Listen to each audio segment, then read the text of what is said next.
I'll probably also pass around the competency framework that we have itself. I've kept some of the publications there, but I'll pass it around for those who are already here.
So, good morning, everyone.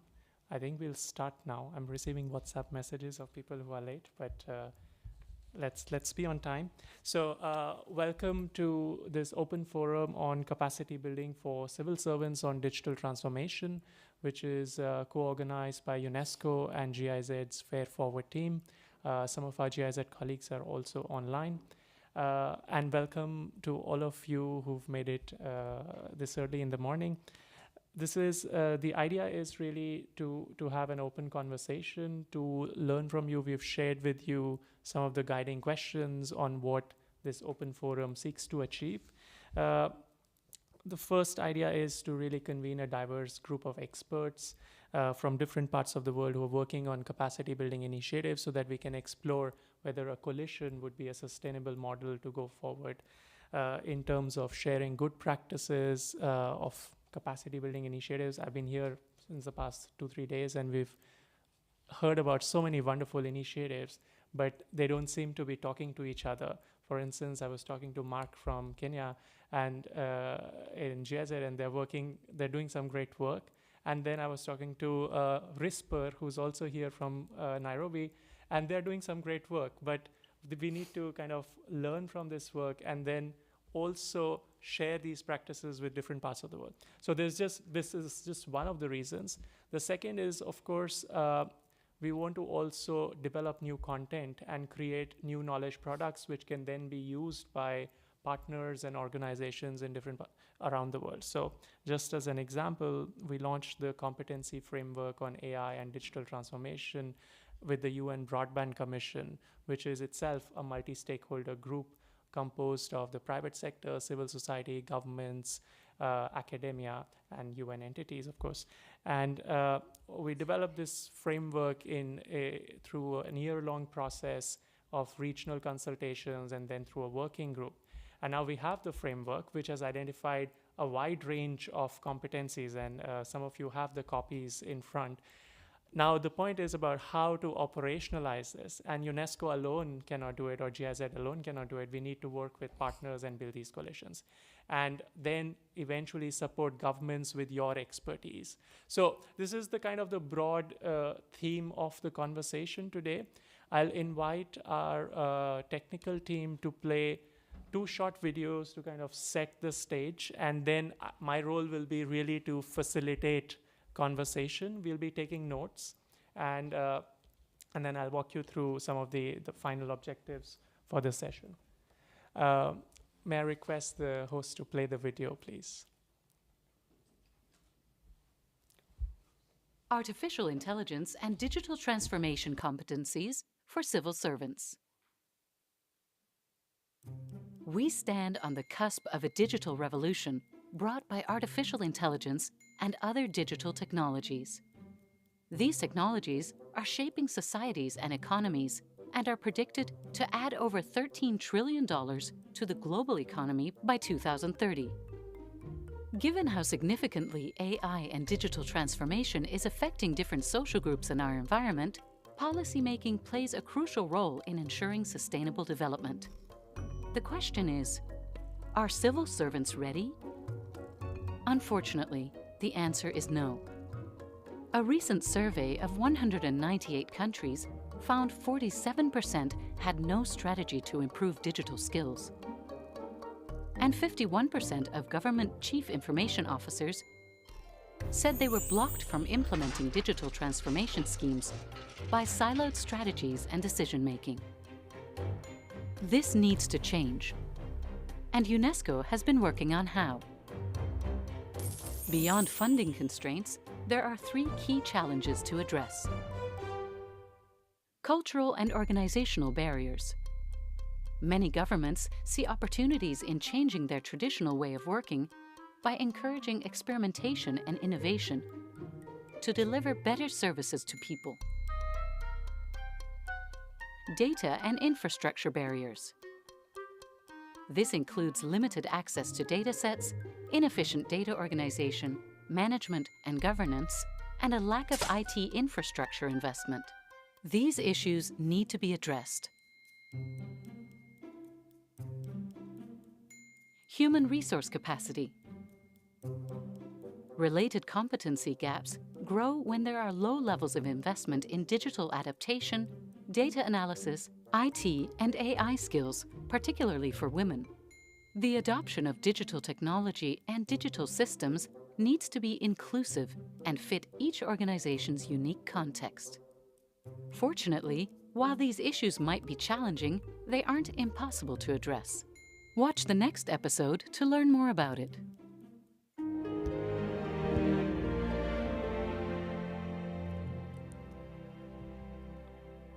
So that's a short overview of the challenges that we've mapped over the past years.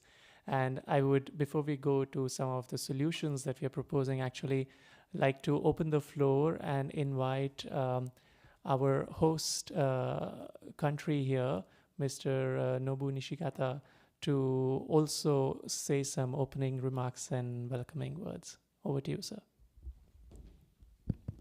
Good morning, everybody, and welcome to Kyoto on behalf of the Japanese government and the Ministry of the Internal Affairs and Communication who host this IGF. We are very much proud of it, and warm welcome to everybody. And just I saw the video, that's great work. Most of them I agree, even in the Japanese government. And we always appreciate the work of the UNESCO, the wide range of the work stream on the capacity building. And let me give some words on the capacity building that the Japanese government is facing. Just some of the problems that you already showed. And for example, like we are having a hard time to connecting with Zoom. It's more like a network thing. Like we can use the WebEx and Teams, but some different network structure provided by the Zoom. So we are still working on it. And of course, the company with Zoom is also working to get us more like connectivity to the Japanese government so that we can use them for, particularly for the webinars, you know.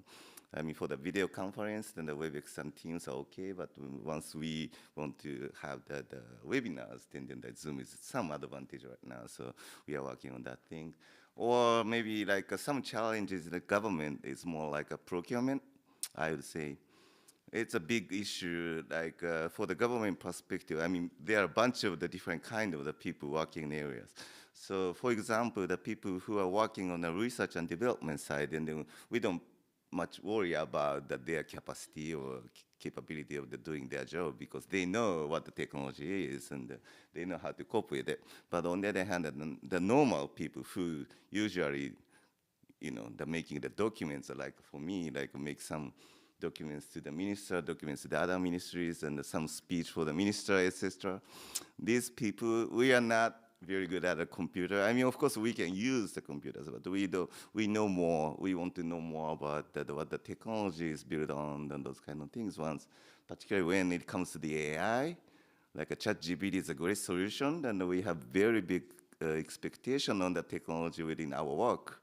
But still, there are some risks in it. Then it is not easy to allow every government people to use the ChatGPT within our network within the government. I mean, if you can use a standalone PC or your smartphone, then it could be okay, but there are some risks. Then we have to identify the right risks. We don't have to worry too much, but still we have to. I mean, then the UNESCO can come in to help us understand better what the technology is.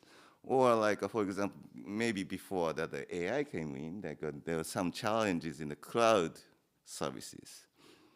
You know, like the government is more like prefer to have the data within the building in the government, on-premise type of services. But of course, there are some advantage in the cloud services in terms of the cost and some efficiency and etc. But still, we have to know more about the security or like SLA type of things to know better about the cloud service, then so that we can get the best advantage of the cloud service in our service. So there are many things that we are expecting that the UNESCO and your partners and working harder to help us to do the better service in Japan. So I mean, it goes to everybody, I think, I hope. So thank you very much. I stop here. Thank you for sharing those examples. And actually, these are some of the challenges across governments around the world. It's not only in Japan, it's in different countries, and I'm hoping that we'll hear more about that also today. We'll play the second video, and then I'll like to move also to the online. I know that a lot of people have connected on Zoom as well. So may I invite the technical team to play the second video, and then we'll go online. Artificial intelligence and digital transformation competencies for civil servants. To strengthen government organizations for the digital age, we need to meet the challenges of digital transformation. This doesn't mean public sector officials have to become specialists, but they do need a solid understanding of how technologies work and of their impacts. This is where the Artificial Intelligence and Digital Transformation Competency Framework comes in. Built on exhaustive global and regional research, it articulates essential digital competencies that public sector officials need. There are 3 competency domains that are interlinked and complementary. Digital planning and design. This enables better understanding of the volatile, uncertain, complex, and ambiguous problems policymakers face. It will allow policymakers to identify opportunities to use digital solutions and strategies, and to handle possible unwanted consequences. Data use and governance. This competency provides a deeper understanding of the data life cycle. It will support policymakers in addressing governance issues and public expectations while using data effectively and ethically. Digital management and execution. This empowers policymakers to apply new management and collaboration tools in government. It will enable them to harness data, new technologies, tools, and approaches to solve complex problems and foster civic participation. In addition, Digital transformation also requires a mindset that enables trust, creativity, adaptability, curiosity, and experimentation. Digital transformation is everywhere, and the knowledge and skills divide across governments is expanding. Let us leave no one behind. Those who are prepared are the ones who will benefit the most and create the most benefit.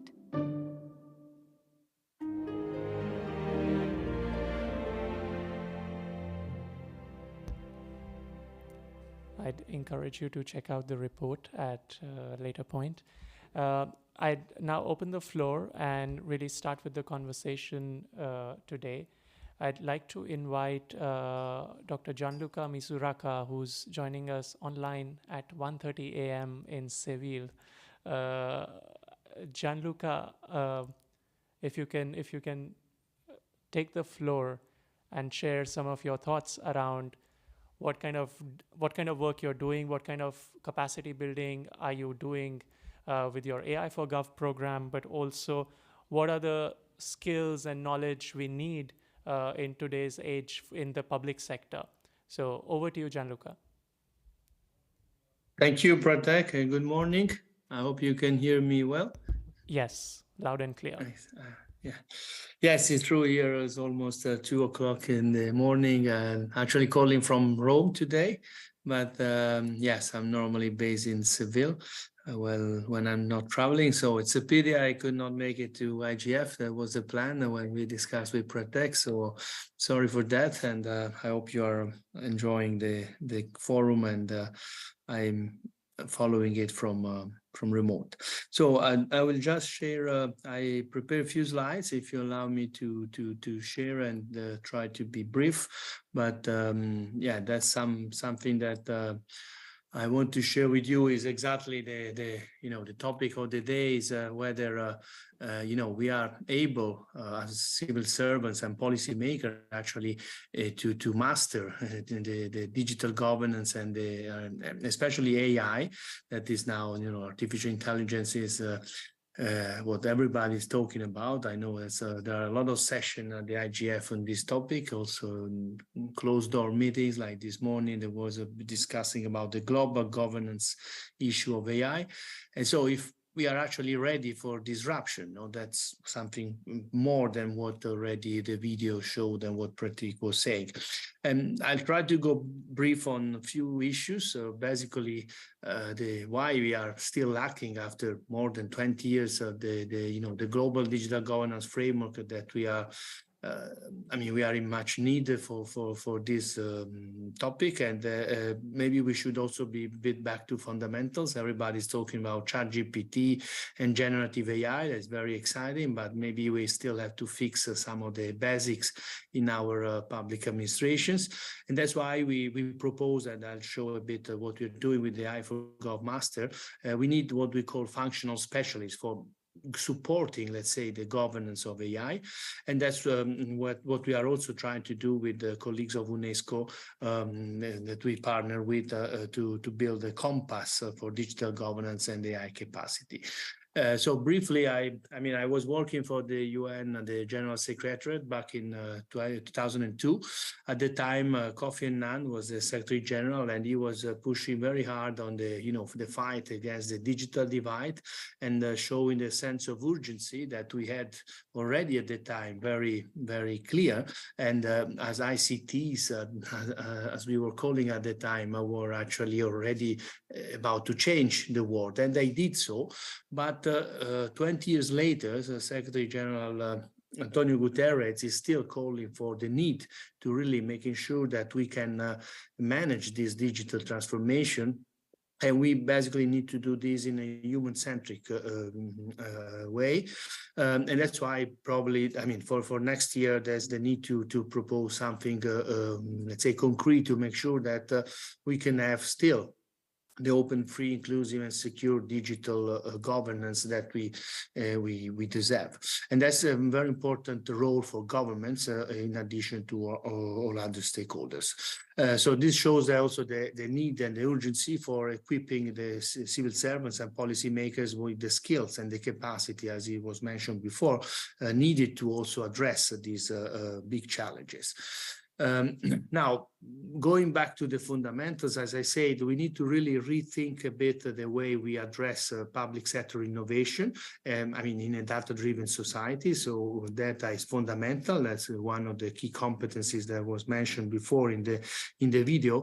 And clearly, we need to address the multidimensional, complex issues that are linked to the digital transformation. It's not just digitalizing or putting some computers in the room. It's really completely reframing and changing the way we address the digital transformation strategy. I mean, I won't go in details, but just want to mention that when I was still working for the European Commission JRC, a Joint Research Center, we did a comprehensive review of literature and practice on this with a specific focus on the European Union. And we saw that despite the quite big rhetoric on this topic and the claim many governments has done over the year, there's still a lot to be done. And at the policy level, it's important to be really clear on what is, the objective of these transformational strategies we want to let's say, you want to unleash. And so the question is if we are ready for it. This was also one of the questions in the video. And actually, the answer is yes, no, because data shows actually the very not rosy picture. And the latest, the data from ITU shows in their dashboard that actually, for instance, despite there is an effort to equip, to prepare to have digital-ready countries in the world, only few actually have a mature national framework, and even let's say. Advanced countries like the UK that notably quite always been a pioneer in this topic. They showed in recent data from the National Audit Office that only 20% of their civil servants actually are equipped with the skills needed to manage the digital future, as they say. So this shows that we need a lot of this capacity building. But this is not just the technical skills that are needed. And actually, what we did with the AI4Gov program, that is a program implemented by the Universidad Politecnica de Madrid and Politecnico di Milano, also in collaboration with other partner universities in Estonia and Germany, is to design a master that actually addresses what we call specialist role, based also not only on teaching and training theoretical issues or technical work, but actually based on real project and concrete cases. And at the same time, we're trying to build, and that's why the collaboration with UNESCO, an ecosystem that, of course, started from the European Union, but actually has a global outreach and ambition to create a network worldwide. So the master in particular that I have the pleasure to direct is actually training. At the moment, we are in the third edition. We have trained 120 executives from all over the world. More than 40 countries are represented. And here the idea is really to focus on the governance aspect of AI that are fundamental, the human-centric principles for service design and the AI systems. And that's very important because while we, of course, have experts from the AI and data science, we also have specific complementary skills from the design department of Politecnico di Milano. So the question here is not what kind of AI to use or what techniques or what methodology or technology, but it's rather if we really need to use AI, for instance, on a specific design service, and how we can redesign the entire process to make sure that we use the best technology, the more appropriate technology.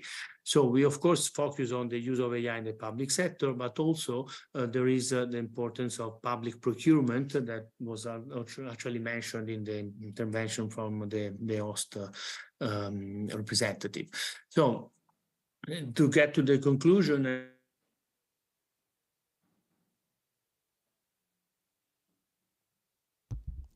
Gianluca, we can't hear you for some reason.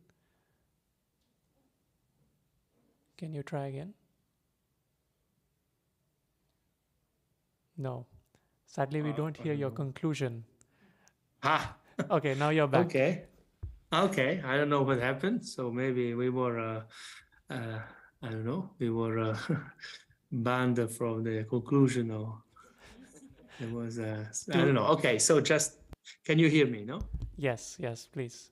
Okay, so I hope I'm not taking too long. But basically, just get into the conclusion. So the work that we are, we are doing with Pratik and colleagues of UNESCO is actually, I would say, quite ambitious, and it was very interesting because we've been trying to develop a comprehensive approach to operationalize exactly the framework that has been developed by UNESCO, that of course provide the principles, the guidelines, and the specific, let's say, orientation. But now we need to design and develop, and that's what we've been doing with colleagues, a self-assessment methodology for making sure that policymakers and civil servants, both at individual level, but also organizational level, can actually be, empowered, if you want, because by first assessing the needs and then developing specific tools that can help them, let's say, improve their capacity. At the same time, we are supporting UNESCO on designing and defining what are the principle for an open educational resources repository that could support also the digital capacities navigator that UNESCO and partners are actually developing. And at the same time, we have proposed an outline of a short-term curriculum. Curriculum for a short-term training for policymakers that, based on this compass, could actually be immediately operationalized. And in fact, I don't know if Pratek, we can say that there will be a first pilot training soon in Africa, and others, I guess, will follow. So just to without going to details, what we have been doing, we, of course, we started from the work UNESCO and the Broadband Commission with ITU did of this competence framework. We've been, reconceptualizing certain issues, but we also engaged some of the participants in the AI for Gov Master and other experts in validating some of the proposal we made for having a self-assessment methodology. And then we, of course, propose this based on questionnaires, some tools that could be then piloted and further developed into this digital governance and artificial intelligence compass or competence compass. So just to mention that also we are trying to align with the canvas, we call it the functional specialist canvas of AI for Gov, that we are also developing, because here the difficulty is to create probably some new professional roles, some new figures that we need, some new profiles that we need in the public administration in particular. Is not the super data scientist, the super expert in AI, but rather someone that understands how this technology can be used, how to procure, let's say, systems that are ethical and appropriate and context-based. And of course, we have three areas here. One is the management, the technology also, and the policy and legal and ethical aspect. And these are all, let's say, embedded into what we call digital governance, basically. And we've been doing this with a number of colleagues and through some expert peer review and validation. Also to underline the importance, not just to be, the best technical expert, but actually this is a multidisciplinary field. So we need to really combine hard and soft skills. And some of these soft skills are what is sometimes making the difference. It's not enough. I mean, it's not so important or not important for all, especially at the highest level of the hierarchy, to be technically a super expert, but rather is important to have this interplay between soft and hard skills that is fundamental. And of course, what we have to also understand, this is a teamwork. It's not just the individuals that need to be empowered, but it's rather the team, the organization, department that deal with these complex issues.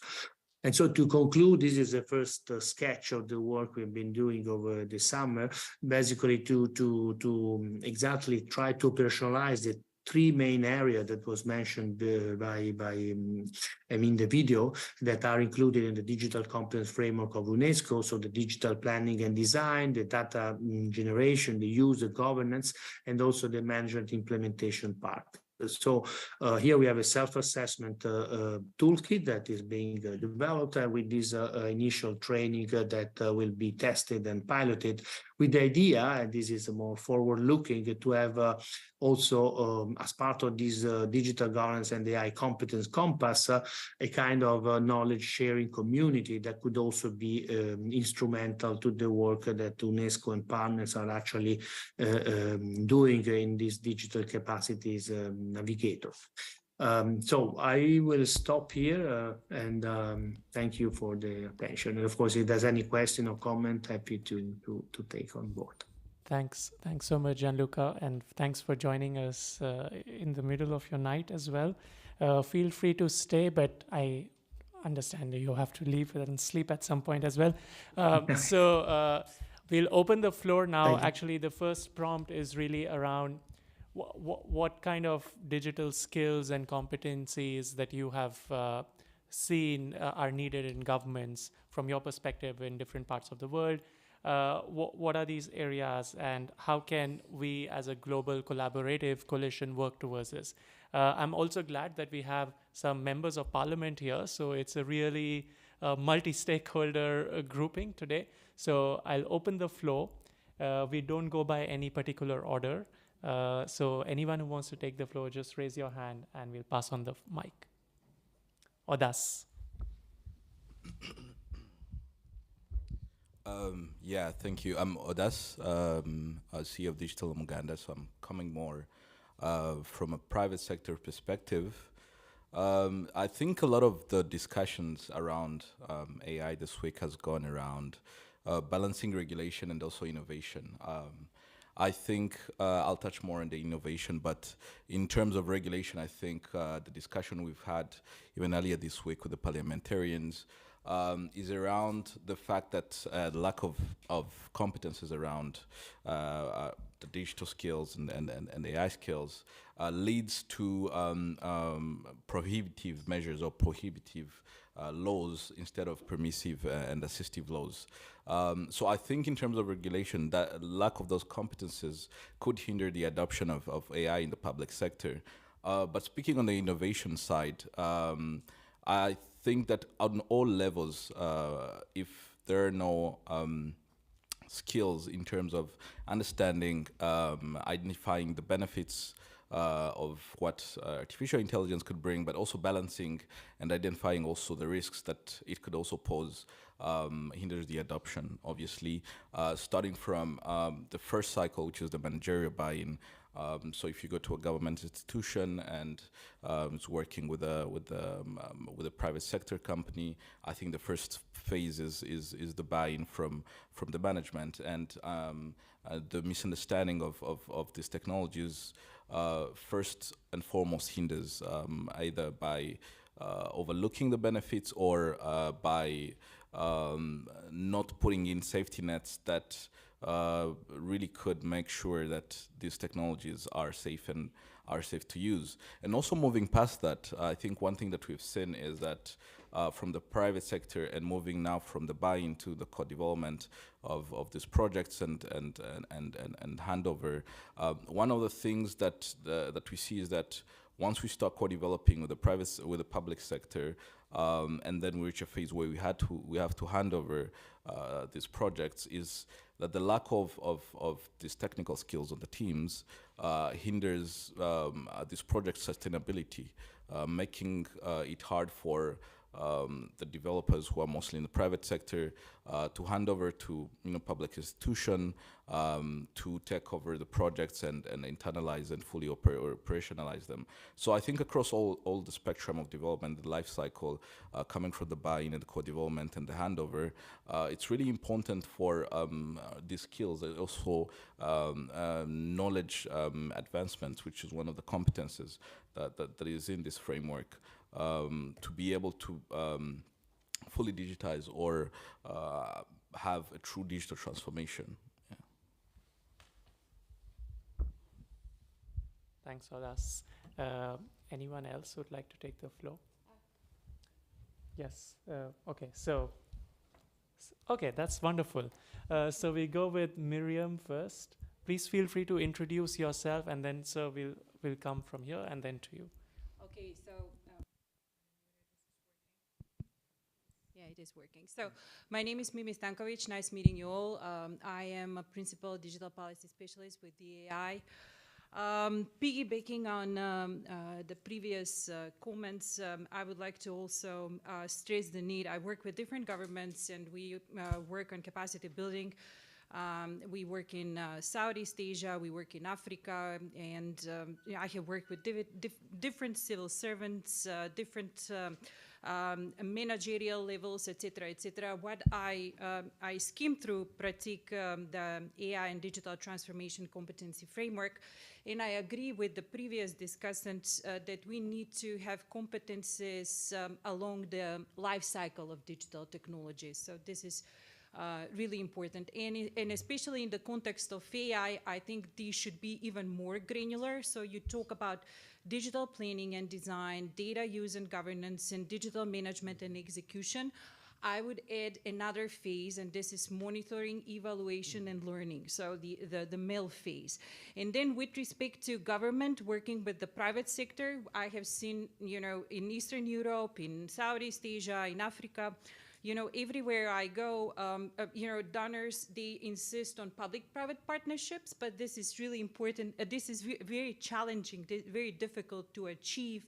And what we need is digital champions within government. So we need more contextual, more granular, more targeted approach to these competencies. So, we need one approach when addressing digital transformation and AI issues for higher echelons of civil servants, or the managerial echelon, and then like normal people working with for the government.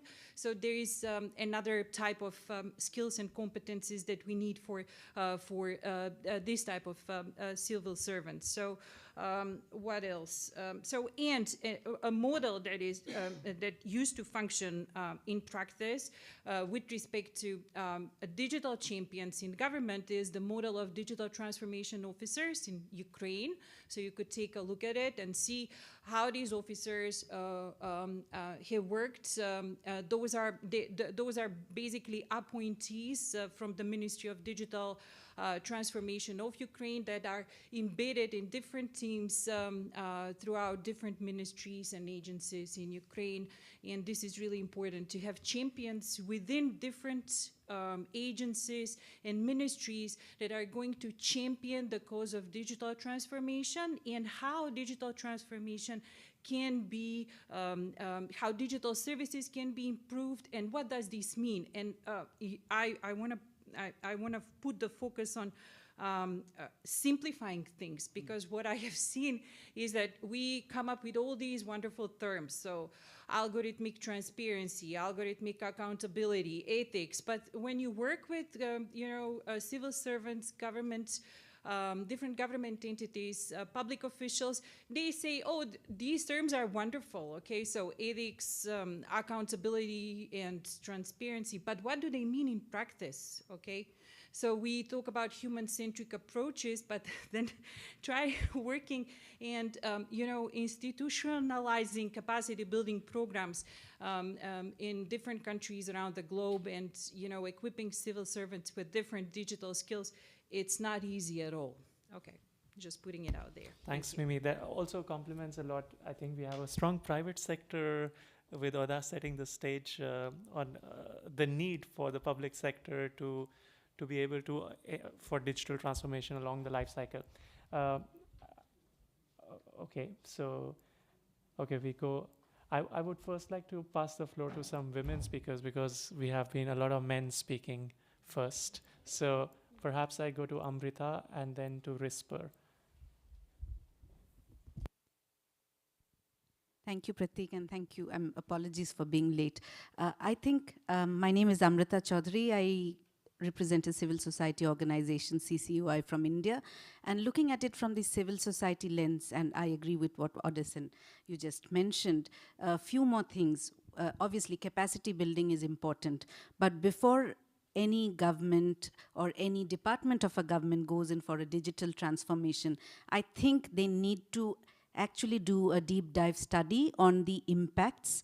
That's very important. And having a multi-stakeholder discussion at that point of time, not only the private, public, but even the individual, the end users into consideration, would have a more nuanced understanding of what the ultimate product would be. Because many times intentions are great, but the execution at the end is not seamless. So I think that is very important. Buy-in between, like, if I'm looking at countries such as India, you have state, you have the center which implements something, but states also implement something. So there has to be synergy between the state. There has to be a buy-in from the civil servants in the state to that. It should not be, and for that, the capacity building is important, that this is going to help you. It's not going to take away, it's not going to harm you. Many times civil servants, of different age categories think new technologies, new processes, they have a pushback in their mind. So I think that needs to be demystified. Similarly, just as, capacity building on technology is important, having a rights-based approach while implementing is important, because many times those are overlooked. As in, it's not a conscious thing, but unconsciously those are not looked in. So I think those are important, and countries such as us, which is multilingual, having it in different languages, end-to-end is important. For example, I'll give you, many of our websites are on different Indian languages. But if a citizen wants to do something end-to-end, some parts, for example, the payment gateway is in English. So if you can have an end-to-end in a particular language, even voice-based, because not many people read.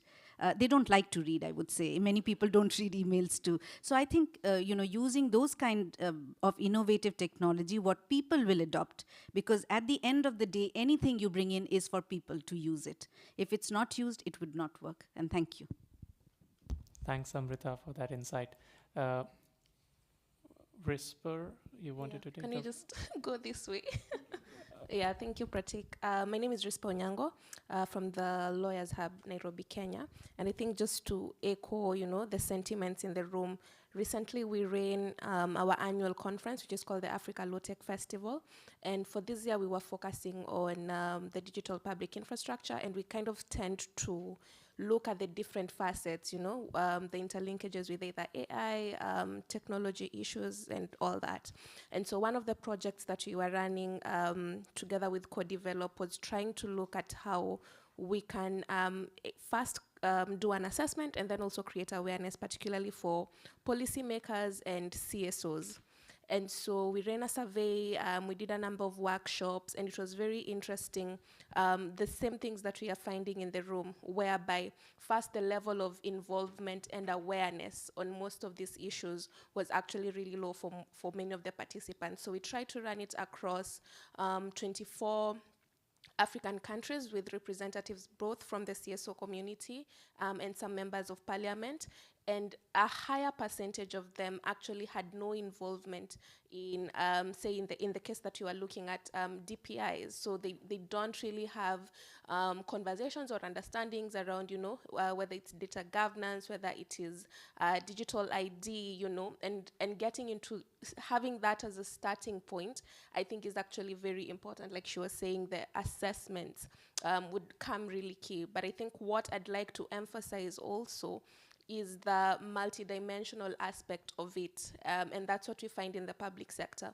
So you find that there are very many arising issues or conversations, and sometimes we try to have like a linear line to it, and yet we are facing very many simultaneous issues. So for instance, in Kenya, we are having so many cross-cutting conversations. We are looking at blockchain, we are looking at digital ID, we are looking at data protection, and sometimes we want to be rigid and kind of have a straight jacket approach to it, but I think it's very important that we actually consider that the public sector actually operates cross-cuttingly, on these issues, so that even as we are trying to curate solutions around it, then we are actually informed of how they operate.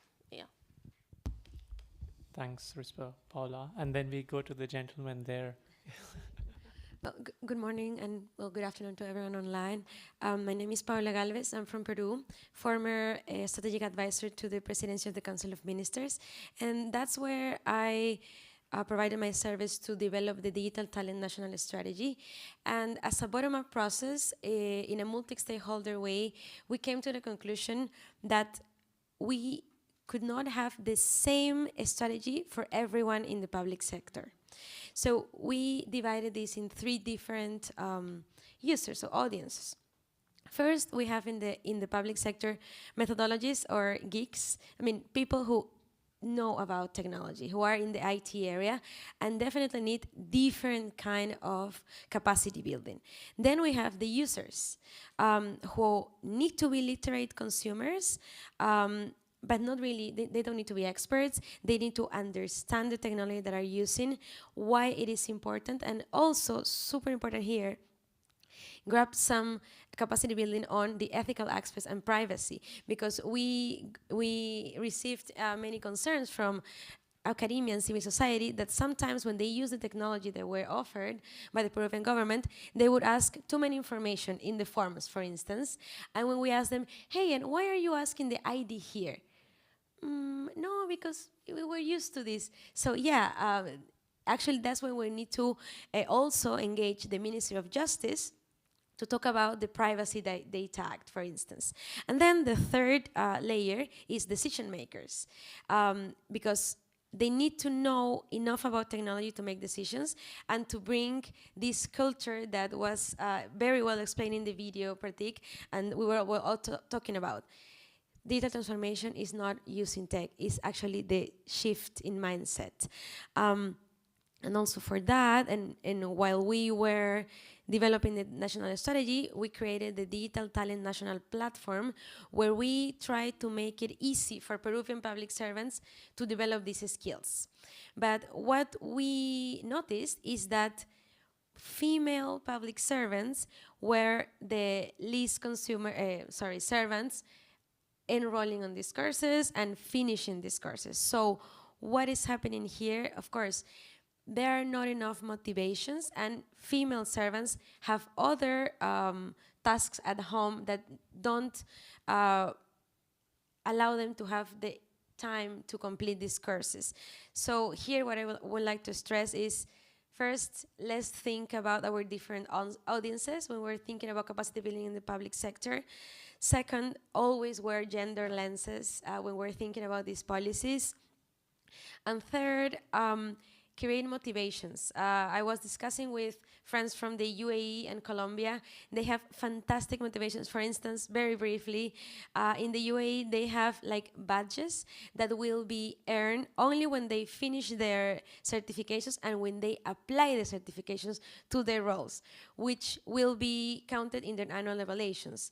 So this will keep them eager to have this. In the Peruvian case, for instance, and I believe now in the government they are working on it, is how to create these motivation so they can create more time, because this is something apart from the daily tasks they have, right? So yes, this is just my main 3 points. Thank you. Thanks so much, Paula. Over to you, sir. Okay, do we have a mic there? If we can just pass one around.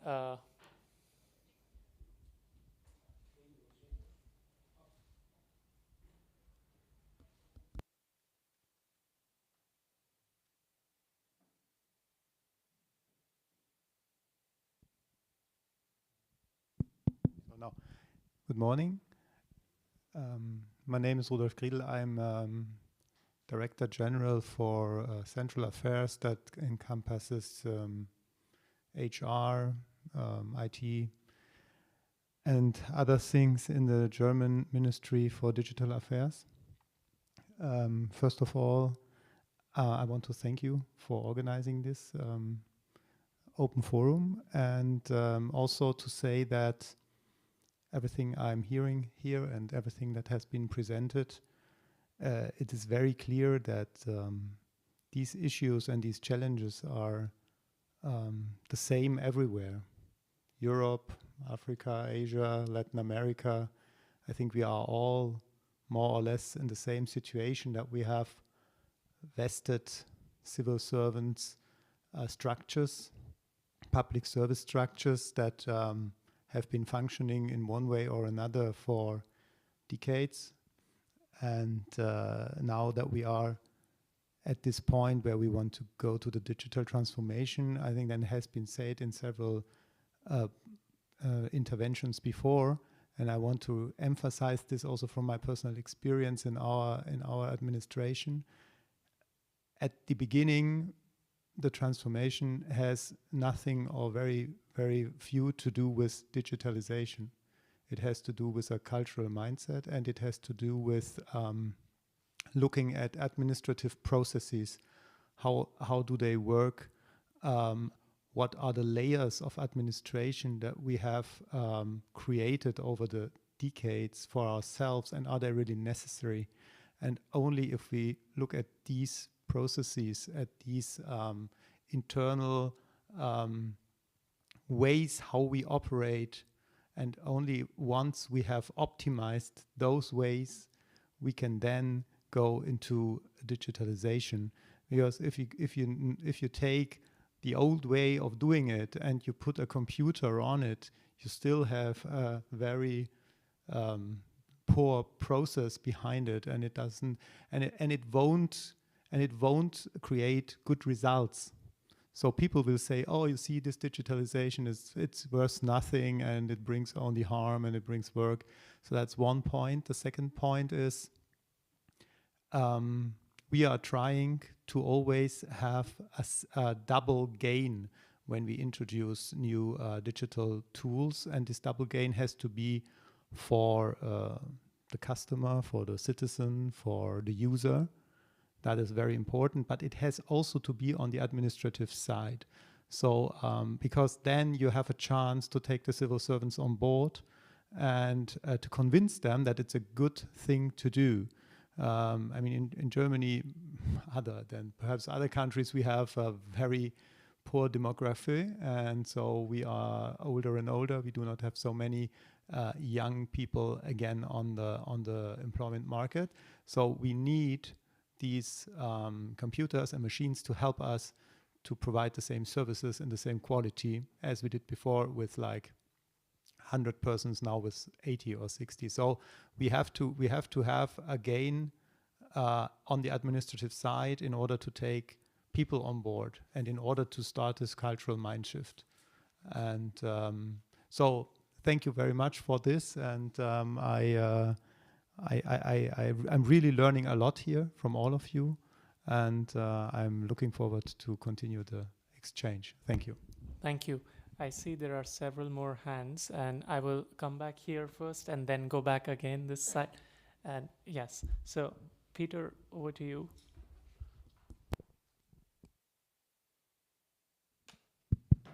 Good morning, everybody. And indeed, very interesting conversation. My name is Peter Marien. I'm working for the European Commission in DG INTPA. I'm team leader for digital governance. A few comments from my side. So at INPA, digital became a priority a few years ago. And when we started looking at that, we, of course, were in the middle of the COVID, post-COVID situation when there was this huge shift, even more than before, one could argue, towards having society moving online in many aspects of society. So as we worked with our partner countries, because that's part, that's a lot of our mandate is to work with partners outside of Europe, we wanted to make sure, let's say, that we're all together seeing the benefits of this digital shift, let's say, but also that we manage the risks. So both were important.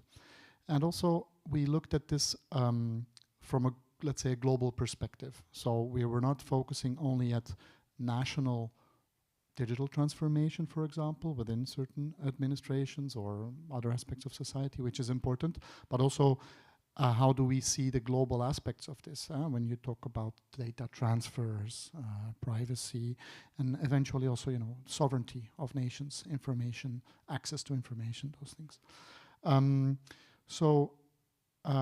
Of course, to have this kind of discussions, and I fully agree, we need them as much internally in our organization as anywhere else.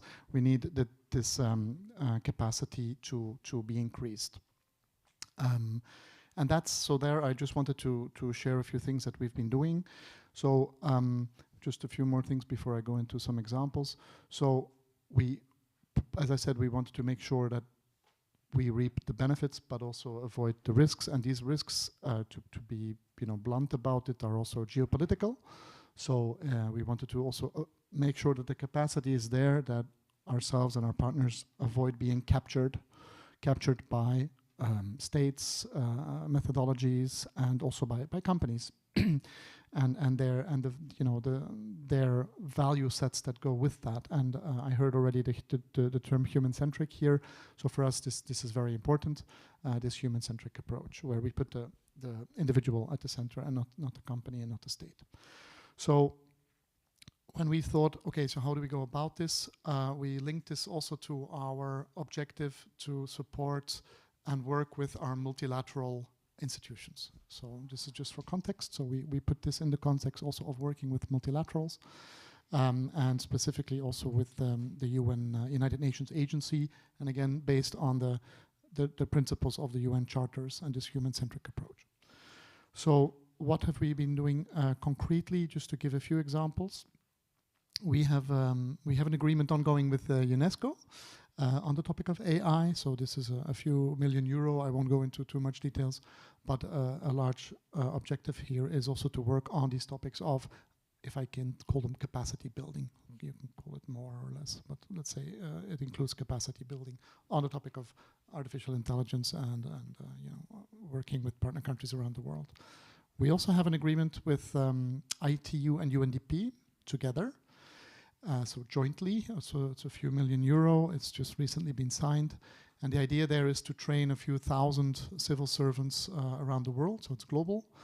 I mean, UNESCO is also global.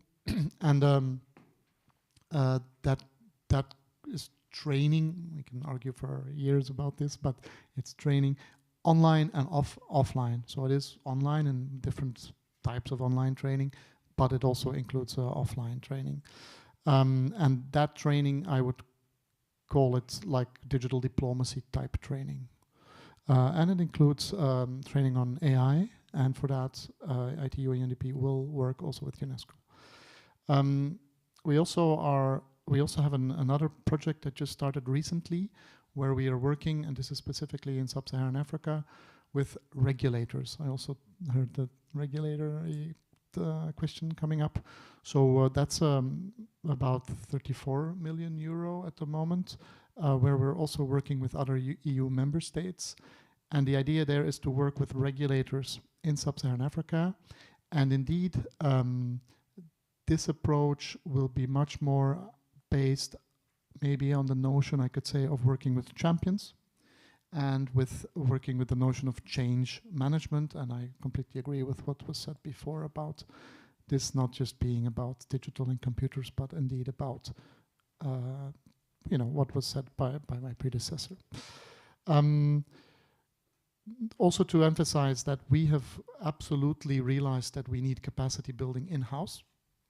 This is in our own unit, in our own DG, in the Commission, also in our delegations around the world. We have many delegations around the world, offices, embassies, and everybody needs to be skilled. And again, it's not about using computers, but about all these other aspects. And so we are trying to do that actively. And then maybe just to respond, because of course we have many partners here. The session today was about civil servants, but of course I think civil society there is key. And we also have, under the same general umbrella, a program that we're just starting with 2 consortia of CSOs globally to work on capacity building for digital. And that includes for them to be able to join discussions like this one. So we are explicitly asking them to join discussions at IGF, ITU, ICANN, IETF, and so on, so that they are part of this whole discussion. Thank you very much. Thanks, Peter, for sharing the multilateral dimension and what kind of global work you're doing. I think we move to some parliamentarians. So over to you. Yes, the gentleman, and then to you, sir. Yeah. Okay. Thank you very much. My name is Sam George. I'm a member of parliament from Ghana. I think that in having these conversations, we need to appreciate that the different demographics, especially in different sectors, when we look at the public service, for example, if I use Ghana, the public service is made up of the civil service, and then you've got the executive government machinery, you've got the judiciary, and then you've got parliament. Now, the approaches to introducing digital tools in all of these various sectors of the public service cannot be the same. When we try to approach this with a one-cup-size-fits-all, you have challenges. Ghana's demographic is different from Germany, but we have the same problem, where we have a very aged civil service. In fact, many of them will tell you they are BBC, born before computers. And so the approach to digital uptake is different from if you were talking, for example, to the private sector, or if you were talking, for example, to parliament, where you've got a mixed demographic. Now, the challenge with parliament, where I sit, will be that a lot of the capacity building is tailored for members of parliament. And that's fine. But then that is just half of the solution. Members of parliament face attrition. In many African parliaments, your longevity is maximum 8 years or maximum 2 terms. So when you invest a lot of capacity building in just the members of parliament and not the parliamentary service, which is the technical bureaucracy that survives longer than the members of parliament, because there are technical persons in parliament who've been there for 25 years and 30 years. They see various iterations of parliament. That is a cadre that we need to focus on because they provide the technical support for members of parliament in pushing legislation and all the technical work. So I think that that's an area we need to look at. Same happens with the judicial service. There is more longevity there for a judge who gets appointed to the bench. If you give them the requisite training, then they're able to have better interpretation of legislation and all of that. Then when you, and I get the benefit of having worked in the civil service and then transitioning into the government machinery, working in the office of the president before finding myself in parliament now. And so I see the various iterations there. The last point I want to make is the fact that we need to understand the life cycle of introducing digital, especially on the African continent. A lot of governments in Africa are talking about digitization because that's the in thing. A lot of European and Western funding is available for digitization. But digitization is just literally us moving from our analog systems to digital systems. The main concept of digitalization itself, which is the next phase of digitization, is lost on many African governments, and many governments are, frankly, across the world. And then the whole concept of digital transformation. So being able to have that complete life cycle established for the public sector, that digitization is just one step of it, is just one small minutia of the whole process. We need to get to the digital transformation through digitalization. It's a critical part of getting this actually implemented so that we just don't have check boxes that are ticked so that our countries appear to be compliant, but implementation is actually zero. And that's why I think a lot of the focus must be on. Thank you. Thank you, sir. So I think this conversation will go on, but we have about half an hour left, and I would, so please take the floor. We have time, and I would not totally stick to the script because I like the conversation is flowing. We are learning from each other. We'll keep it, but keep the remarks as brief as possible so that everyone can have a chance. So, hi, I'm Damien Cepeda. I'm a senator from Mexico. And well, thinking about the topic, I think when you want to push an agenda in civil public service and government and parliamentary, you need to look at two specific things. We need information and we need resources. Resources, access, funding, or whatever cost benefits. In information, we need information for the scope of opportunity of the technology in specific topics, because most of the countries that are underdeveloped or like not fully developed, the members of Congress or the government servants are thinking about health issues, security issues, education issues, specific problems of the people right now, not in like 10 years, 20 years, 30 years. So what we need to do, I think so, is to put the information that makes reasonable to take an agenda in pushing internet, artificial intelligence, technology, in all these areas to make a specific benefits to the people. And you need to identify key players, not everybody, key players, key members of Congress, key members of governments that you need to convince that if you invest in this technology, it would make a specific benefit for the people. That's one thing, information of opportunities. The other thing is information on the risks, because all the people that are making the decisions are always worried about what can happen if you open up all the technology without correct regulatory measures. Things of personal data information, biometrics, and all of that stuff. Things of the right to privacy, for example. What about public and private security surveillance? No. So I think when you do these gatherings, or if I was UN, UNESCO, or whatever, I would give specific information to how to use it safe. And the third thing I think we need to get into it is specific costs. We need infrastructure. We need to make investments in schools, public places, whatever, to get access to everybody. But if you don't do that, for example, in internet, what happens is that you open the breach between the people that has access to technology information and the people that doesn't have it. So I think if we give the information to policymakers and to key decision players, we can get the objectives done. Thank you, sir, for those thoughts. I'll come here to Mr. Tarada, and then we come here, and then we go there finally. And this, oh, please come here. Don't stay at the back. Please come in the front on the table, please, sir.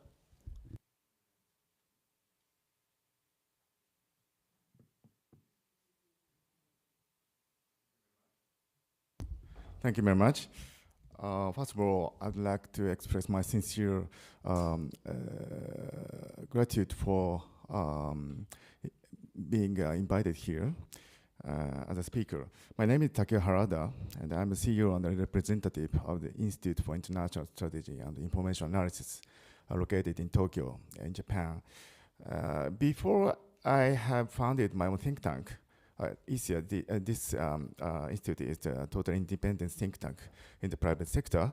But before having founded this think tank, I was a career diplomat.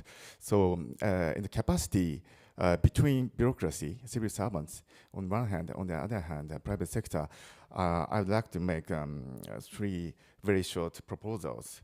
While I'm very pessimistic in terms of the digitalization or digital transformation, particularly in the Japanese bureaucracy, just after our Japanese civil servant friends had left the room, I'm very. I would like to make a very short statement, very honestly.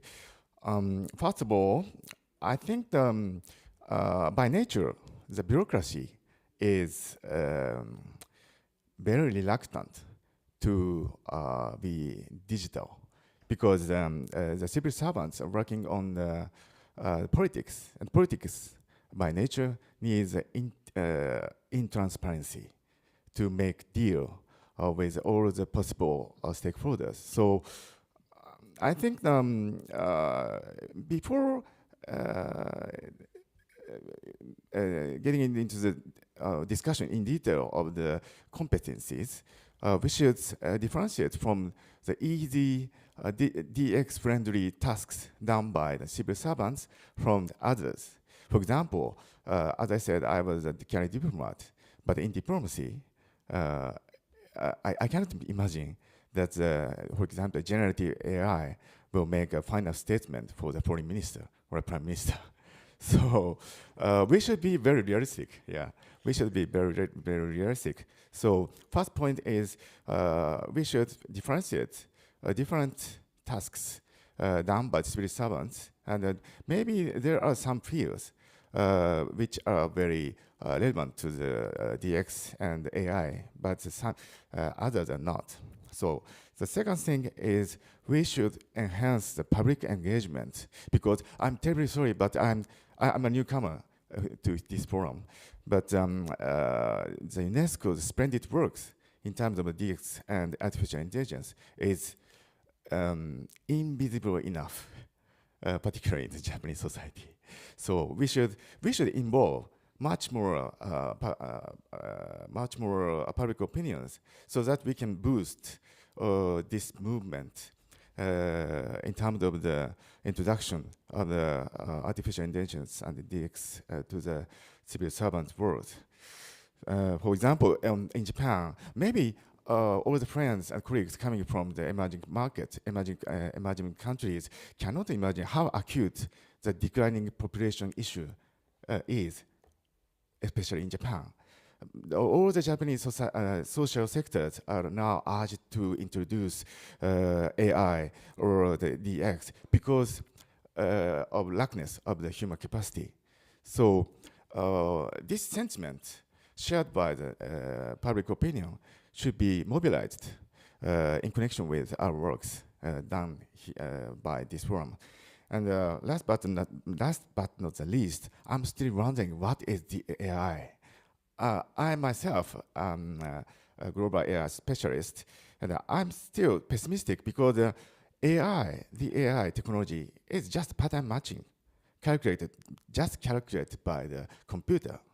So we need much more elaborated AI technologies so that we can, maybe politics or civil servants cannot rely on very sparse outcomes of the calculation done by the AI in current status. So I would say the UNESCO and our DC alliance should help all the all the endeavors done by the academia and also the private sector and industries to make much better AI and DX technologies. That's it. Thank you very much. Thank you, sir. We'll go over there. And sir, if you can please keep it very brief. Thank you.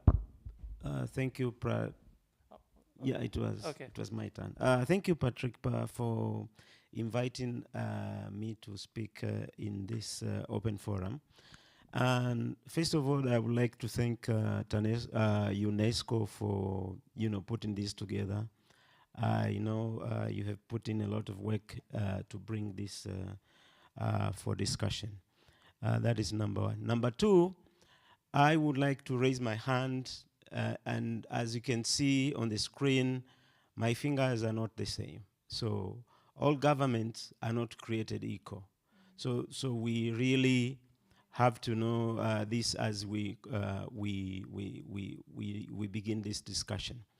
And I would like to urge that, you know, we don't have to discuss this as if we are concluding it today. We have just begun, and this is a conversation. And I believe, you know, what we have to do is to create partnerships with the government locally for them to be able to, you know, to express what the needs are in terms of capacity, digital capacity building for the civil servants. I think that is very critical in terms of achieving what we want, because the issue is, the question is, and your question that you asked was, are there really need for what sort of skills and competencies that we need? I believe that to be able to get a set of skills and competencies that you need will vary from one government to another, from one public sector entity to another. I'll try to share what is happening with my government in Tanzania. Tanzania has been implementing what we call Digital Tanzania. And you will find they have created a Zoom-like platform. It's called iMikutano, where internally they organize meetings using this iMikutano platform. So there are a lot of things that are happening with governments, you know, around the world that we need to learn from them as we create these sort of partnerships, you know, to implement, you know, this capacity building as a coalition. I would like to say one of the skills that we'll need in the governments is the issue of, you know, data governance, you know, training, because many governments are now implementing data protection acts in Africa, and I believe, you know, handling data is very important. Number three is the issue of, you know, digital customer service. In 2020, I write about, you know, 50 emails to different government agencies. And what do I get? Some of the agencies reply to my emails, some don't.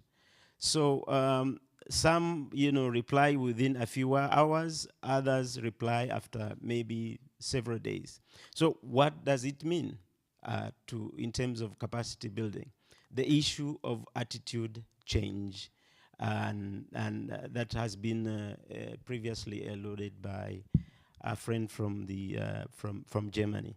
So I think there is a lot that will go into this in terms of making sure that we also create capacity in terms of attitude change for the government officials to learn about, you know, digital customer care and whatnot. And lastly, I would like to say that as we move forward with this, it is very important, number one, we create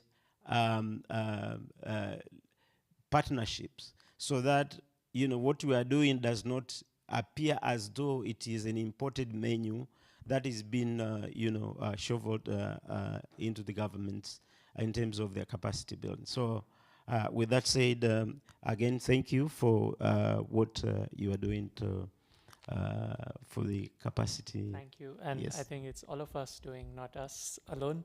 And it's just the start of the conversation. To the gentleman over there in white, and then I come to the lady here, and then Mike. Okay. Thank you very much. Good morning. I'm Honorable Alhaji Mbo from the Gambia, and also the Vice Chair of the African Parliamentary Network on Internet Governance. I'm a member of Parliament, but I came from the tech sector to be in Parliament. which is really a very, very different world than from what I used to know. In any case, the digital transformation, personally, I think is a must for all governments now. So there is no going back, so we need to move forward. And in doing so, our governments actually must take the bull by the horn in trying to understand the capacity gap that they actually have. And to do that, first, we talk about the civil servants, which is crucial, because at the end of the day, the policy making rests in their hands. Even though there's a big debate whether parliamentarians do policies, it's debatable, but at the end of the day, what makes the policies work also rests in the hands of the members of parliament. So I think the two need to really work very closely just to ensure that we have what it means to get those policies to work. Now, in doing so, for me, I think there are multiple approaches we can use to ensure that we bridge this gap. First, let's look at our education system, the curriculum that we actually have in our schools. I think this is the key area that we can start to build now for the future. Because like he said, we have a, civil servant or the public sector, actually, the age gap also is really, in many countries actually, is not really very good. So to do that, we need to start building the younger generation to move up. Then the civil servant that we currently have, I think there needs to be a study to understand the various gaps they actually have, because it cannot be one cap fits all. Like me personally, when I interact with some of them, I can easily tell that there's sometimes you have very, very big gap in some of them. But then in the other way around, you see some also that are up there that they just need to do at the next level. So I think tiering them, knowing exactly their level of competency also is going to actually help in terms of the capacity building. And the last one actually is also what we are doing in the Gambia. I'm sure my colleague is also going to say something about that. The government actually now is on a very rapid transformation. In fact, just last week, they transformed one higher education of learning called the Management Development Institute into a college for the civil service. That could actually help them to train them so that they can actually move to the next level in terms of developing the needs of the country. Thank you. In fact, I was in the Gambia earlier this year for training of the judiciary, and we had about 50 magistrates and judges on AI, and it was a very fascinating discussion. Sir, if it is also from the Gambia, can we wait a bit and... It's a different approach. Okay, but very quickly, please. Yeah, very quickly. Yeah, I'm Ponslate from the Gambia NRI. My approach, I'm looking at it from the perspective of being a computer scientist, looking at it being technology, people, and processes. Now, if you look at most countries, especially in the global south, taking the view from Africa, who are the nearest civil servants that deal with the people? Are those in the municipalities. So the strength of any digital transformation process must start with the municipalities. If you look at Seoul, the capital of South Korea, you look at their municipality, what they have done with digital transformation is amazing on how the common person can get services who reside in Seoul. And I think if we focus on building a bottom top from our municipalities, a big change will happen. Thank you. Thank you, sir. That's extremely important. Ma'am, the floor is yours. I'm truly impressed. This room is filled with wisdom, and I wish I could have a time to talk to you individually, one for an hour. So my name is Jingbo Huang. I'm from a United Nations University. So I don't know how many of you have heard of UNU. The headquarters is in Tokyo, and we have 13 research institutes in 12 different countries. Every institute has its own specialty, and the one that I'm leading, the institute in Macau, is specialized in digital technologies. So right now, our research, training, and education portfolio is mainly related to AI, governance, modeling for disaster management, online child protection. So digital technology is our bread and butter. So we have actually a different types of challenge, because we are an interdisciplinary research team. Like this gentleman just said, we have a room full of computer scientists specialized in AI, and we have been just launching a series of a generative AI plus series talking about ChatGPT's impact on education. Actually, we're going to work on a series with UNESCO on the education, on the environment, and the future, the responsible AI. So we have a series of generative AI plus So our challenge is to have we have a computer scientist and psychologist, economist, but we want to hear about the real country context so that our knowledge can make sense. So we also have a training catalog ranging, I'll be happy to share with you, but we do need a context from you.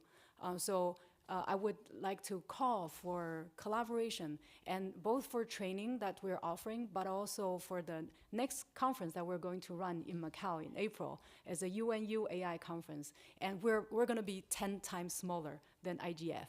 But our approach would be very focused, problem-driven. You have a specific issue. We bring private sector, our academic research network together just to focus on one specific issue. Hopefully, everybody goes home with something concrete. So I would like to call for participation and collaboration, and please come to me. I would love to talk to you for 1 hour with each one of you. Thank you. Thank you so much. Mikey, you wanted to take the floor, and then the lady next to you. And so let's keep it to 1 minute. I know it's hard, but there's a lot to talk about. I'll be quick, I promise. Thanks, Pratik. I'm Maikki Sipinen, and I've worked in AI policy for, I think, 5 or 6 years now, so I can bring the perspective of people drafting the national AI strategies or working on AI regulation. And I just like to bring up that it's very easy and everyday work to write plans and strategies on how to develop skills for workforce or citizens or universities or really anyone else than yourself. And when it comes to this part on competencies of AI policy officers, it's actually kind of difficult and can be scary, because starting this discussion means like inviting everyone to analyze, like, can I do my job, and can our team actually do what we are supposed to do, or do we have the skills? So it can be really hard, and I feel like maybe this pressure comes actually from a misunderstanding, and it's really clear that we would need to put more effort into clarifying that this is not really about turning civil servants into technical AI developers, and like not everyone needs to have a PhD in AI to write AI regulation, for example. And we should really stop saying things like, let's bring the real technology experts in, or we don't need to be experts on AI, because AI policymakers are also experts. It's just like different emerging field of expertise, and I think this is what the competency framework is all about. So that's going to be a really good tool for encouraging these discussions. Thanks, Mikey. I move to Alexandre, and then I come back. Alexandre, you can take. Okay. Thank you, Patrick, and good morning, everyone. I'm Alexandre Barbosa, head of CETIC, which is a UNESCO Category 2 center based in Brazil. We are a regional center for Latin America and the Caribbean, and also Portuguese-speaking countries in Africa. Well, I don't have much to say after all this wonderful debate, but I would like to mention that we are involved in measuring the socio-economic implications of the ICT adoptions by different sectors, including public sector, and we do run surveys every year with government to see the level of adoption, and it is really clear that having data, we give visibility to the problems and to the issues that we have to face and to address. Without data, we don't have visibility. So, but more than have data, like UNESCO is really making a very wonderful job in making assessment and to revealing the state of the adoption among civil servants. But we need, as our colleague from Ghana and also from Tanzania has mentioned, government is not a homogeneous body. So we need to have disaggregated data so that we can understand the different inequalities in terms of digital skills among civil servants in the government. We have different structures like central government, state or provincial governments, local governments. Within those levels, we have different powers like legislative, judiciary, executive, and the level of skills development is very different. I would say that among all countries here represented, we can say that is not the same. So we don't have one solution that will solve the whole problems. But it is clear that when we go start to discuss how or what are the challenges in empowering civil service, in engaging in the digital transformation, we need to have disaggregated data. We need to understand what are the differences among civil servants. And besides the lack of digital skills that I guess all of us agree that we have an issue to be addressed, I would like to also mention 3 other things that was already mentioned in terms of cultural change.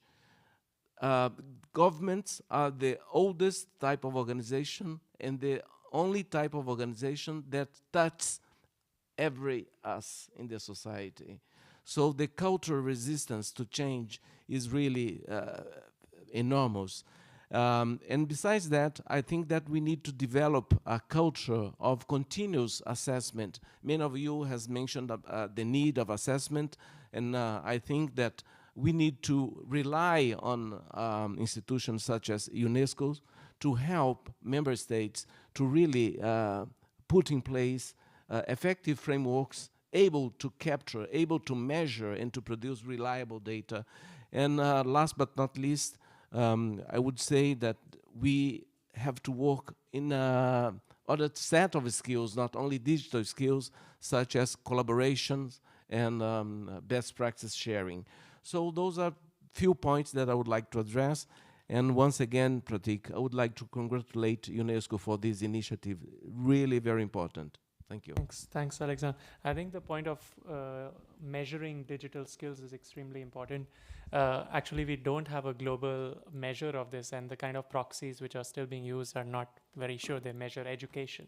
I think we'll continue, but I think we can extend by 5 minutes if the folks in the technical team allow us to. So we start while I figure out. Okay. Yeah? Okay.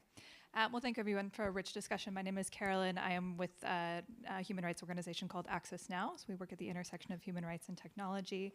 And just, there's a lot of shared sentiment in this room, I think, but just to highlight on a few things. One, when we're talking about digital capacity building, I think we just cannot overlook the major gaps that still exist in just knowledge about the relationship between those technologies and their human rights impacts and how human rights law applies to those particular technologies. So I think just making sure that we're keeping pace between the technology itself and also the human rights framework that it needs to operate inside of. I think when we're talking about a human-centric approach to digitalization, we also need to really understand that that's not just about end users versus governments or private sector, but about people versus the technology itself. Just the language of digitalization or digital transformation, I think, lends itself to moving in a direction of seeing implementation of the technology as the end goal or the point, and it's just really not. And so I think, and it can be disruptive to a design process and can limit our capacity to really understand the problem that we're trying to solve in the first place. So I think really keeping people's experiences and to the senator's point, being very specific about the problems we're actually trying to address to avoid overreach and misapplication of certain technologies. And I think just as a final point, really understanding the way that these technologies impact people and communities at risk in ways that are very different than they apply to end users in general. And those people and communities at risk are also the people who have been least effectively served by so many of these government agencies. And so really centering those communities' perspectives from the very beginning of the process and not seeing it as kind of something to be tacked on at the end, and really thinking about co-creation, accountability, and co-design with those communities who perhaps have the most to be gained in some cases, but also stand the most risk of harm. Thanks. Actually, we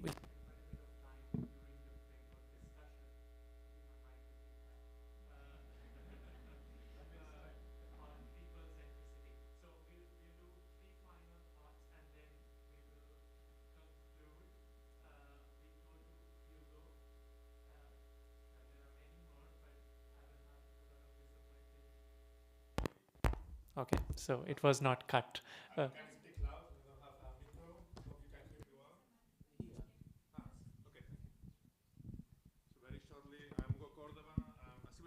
I feel very affected while we are discussing here, and I work for the European Parliament. My only thought is like I see a lot of focus on how digitalization is used for accessing services from the public, but there is other aspects that are important for digitalization, at least from my perspective, is how digitalization help us to provide or to do new things. And I'm thinking, just an example, I work with legal text, and sometimes you have to see how something has been done somewhere else. So for instance, I would love to have artificial intelligence who helps me to say, okay, how this particular problem has been solved around the world in all legislations. Something very stupid, but maybe, but I think will be very useful and it's part of the conversation. So not only access to public services, but how we do business inside the house. I think that's very important. We go to Josa.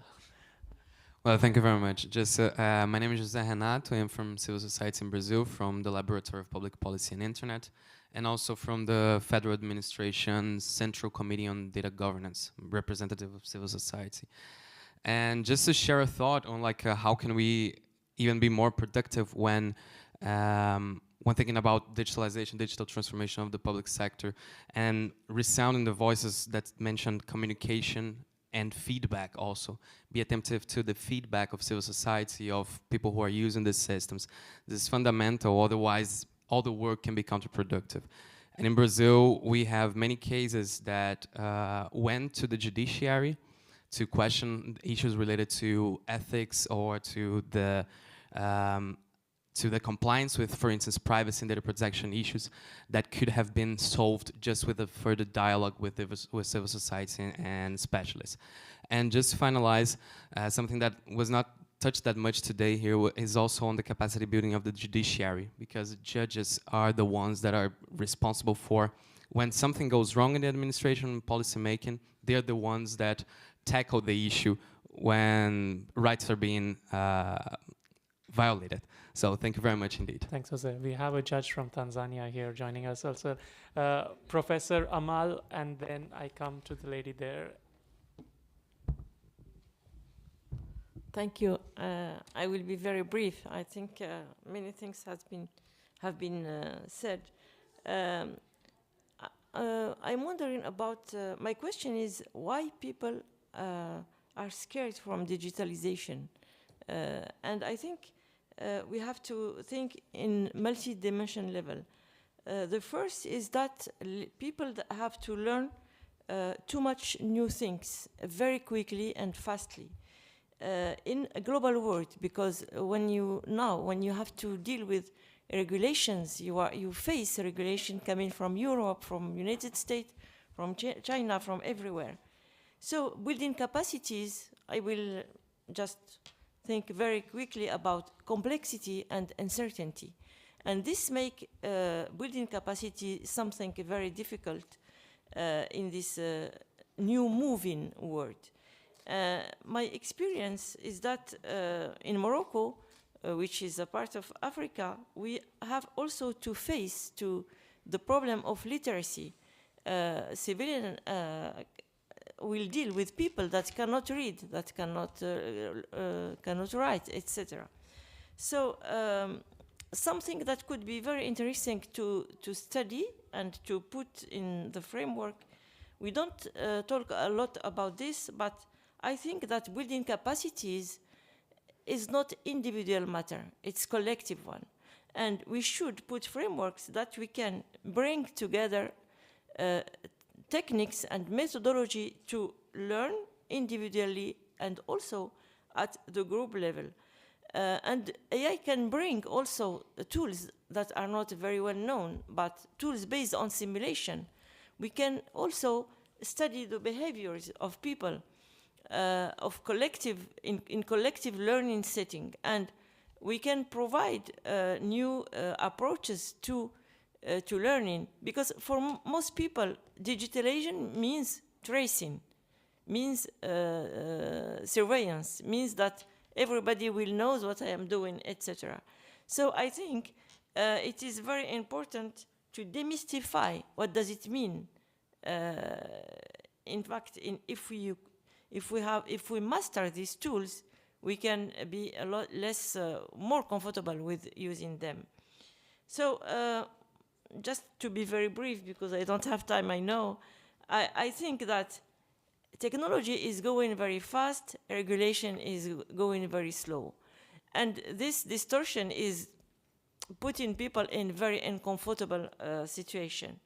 So there are three things I think very important if I want to summarize. The first is raise awareness and demystify at all levels. The second is lifelong learning.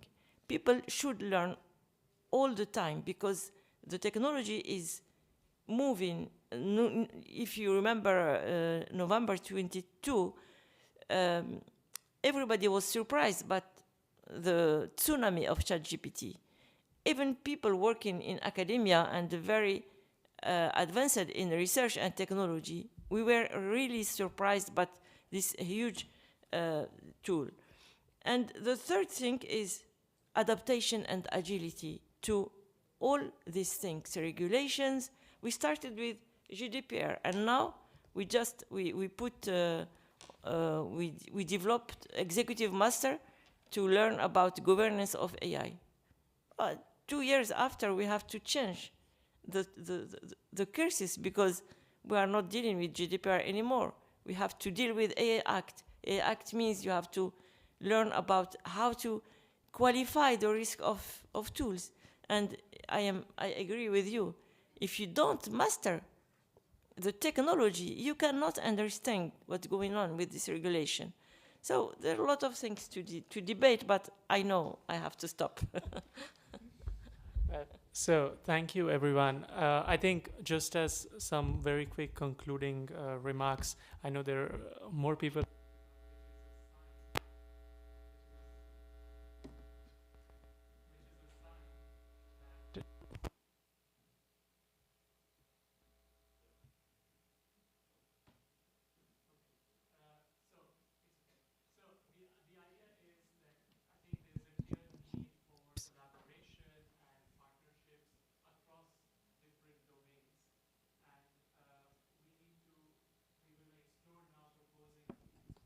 We will now explore really proposing a formal dynamic coalition on digital capacity building to the IGF with kind of three broad objectives which can be defined with the community. And what we would try to serve is more a secretariat to facilitate that cooperation. First would be a community of practice for knowledge sharing. So what all civil society, academia, governments, private sector experiences that they are having, we can share those around the world. As someone also mentioned, the experiences in Germany to the experiences in Tanzania are quite similar. And this is a real chance for all of us to learn from each other. There is also perhaps a need for developing knowledge tools. So this is not only a fora for discussion, but also collaboratively working on some products, which could be, for instance, an assessment methodology for civil servants, which whatever UNESCO will produce is, of course, available for free for everyone to use, contextualize, and so on. But we can collaboratively work on tools which then everyone can take forward. And then also to have a network of experts which can actually support governments, provide technical assistance. And this will be useful to learn from Brazil, to learning from Ghana, and facilitating that exchange. We don't have much more time, but what we will do is follow up with an email and with the formal processes of the IGF and open this up for people to join the coalition, and then we will follow up with more discussions. But thank you so much for your insights. It was a pleasure hosting this discussion this morning. Have a wonderful day ahead. Thank you.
Hi, everyone.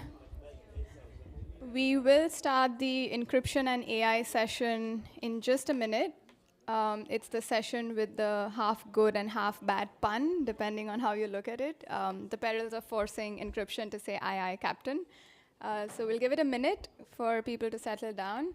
And we're waiting for one on-site speaker to join, but other than that, we're good to go. Could I request the organizers to help us see the speakers on the screen, the 2 speakers joining online?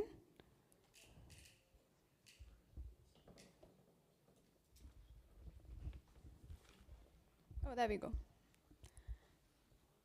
Hi, just to check, Rihanna, Sarah, can you hear us? Yes, great. Do you want to try saying something so we can check if your audio is working? Hi, can you hear me? Yes, we can hear you. Great. Can you hear me? Yes, we can. Thank you.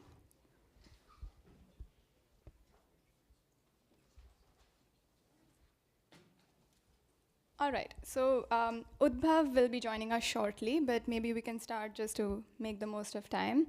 My name is Namrata Maheshwari. I'm from Access Now, an international digital rights organization.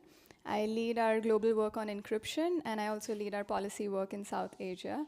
I have the relatively easy task of moderating this really great panel, so I'm very excited about it, and I hope we're able to make it as interactive as possible, which is why this is a roundtable. So we'll open it up, hopefully halfway through, but definitely for the last 20 minutes. So if you have any questions, please do note them down. Well, quick introduction, and then maybe I'll do some context setting. I'll start with Ilishka Perkova on my left, who is also my colleague from Access Now. She is Senior Policy Analyst and Global Freedom of Expression Lead. And as a member of the European team, she leads our work on freedom of expression, content governance, and platform accountability. Thank you so much for being here.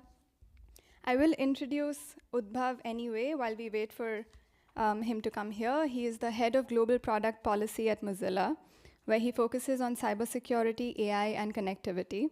He was previously at the public policy team at Google and non-resident scholar with Carnegie Endowment. And online, we have Rihanna and Sarah. Rihanna Pfefferkorn is a research scholar at the Stanford Internet Observatory. A lawyer by training, her work focuses on encryption policy in the US and other countries, and related fields such as privacy, surveillance, and cybersecurity. Sarah Myers-West is the managing director of AI Now Institute and recently served a term as a senior advisor on AI at the Federal Trade Commission. She holds a decade of experience in the field of the political economy of technology, and her forthcoming book, Tracing Code, examines the origins of commercial surveillance. Thank you so very much. These are people who I believe have played a very important role in shaping the discourse around encryption and AI in recent times. So thank you so much for lending your insights and expertise to this panel, and thank you all for sharing your time with us here today. Well, we're seeing a lot of proposals across the world in different regions on AI and encryption. So this session really is an effort to shed some light on the intersections between the two, which we think lie within the content scanning proposals that we're seeing in different countries, US, UK, EU, India, and Australia, a lot of others. These proposals mainly suggest scanning content of messages on encrypted platforms. And proponents say that there is a way to do this in a way that would not undermine privacy and help eliminate harmful material. And opponents say that there is an over-reliance on AI because the tools that would need to be developed to scan this content are AI tools, automated scanning tools, which are prone to biases, prone to, well, false outputs. And also that it would undermine privacy and erode end-to-end encryption as we know it. So I'm hoping that the speakers on this panel can tell us more about it. With that, I'll get us started. Just some housekeeping. Online, we have my colleague Reets moderating, so whoever is joining online, if you have questions, drop them in chat, and Reets will make sure we address those. Rihanna, if I could start with you.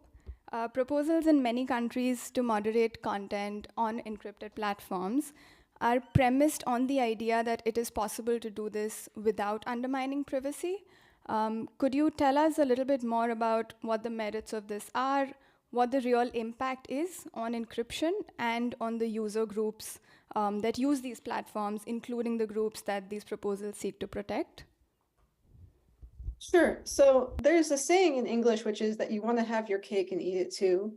And that's what this idea boils down to, the idea that you can scan encrypted content to look for bad stuff, but without breaking or weakening end-to-end encryption or otherwise undermining the underlying privacy and security guarantees intended for the user. We just don't know how to do this yet, and that's not for lack of trying. Computer security researchers have been working on this problem, but they haven't yet figured out a way to do this. So the tools don't exist yet, and it's doubtful that they will, at least in a reasonable time frame.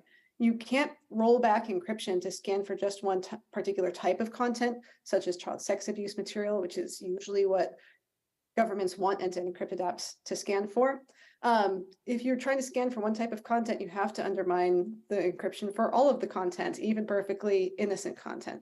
And that defeats the entire purpose of using end-to-end encryption, which is making it so that nobody but the sender and the intended recipient can make sense of the encrypted message. This has been in the news lately because, perhaps most prominently, the United Kingdom government has been pretending that it's possible to square this particular circle. Basically, the UK has been one of the biggest enemies of strong encryption for years now, at least among democracies. It's been trying to incentivize the invention of tools that can safely scan encrypted content through government-sponsored tech challenges, and it just passed a law, the Online Safety Bill, that engages in this same magical thinking that this is possible. The issue here is that, like I said, there isn't any known way to scan encrypted content without undermining privacy and security. And nevertheless, this new law in the UK gives their regulator for the internet and telecommunications the power to serve compulsory notices on encrypted app companies, forcing them to try and do just that. The regulator has now said, actually, okay, we won't use this power because they've basically admitted that there just isn't a way to do this yet. They say we won't use that power until it becomes technically feasible to do so, which might effectively be quite a while because we don't have a way of making this technically feasible. And part of the danger of having this power in the law is that, it's premised upon the need to scan for child sex abuse material, but there isn't really any reason that you couldn't expand that to whatever other type of prohibited content that a government might want to be able to find on a service, which might be anything that's critical of the government. It might be lèse majesté, it might be content coming from a religious minority, et cetera. And so requiring companies to scan by undermining their own encryption for whatever content the government says they have to look for could put journalists at risk, dissidents, human rights workers, anybody who desperately needs their communications to stay confidential and impervious to outside snooping by malicious actors, which might be your own government, might be somebody else who has it in for you, even in cases of domestic violence, for example, or child abuse situations within the home. So we've seen some at least positive moves in this area in terms of a lot of public pushback and outcry over this. Several of the major makers of encrypted apps, including Signal, WhatsApp, which is owned by Meta, and iMessage, which is owned by Apple, have threatened to just walk away from the UK market entirely rather than comply with any compulsory notice telling them that they have to scan encrypted material for child sex abuse content. So I take that as a positive sign that not only some of the major makers of these apps are saying that isn't something that we could do, and that they're saying we would rather just walk away rather than undermine what our users have come to expect from us, which is the level of privacy and security that end-to-end encryption can guarantee. Thank you, Rihanna. Sarah, if you could just zoom out a bit for a second, and there have been a lot of thoughts about how artificial intelligence is a misleading term, and it could lead to flawed policies based on a misrepresentation of the kind of capabilities that the technology has. Do you think there is a better term for it? And if so, well, what would it be? And the second limb of the question was, again, there have been a lot of studies and debates around the inherent biases and flaws of AI systems. So if these were to be implemented within encrypted environments, which one of these characteristics, or if that's true, if that is something that would happen, would these be transferred to encrypted platforms in a way that would lead to, well, unique consequences? Sure, it's a great question. I think it is worth taking a step back and really pinning down what it is that we mean by artificial intelligence, because that's a term that has meant many different things over an almost 70-year history, and it's one that's been particularly value-laden in recent policy conversations. You know, in the current in the current state of affairs.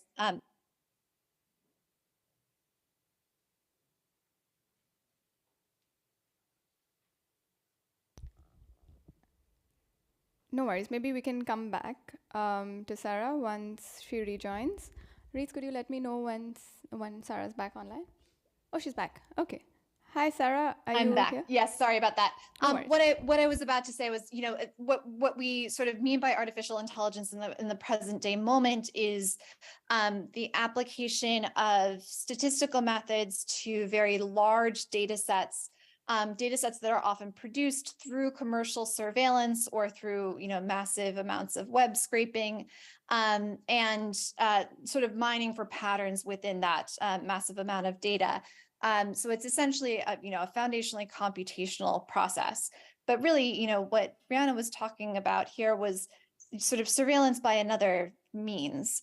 And I think a lot of value, you know, ideals get imbued onto what AI is capable of that don't necessarily bear out in practice. You know, the FTC has recently described artificial intelligence as, you know, largely a marketing term. And there's a frequent tendency in the field to see claims about AI being able to, you know, serve certain purposes that lack any underlying validation or testing. Where, you know, within the field, you know, benchmarking standards may vary widely, and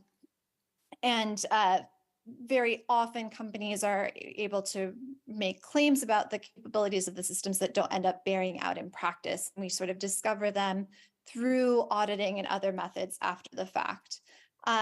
And to that point, you know, given that AI is essentially grounded in pattern matching, there is a, you know, very well documented phenomenon in which artificial intelligence is going to mimic patterns of societal inequality and amplifying them at scale. So we see widespread patterns of you know, discrimination within artificial intelligence systems in which, you know, the harms accrue to populations that have historically been discriminated against, and the benefits accrue to those who have experienced privilege. And that AI is sort of broadly being claimed to be some magical solution, but not necessarily with you know, robust independent checks that it will actually work as claimed. Thank you. Ilishka, given your expertise on content governance and the recent paper you led on content governance in times of crisis, could you tell us a bit about the impact of introducing AI tools or content scanning in encrypted environments in regions that are going through crisis? Can you maybe hand me the okay, perfect. Sure, thank you very much. And maybe I also would like to start from sort of a content governance perspective and what we mean by the danger when it comes to client-side scanning and weakening encryption, which is the main precondition for security and safety within the online environment, which of course becomes even more relevant when we speak about the regions impacted by crisis.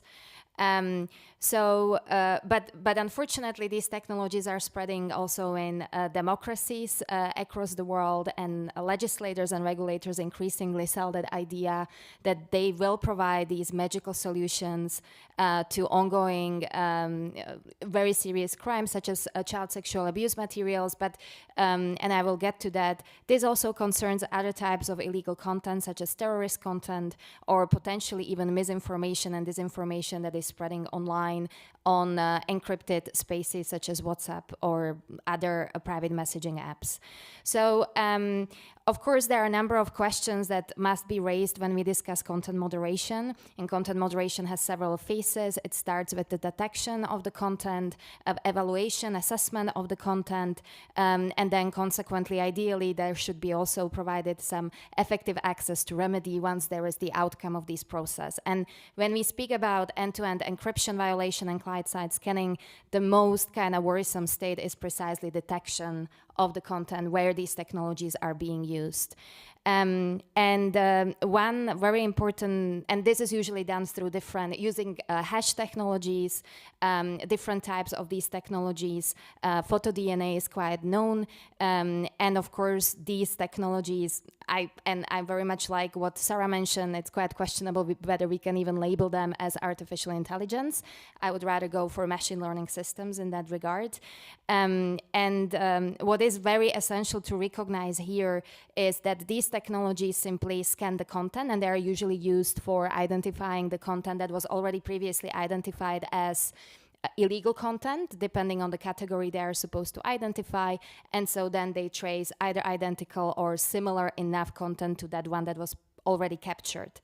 And the machine learning system as such cannot particularly distinguish whether this is a harmful content, whether this is illegal content, whether this is the piece of disinformation, because this content, of course, doesn't have any technical features per se that would precisely provide this sort of information, which ultimately results into a number of false positives and false negatives and errors of these technologies that impose serious consequences on fundamental rights protection. So what I find particularly worrisome in this debate increasingly, and that's also very much relevant regarding the regions impacted by crisis, is the impact on significant risk and justifications that these type of technologies can be deployed if there is a significant risk to safety or to other, significant risks that are usually very vaguely defined in these legislative proposals that are popping across the world. And if we have these risk-driven kind of, I don't want to call it ideology, but trend behind the regulation, then of course what will be significantly decreased is precisely the requirements for the rule of law and accountability, such as that, for instance, these detection orders should be fully backed up by the independent judicial bodies, and they should be the ones who should actually decide whether something like that is necessary and conduct that initial assessment. And when we finally put it in the context of crisis, of course, in times when the rule of law is weakened, either by authoritarian regime in power that seeks to use these technologies to crack down on dissent, human rights activists and defenders, and we as Access Now, being a global organization, we see that all over again, that this is primary goal of these type of regulations and legislations, or also these regimes being inspired by the democratic Western world where these regulations are also probably profiling more and more, then of course consequences can be fatal. Number of extremely sensitive information can be obtained about human rights activists as a part of the broader surveillance campaign. And it also means that under such contexts where the state is failing and the state is the main perpetrator of violence in times of crisis, it is the digital platform and private companies who often act as a last resort of protection and access to any sort of remedy. And under those circumstances, not only that their importance increases, but so do their obligations and their responsibility to actually get it right. And that, of course, contains the due diligence obligations, so understanding what kind of environment they operate in and what is technically feasible and what is actually consequence if they, for instance, comply with the pressure and wishes of the government in power, which we often see, especially when it comes to informal cooperation between the government and platform. That was a lot, so I'll stop here. Thank you. Thank you. Our fourth speaker, Udbhav Tiwari, is having some trouble with his badge at the entrance. I don't know if the organizers can help with that at all, but he's at the venue, but just having trouble getting a copy. So just a request, in case you are able to help, no worries if not. He'll be here shortly, but in the meantime, we can keep the session going. Rihanna, I'd like to come back to you. A lot of the conversations and debates on this subject revolve around the very important question of, well, what are the alternatives? there are very real challenges in terms of online safety, harmful material online, and very real concerns around privacy and security. So the question is, if not content scanning, then what? In that context, could you tell us more about your research on content oblivious trust and safety techniques, and whether you think there are any existing or potential privacy preserving alternatives? Sure. So I published research in Stanford's own Journal of Online Trust and Safety in early 2022. There's a categorization that I did in this research, which is content dependent versus content oblivious techniques for detecting harmful content online. Content dependent means that that technique requires at-will access by the platform to the contents of user data. So some examples would be automated scanning, photo-DNA as an example, or human moderators who go to look for content that violates the platform's policies against abusive uses. I would also include client-side scanning, as Eliska was describing, as a content-dependent technique, because it's looking at the contents of messages before it gets encrypted and transmitted to the recipient.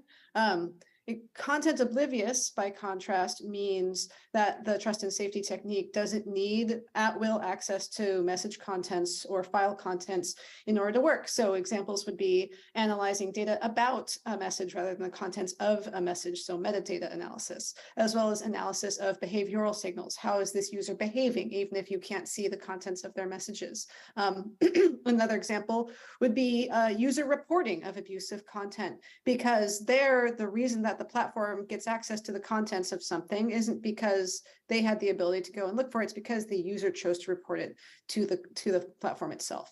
So I conducted a survey in 2021 of online service providers, which included both end-to-end encrypted apps as well as other non-EDE types of online services. And I asked them what types of trust and safety techniques they use across 12 different categories of abusive content, from child safety crimes to hate speech to spam to mis and disinformation and so on. And I asked them which of three techniques, automated content scanning, which is content dependent, and metadata analysis and user reporting, which are content oblivious, did they find most useful for detecting each of those 12 different types of abusive content. And what I found was that for almost every category, a content oblivious technique was deemed to be as or more useful than a content dependent one. Specifically, user reports in particular prevailed across many categories of abuse I asked about.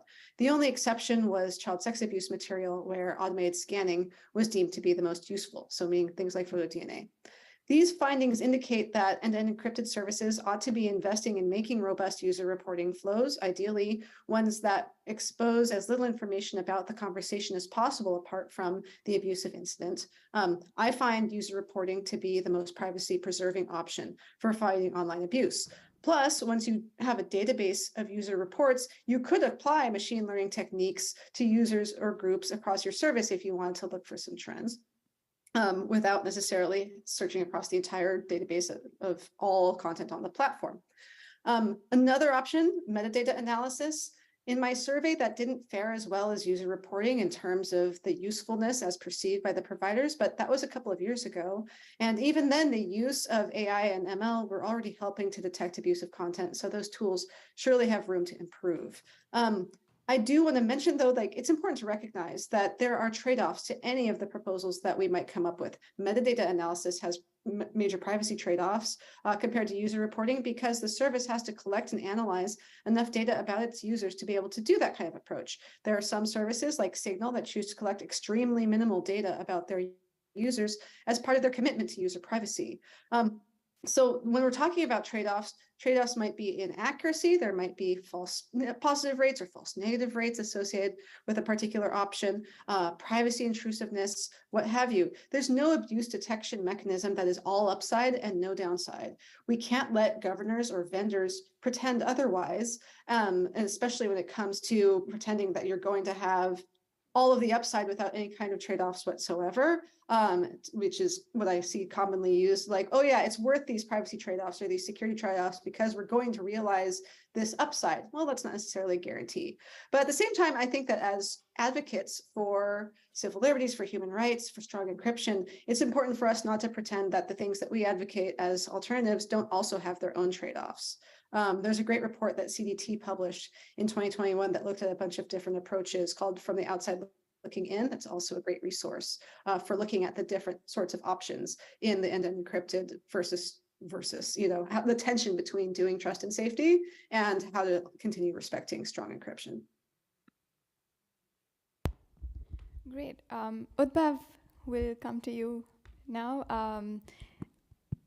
A lot of proposals, again, on content scanning are premised on the admittedly well-intentioned goal of wanting to eliminate harmful material online. From a product development perspective, do you think it is possible to develop tools that are limited to scanning certain types of content? And looking at the cross-border implications as well, from a platform that provides services in various regions, what do you think the impact of implementing such abilities in one region be on other regions with different kinds of governments and contexts? Thanks, Namrata.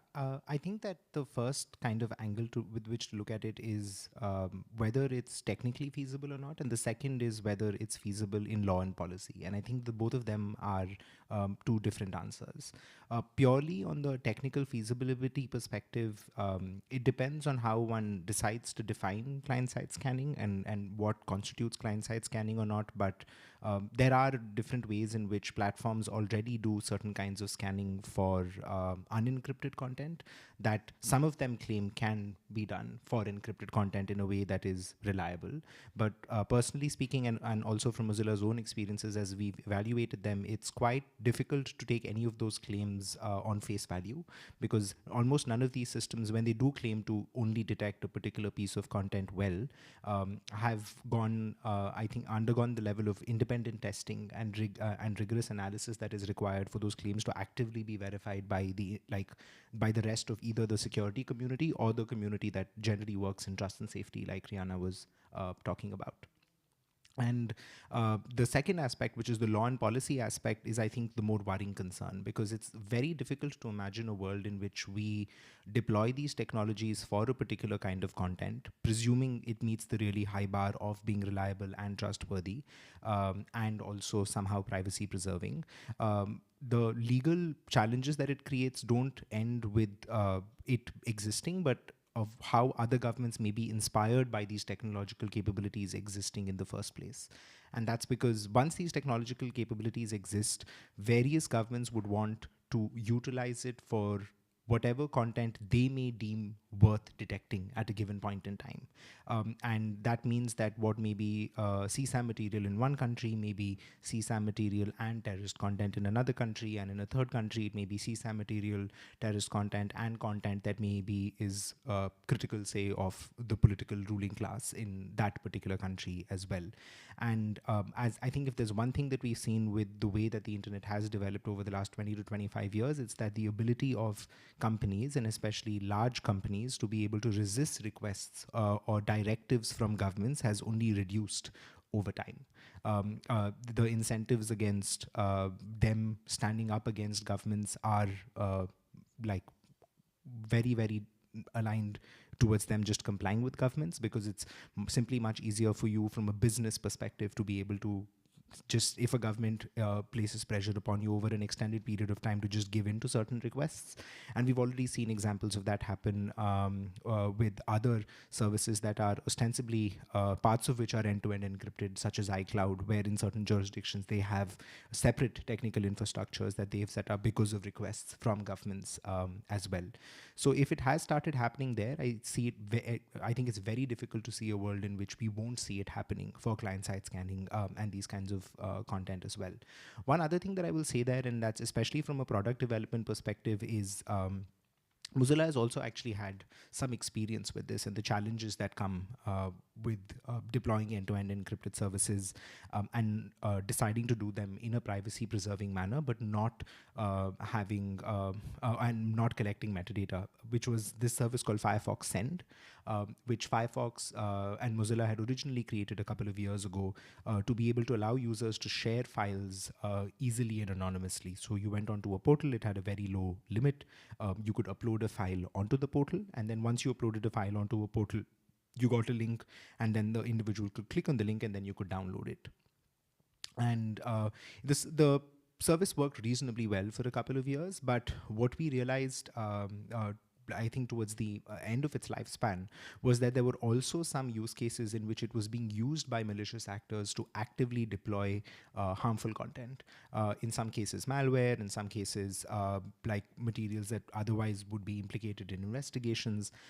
And once we evaluated whether we could deploy mechanisms that would either scan for such content on devices, which in our case was the browser, which has even less of a possibility of doing such actions, we decided that it was better for that piece of software to not exist rather than for it to create the risks that it did for users without the trust and safety options that were available to us because it was end-to-end encrypted.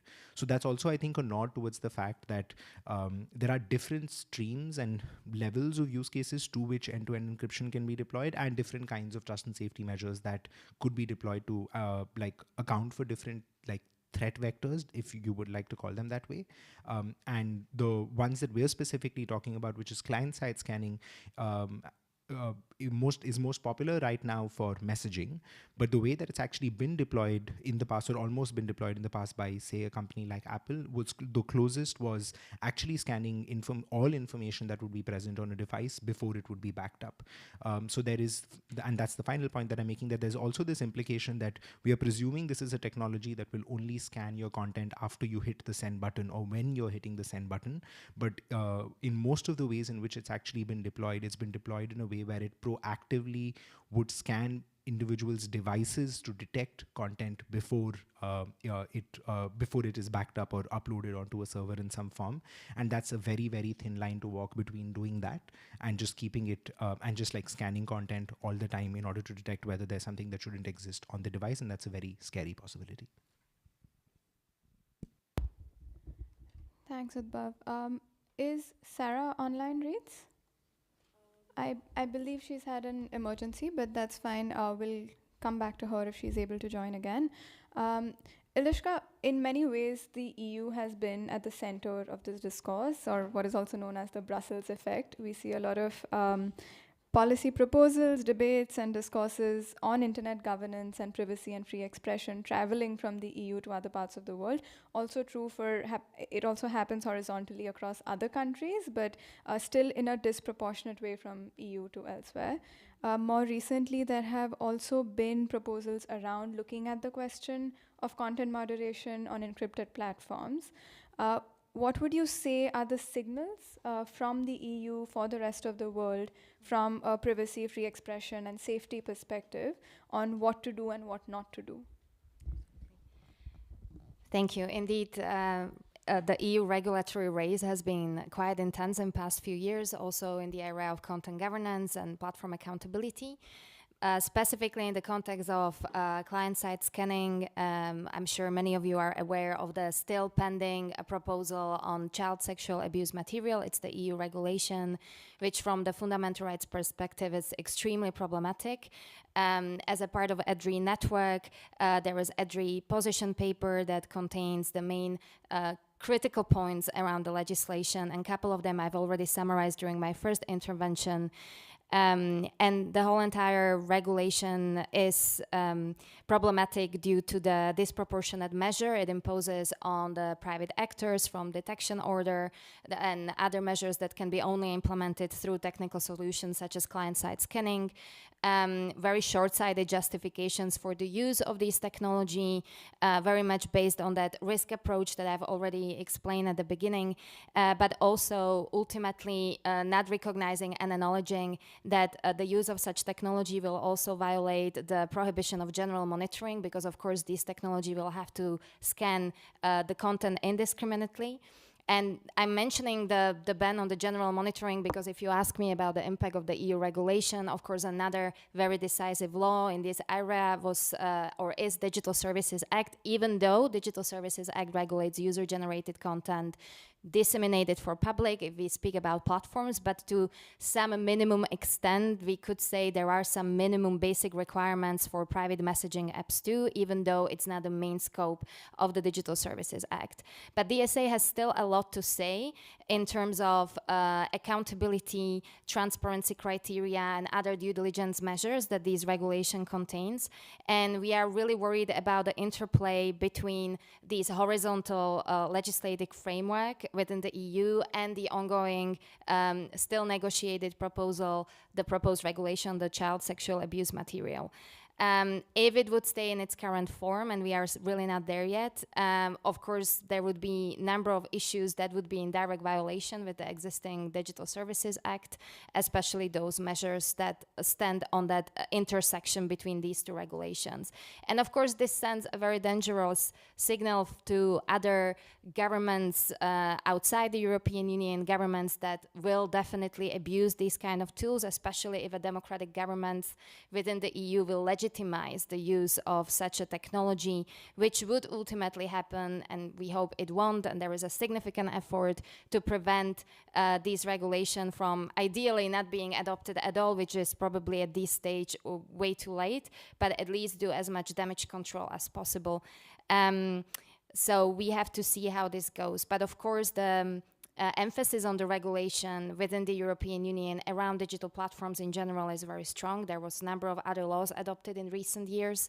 And it will definitely trigger this Brussels effect that we saw in the case of the GDPR, but also in case of other member states within the EU, especially in the context of content governance. For instance, infamous NetzDG in Germany, where Justitia is running the report every year, where they clearly show how many different jurisdictions around the world follow this regulatory approach. And if it's coming directly from the European Union, the situation will only get, you know, as much as I believe in some of those laws and regulations, what they try to achieve, everything in the realm of content governance and freedom of expression can be significantly abused if it ends up in the wrong hands and in the system that doesn't take their constitutional values and rule of law seriously. Thank you. Udbab, my question for you is actually the flip side of my question for Ilishka. Given that so much of this debate is still dominated by regions in the global north, mostly the US, UK, and EU. How can we ensure that the global majority plays an active role in shaping the policies and the contexts that are taken into account when these policies are framed? And what do you think tech platforms can do better in that regard? Thanks, Namrata. I think that generally speaking, if we were to look at just for the first maybe minute in the context of end-to-end encrypted messaging, I would say that probably the only country that already has a law on the books that nobody's, like at least the government doesn't seem to have made a direct connection between possibilities like client-side scanning and regulatory outcomes is the Indian government, because India currently has a law in place that gives the government the power to demand the traceability of pieces of content in a manner that still preserves security and privacy. So we're not very, I don't think it's too much of a stretch for, say, a government stakeholder in India to say, why don't we develop a system where there's a model running on every device, or a hash, or a system that scans for certain messages on every device, and the government provides hashes, and then you need to be able to like essentially scan a message before it gets encrypted and report it to us for whether it and if it is a match, it means that that individual is spreading, you know, messages that are either leading to like public order issues or other kinds of misinformation that's spreading that they want to clamp down on. So, and the reason I kind of raise that, even though traceability is not necessarily a client-side scanning issue, is that I actually think that the conversation is both a lot less nascent in the vast majority of the global majority conversations, but it's also has a lot more potential to cause much more harm. And that's because a lot of these proposals both float under the radar, don't get as much attention internationally, and ultimately the only thing that holds or protects the individuals in these jurisdictions is the willingness of platforms to comply with those regulations or not. Because so far apart from the notable exception of China, where in general there have been systems where the amount of control that the state has had on the internet has been quite different for long enough that there are alternative systems, to the point at which I think that the only known system that I've read of that actually has this capability is the green dam filter. I think it's called in China, which does have the ability to was originally installed on, and I think it's almost mandatory for it to be present on personal computers, which was originally recommended as a filter for pornographic websites and adult content, but there have been reports that since then it may have reported to governments when people have either searched for certain keywords or gone after or looked for content that may not necessarily be approved at that point as well. And I think that showcases that in some places the idea that client-side scanning may not be this hypothetical reality that will exist in the future, but may already exist for some time. And that given the fact that we are only relying, for better or for worse, on the will of the platforms to resist such requests before they end up being deployed, I think that the conversation that we need to then start having is, one, what are the ways in which people outside these jurisdictions are actually holding platforms to account for when these measures get passed. So if they do get passed saying, do you intend to comply with it? If you don't intend to comply with it, what is your plan for if the government escalates like its enforcement actions against you? And as we've seen in many countries in the past, like they can get pretty severe. And ultimately, I think this is something that will need to be dealt with at a country to country level, not necessarily platform to country level, because I think that ultimately, if depending on the value of the market for the business or for the strength of the market as a geopolitical power, the ability of a platform to resist demands from a government is ultimately limited. And they can try, and some of them do and many of them don't, but ultimately it's something that only international attention and international pressure can reasonably move the needle into. The final point that I'll make there is I do think that even when it comes to the development of these technologies, these are still very much very like Western-centric technologies, where a lot of the models that they are trained on, a lot of the information these things are designed on, come from a very different like realm of information that may not really match up two pieces in the global majority. I have like read of numerous examples outside the end-to-end encrypted context where, for example, something that a lot of platforms do is that they block certain keywords that are known to be secret keywords for CSAM, which are not very well known. And they vary radically in different jurisdictions. So in order to find it, it may seem like an innocuous word that means something completely different in a local language, but if you search for that, you will find users and profiles that where actually CSAM already exists. And just finding out what those keywords are in various local languages in individual jurisdictions is something that like many platforms take years to be able to do well, and that's not even an end-to-end encrypted or client-side scanning problem. It's how much are you investing in understanding local context, how much are you investing in understanding local realities problem. And if that happens there, I think that it's because those measures fail, it's because when it comes to unencrypted content, that platforms don't act quick enough or don't account for local context enough, that governments also end up resorting to measures like recommending client-side scanning. That's by no means to say that it's the fault of these platforms that these measures or these ideas exist, but there's definitely a lot more that they could do in the global majority to actually deal with the problem on open systems where they actually have a much better record of enforcement in English and in countries outside the global majority than within the global majority. Thank you. I have one last question for Sarah, and then we'll open it up to everybody here and if anybody is attending online. So please feel free to jump in after that. Sarah, as our AI expert on the panel, what would your response be to government proposals that treat AI as a sort of silver bullet that will solve problems of content moderation on encrypted platforms? So I think one thing that's become particularly clear over the years is that content moderation is in many respects an almost intractable problem. And though AI may present as though a very attractive solution, it's in many ways, it's not a straightforward one. And in fact, it's one that introduces new and likewise troubling problems.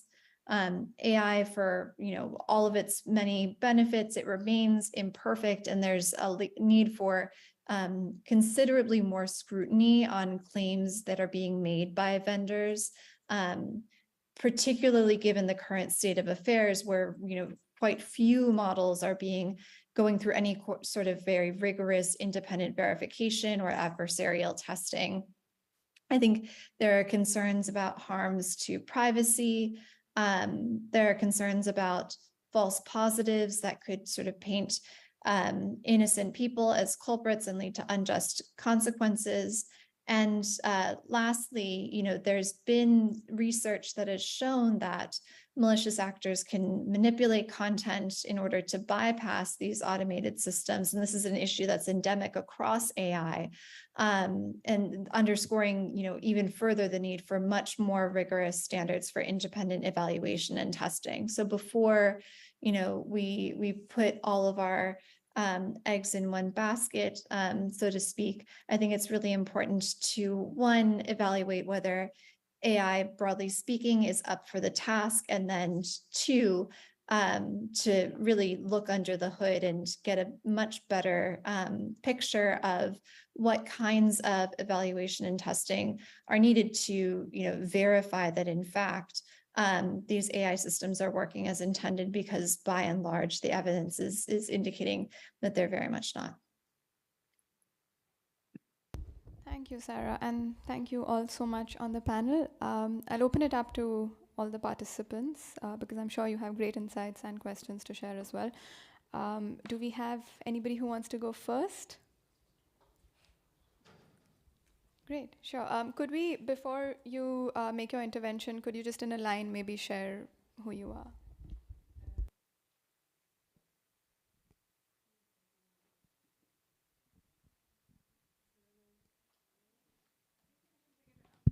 Oh, no. Is it? Okay, it's better now. Good morning, everyone, still good morning. My name is Katarzyna Staciwa, and I represent the National Research Institute in Poland, although my background is in law enforcement and criminology, and soon also clinical sexology. So I really want voices of children to be present in this debate, because there were already mentioned in the context of CSAM, which is child sexual abuse material, scanned and on some other occasions. But I think there is a need to make a difference between general monitoring or general scanning and scanning for this particular type of content. It is such a big difference, because it helps to reduce this horrendous crime. And there are already techniques that can be reliable, like hashes. And by hashes, I also mean experience of hotlines, in-hope hotlines present all over the world. And it's already experience of, I believe, more than 20 years of this sort of cooperation. So hashes, there are gathered in a reliable way. There is 3I verification in the process of stating if a particular photo or video is CSAM. So it's not like a general scanning, it's scanning for something what has been corroborated before by an expert. And then on AI, I'm lucky enough because my institute is actually working on AI project. And we train our algorithms to detect CSAM in a big bunch of photos or videos. And I can tell you that this is being very successful so far. So we use also current project by InHope that follows on ontology, a specific ontology. So we train algorithms in a very detailed way to pick up only these materials that are clearly defined in advance. So, and it's again, it's an experience of years of cooperation, international cooperation, and I can tell you that that general monitoring is something very much different than scanning for photo or video of a 6-month-old baby that is being raped. So please take it into consideration in any future discussions that while we have obligation to take care of privacy and online safety, we first have an obligation to protect children from being harmed. And this is also deeply rooted in all the EU conventions and all the UN conventions and the EU law. So we have to make a decision, because for some of these children it will be too late. And I will leave you with this dilemma. Thank you. Thank you. Thank you so much for that intervention, and respect all the work you're doing. Thank you for sharing that experience. I think one thing that I can say for everybody on the panel and in the room is that all of us are working towards online safety, and I know we're at a point where we're identifying similar issues but looking at the solution from different lenses. So I do hope that conversations like this lead us to solutions that work for safety and privacy for everybody, including children. So thank you so much for sharing that. I really value it. Anybody else? Okay, there and there. Thank you for the great presentation. I'm Marlena Wozniak from European Center for Nonprofit Law. And thank you for your intervention. Following up on that, I'd love to hear from you, Eliška. You mentioned the potential misuse of EU regulation, then more broadly, how can this kind of child safety narrative can also be used as a slippery slope for other narratives like counterterrorism or fighting human trafficking, which are all laudable goals, which as human rights advocates we all fight for. And thank you for your mention about child protection. Indeed, online safety applies to all, especially marginalized groups. But I'd love to hear from you how it's not as easy, it's not a black or white kind of picture, and how these narratives can often be abused and weaponized to actually prevent encryption.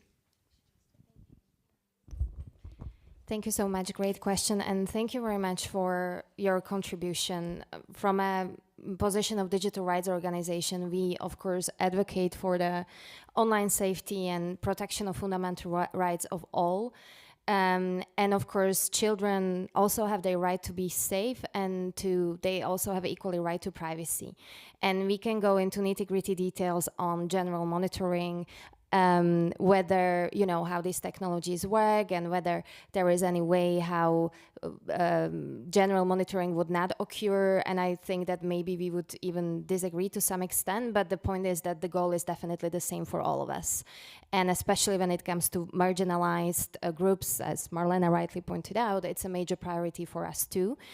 But I definitely find it difficult, mainly as an observer, because we truly rely fully on the EDRI network in Brussels, European Digital Rights Network, who leads our work on child sexual abuse material.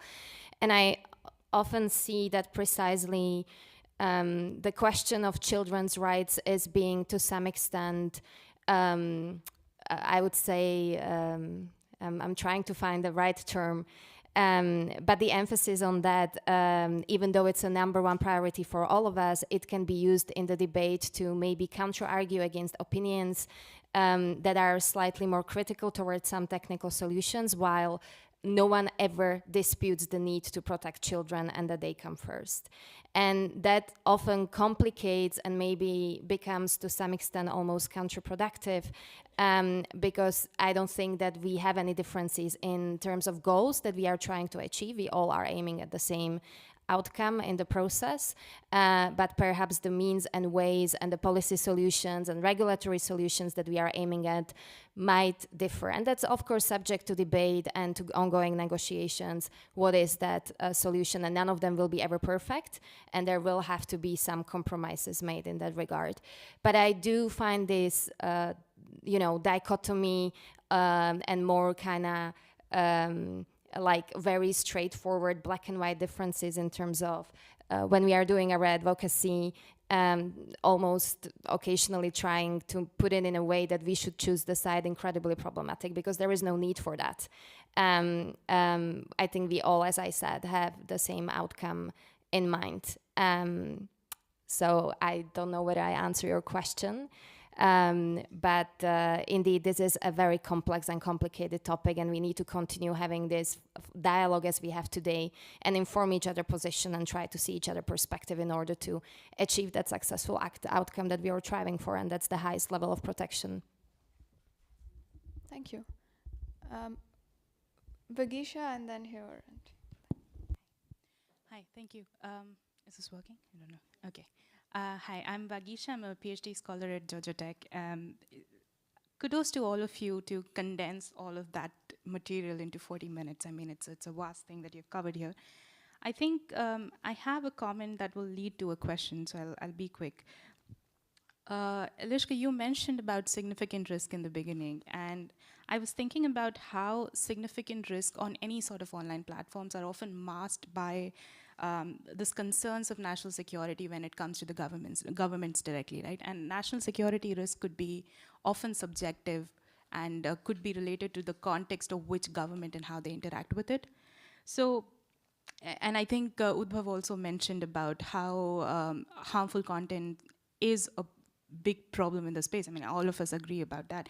I think my question would be largely alluding to, one, when you were talking about, and this is to everybody, when you're talking about scraping of the content to be used further on, how much of the apps that are available online actually store the data in an encrypted format? So how big is that problem of, scraping of that data and it's encrypted, it being in encrypted format? And two, how do we think about it from a user's perspective? So what can a user do directly to either not solve this problem, but intervene in this problem and present their perspectives ahead? Thank you. Thank you. Actually, do you want Udbhav to take the question given the platform reference? And could I request everyone to just keep the questions brief so that more people can participate? We have only a few more minutes to go. Thank you. Sure. So on the platform front, I think how big is the problem and how pervasive is the problem is an interesting one, because on one angle, it depends on whose perspective you're looking at it from. If you're looking at this from the perspective of an actor that either produces or consumes child sexual abuse materials, then it's arguably a lot of them, because this is how one would argue they communicate with each other and share information with each other, which is measures that either aren't online at all or are ways in which they are encrypted. But I think that's definitely a space that needs a lot more study, especially going into like what are the vectors in which these pieces of information are shared and communicated with each other, because there has been some research on how much of it is online, how much of it is offline, how much of it is natural discovery, how much of it is you have to seek out the fact that it exists kind of discovery. But a lot of that information is both very jurisdiction specific and I think overall has not been answered to the degree that it should be. On what are the things that users themselves can do, I mean broadly into three categories, right? Like one is there's reporting itself, because then even on other systems, the ability for a user to say, I have received or seen content that is like this and I want to tell the platform that this is happening is one route.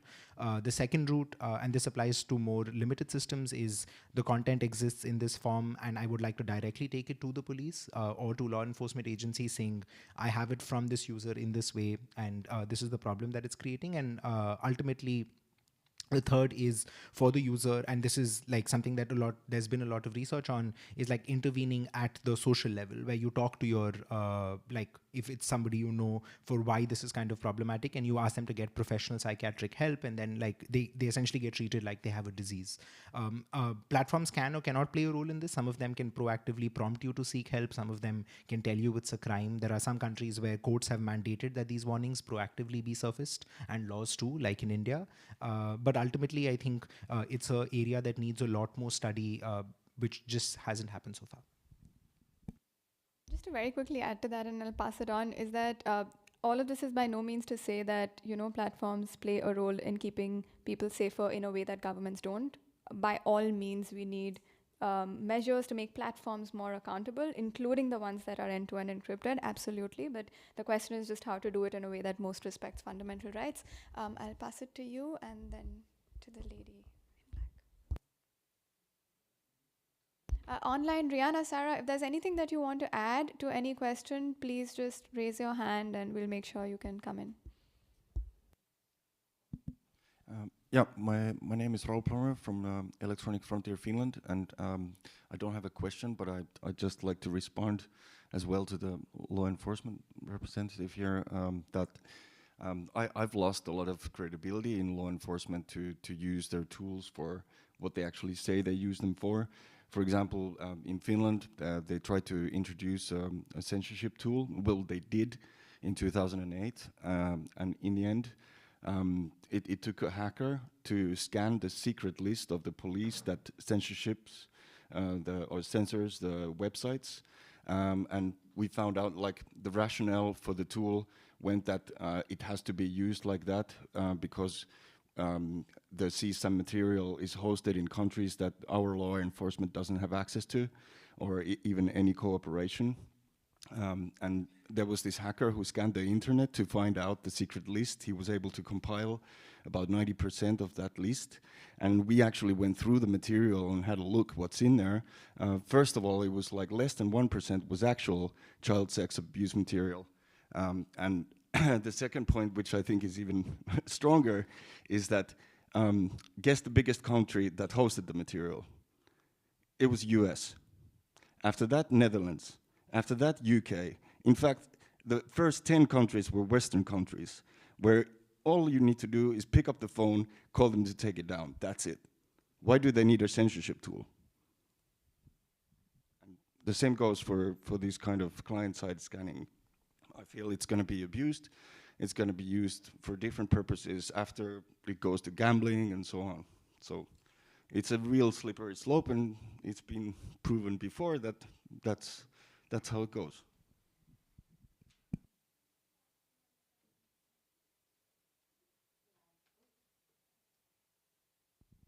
Thank you, and thank you very much for your comment. So I work for ECPAT International, which some of you will know. We're at the forefront of actually advocating for the use of targeted technology to protect children in online environments.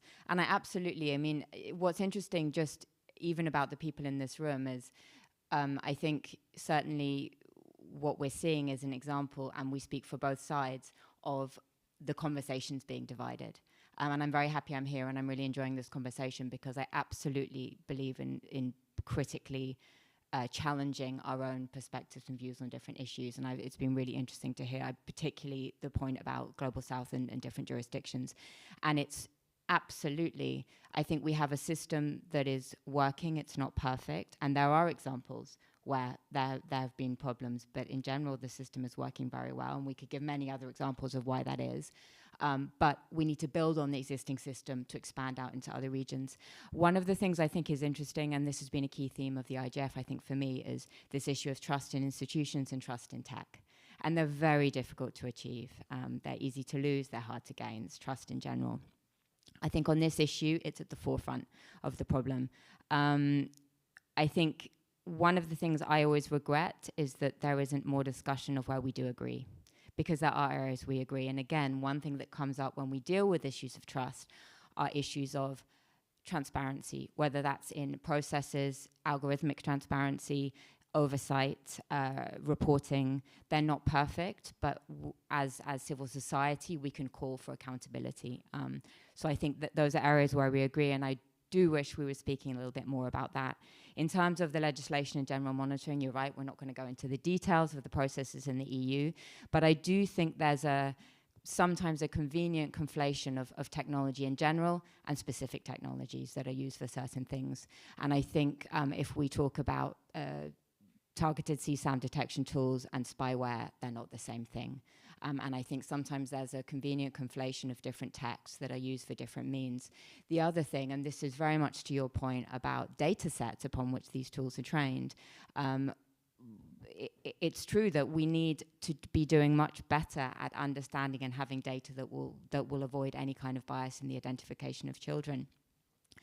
But just to this final point, one of the reasons for differentiating between hosting of content, which is very much related to internet infrastructure, but it is shifting, is also that we need to talk about victim identification. That one of the reasons to take down and refer child sexual abuse material is that it gets into processes where children can be identified. And we have decades now of experience of very successful processes whereby law enforcement are actually identifying children and disclosing on their behalf. Because we have to remember that child sexual abuse material is often the only way a child will disclose, because children do not disclose. And one of the fallacies, I'm sorry, I will finish here, one of the fallacies in the debate about the child rights argument is often that we're calling for technical solutions as a silver bullet. Absolutely not. I think one of the things we all agree on is this is a very complex puzzle, and prevention means technology, prevention means education, prevention means safety measures, prevention means, you know, working with perpetrators. It's everything that we need to be doing, and we're absolutely calling for that. So I suppose it's not a question, but I wanted to sort of make that point, and maybe it's a question or a call to action, is that we really need to be around the table together, because I think there are areas where we absolutely are agreeing. Absolutely agree with that, and I do hope we'll have more opportunities to kind of talk on the issues that we all care about. Unfortunately, we're over time already, but I know that Rihanna has had her hand raised for a bit. So Rihanna, do you want to just close us up in 1 minute? Sure. So to close, I guess I'll just note that I'll emphasize something that Alishka said, which is that we know that all fundamental rights are meant to be co-equal, with no one right taking precedence over any other. And how to actually implement that in practice is extremely difficult, but it applies to things like child safety as well, that are these contentious, you know, horses that we can get stuck on. And that's the topic of a report that I helped author, including with an emphasis on child rights as part of the DFR Lab's recent Scaling Trust on the Web report that goes into more depth into all the different ways that we need to be forward-looking with regard to finding equitable solutions for the various problems of online harms. I also just want to make sure to mention that when it comes to trustworthiness of institutions, we do need everybody to be holding governments accountable as well. There was recent reporting that Europol had, in some of the closed-door negotiations over the child sex abuse regulation in the EU, demanded unlimited access to all data that would be collected and have that be passed on to law enforcement so that they could look for evidence of other crimes, not just child safety crimes. So in addition to looking to platforms to do more, we also need everybody, child safety organizations included, to be holding governments to account and ensuring that if they are demanding these powers, that they cannot be going beyond those and using that as the tip of the spear with one particular topic to be demanding unfettered access for all sorts of crime investigations, because that goes beyond this sort of necessity and proportionality that is the hallmark of a human rights respecting framework. Thanks. Thank you. A big thank you to all the panelists, Sarah, Rihanna, Udbhav, Ilishka, Reeds. Thank you for moderating online. And thank you all so very much for being here, for sharing your thoughts. And we hope all of us are able to push our boundaries a little bit and arrive at like a common ground that works for the best of all users online. Thank you so much. Have a great IGF.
there's a lot of debate around traceability.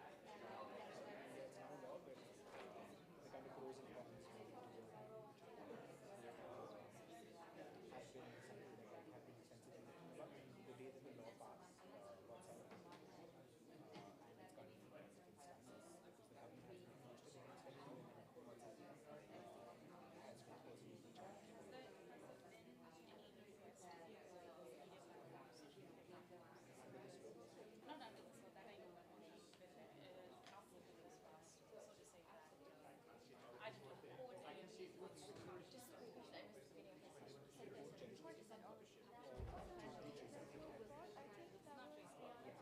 General stuff, yeah. So look at it.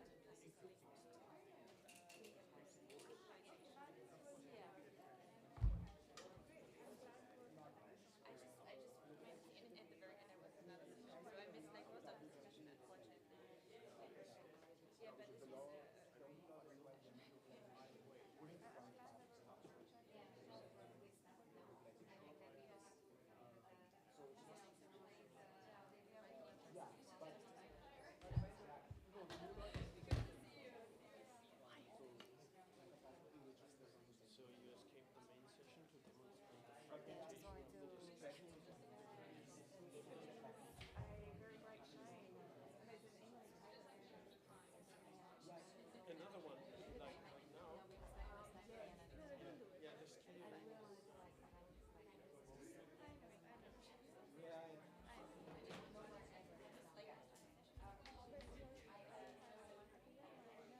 Yes, and I work very closely with everyone who works at the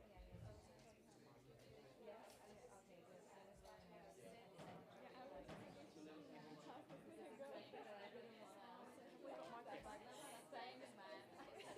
Out of all people, you. Microphones? How's this going to work? Yeah, that's good. I think there's a mobile microphone. I can sit wherever, I guess. But we should leave the room. That doesn't say something that could be potentially used against us, you know? That's my main. I got you, even if anything happens. Should I grab a microphone? So there are two on the sides. I think, yes, we should probably... The contribution, was it what you wanted? Yeah. There you go.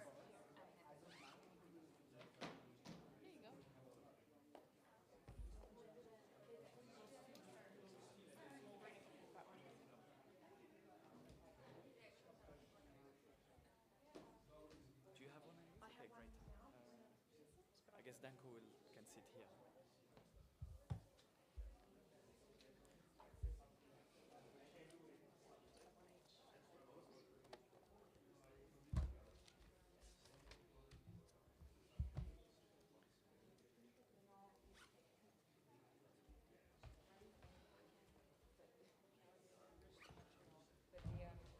Which organization? Access Council.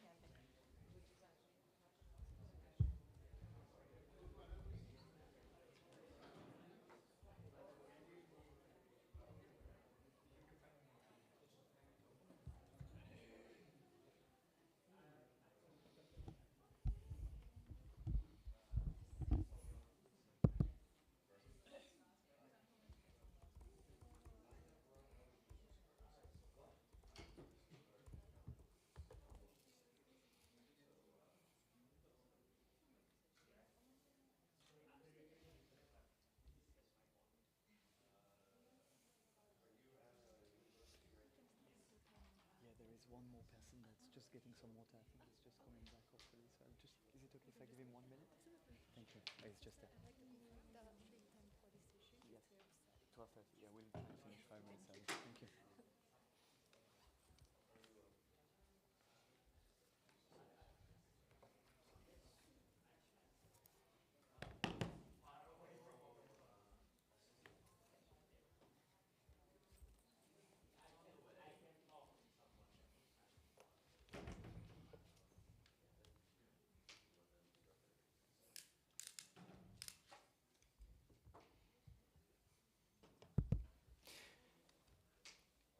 Good morning, everyone. I suggest we start. Welcome to this town hall number 74 at IGF 2023. The topic of this meeting is internet fragmentation and the technical community and in the context of the GDC. We have 4 speakers today. So my name is David Abekasis. I'll be moderating this session. I work with a company called Analysis Mason, and we do quite a bit of work in this space. To my left, Danko Jekovic, the vice chair of the ICANN board. To my right, Annelise Williams from .au, and Bruna Martin Santos from Digital Action. And online we have Michael Kendi, who's my colleague from Analysis Mason and also works independently on a lot of these topics. The idea in this meeting, I know there's quite a lot of scheduling conflicts, so it's a few of us, but hopefully we can make it interactive and informative. Please don't hesitate to come and sit around the table if you'd like to speak during the session. What we will do is have each one of the speaker spend about 4 or 5 minutes setting the scenes in their own areas, and then we'll open the floor to questions and discussions, and hopefully it can be interactive and we can agree or disagree in a constructive manner. So perhaps just to set the scene very very briefly, we've been talking about fragmentation over the last couple of days. There were a number of meetings and town halls and workshops yesterday. I think Jean was in one yesterday. And one of the questions that came up is the types of fragmentation. And today we want to talk about the role of the technical community, but we can't abstract this from the various types of fragmentation that we've been talking about. The internet was built effectively from the start as a way to ensure that separate and fragmented networks could work together, could communicate. And the main objective in the origins of the internet was resilience, and scalability, versatility ended up very much as sort of side effects of that resilience. But that's what makes the value of the internet today. So the fragmentation of networks was an issue from the start, and it was necessary to define unified protocols, shared technical resource management, and to some extent a degree of shared governance to ensure that the internet worked. There have been examples where there's been attempts to unify network protocols further.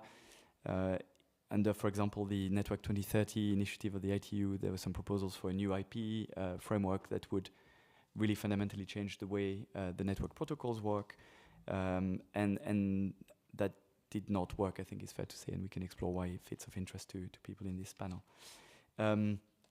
So it's important not to talk about fragmentation in the abstract, but in the context of specific aspects of the internet, including this middle layer of technical resources and technical standards, and in the context of specific policy objectives. The link with the Global Digital Compact, I think, is really there in terms of the link with the policy objectives that we want to pursue. And the questions that I want to ask today are what is the role of the technical community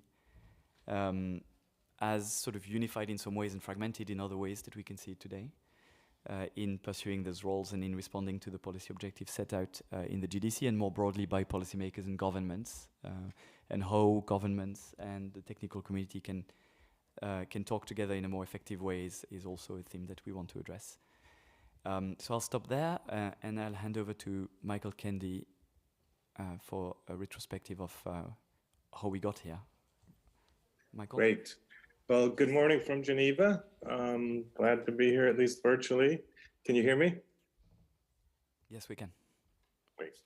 So, as David said, the purpose of this town hall is to identify how the technical community can best represent itself within the UN Global Digital Compact process on the topic of avoiding technical fragmentation. And that's broadened out a bit, as I'll explain in a minute, to more broadly the role of the technical community within internet governance in general.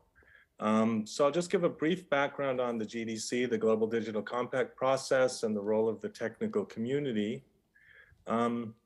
After a few years of discussions and reports on digital cooperation, the idea for the compact was proposed by the UN Secretary General in 2021 in a report called Our Common Agenda as a way to outline, quote, outline shared principles for an open, free, and secure digital future for all.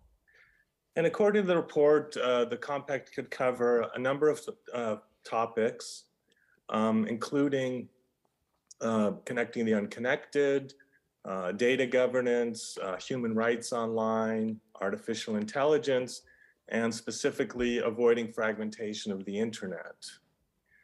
And sometimes it's kind of hard to get a handle on what is actually meant by what is the Global Digital Compact going to be. And I think that's still to be resolved, but a good quote that I found kind of explaining it comes from the Geneva Internet Platform saying, quote, that the GDC is the latest step in a lengthy policy journey to have, at the very least, a shared understanding of key digital principles globally, and at most, common rules that will guide the development of our digital future along the lines of the topics that I just mentioned. And the goal is to have this Global Digital Compact agreed just under a year from now at the Summit of the Future in September 2024 in New York at the General Assembly meetings. As a way of gathering information, there were a number of consultations. Many people submitted their views on the various topics into the consultation. And then the two countries that are co-facilitating the development of the compact are Sweden and Rwanda, and they organized a number of thematic deep dives earlier this year in the spring on 8 of the topics, including connectivity, data protection, et cetera, and slightly shifted from avoiding fragmentation of the internet to more broadly internet governance. But among the questions that were asked, it was definitely still in relation to fragmentation. The questions to be raised during the deep dive included how to ensure an unfragmented internet, how to make sure it's interoperable, and specifically the role of ICANN, IETF, and the IGF in supporting internet governance. So even if internet fragmentation may not be explicit anymore, the role of the technical community still is going to be addressed and should be addressed.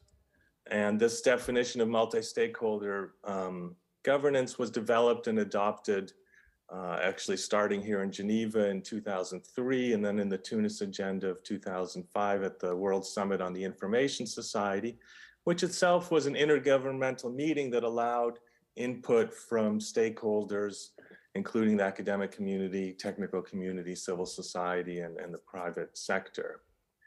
And this technical community was specifically highlighted as a stakeholder, contributing to the work of government, private sector, and civil society.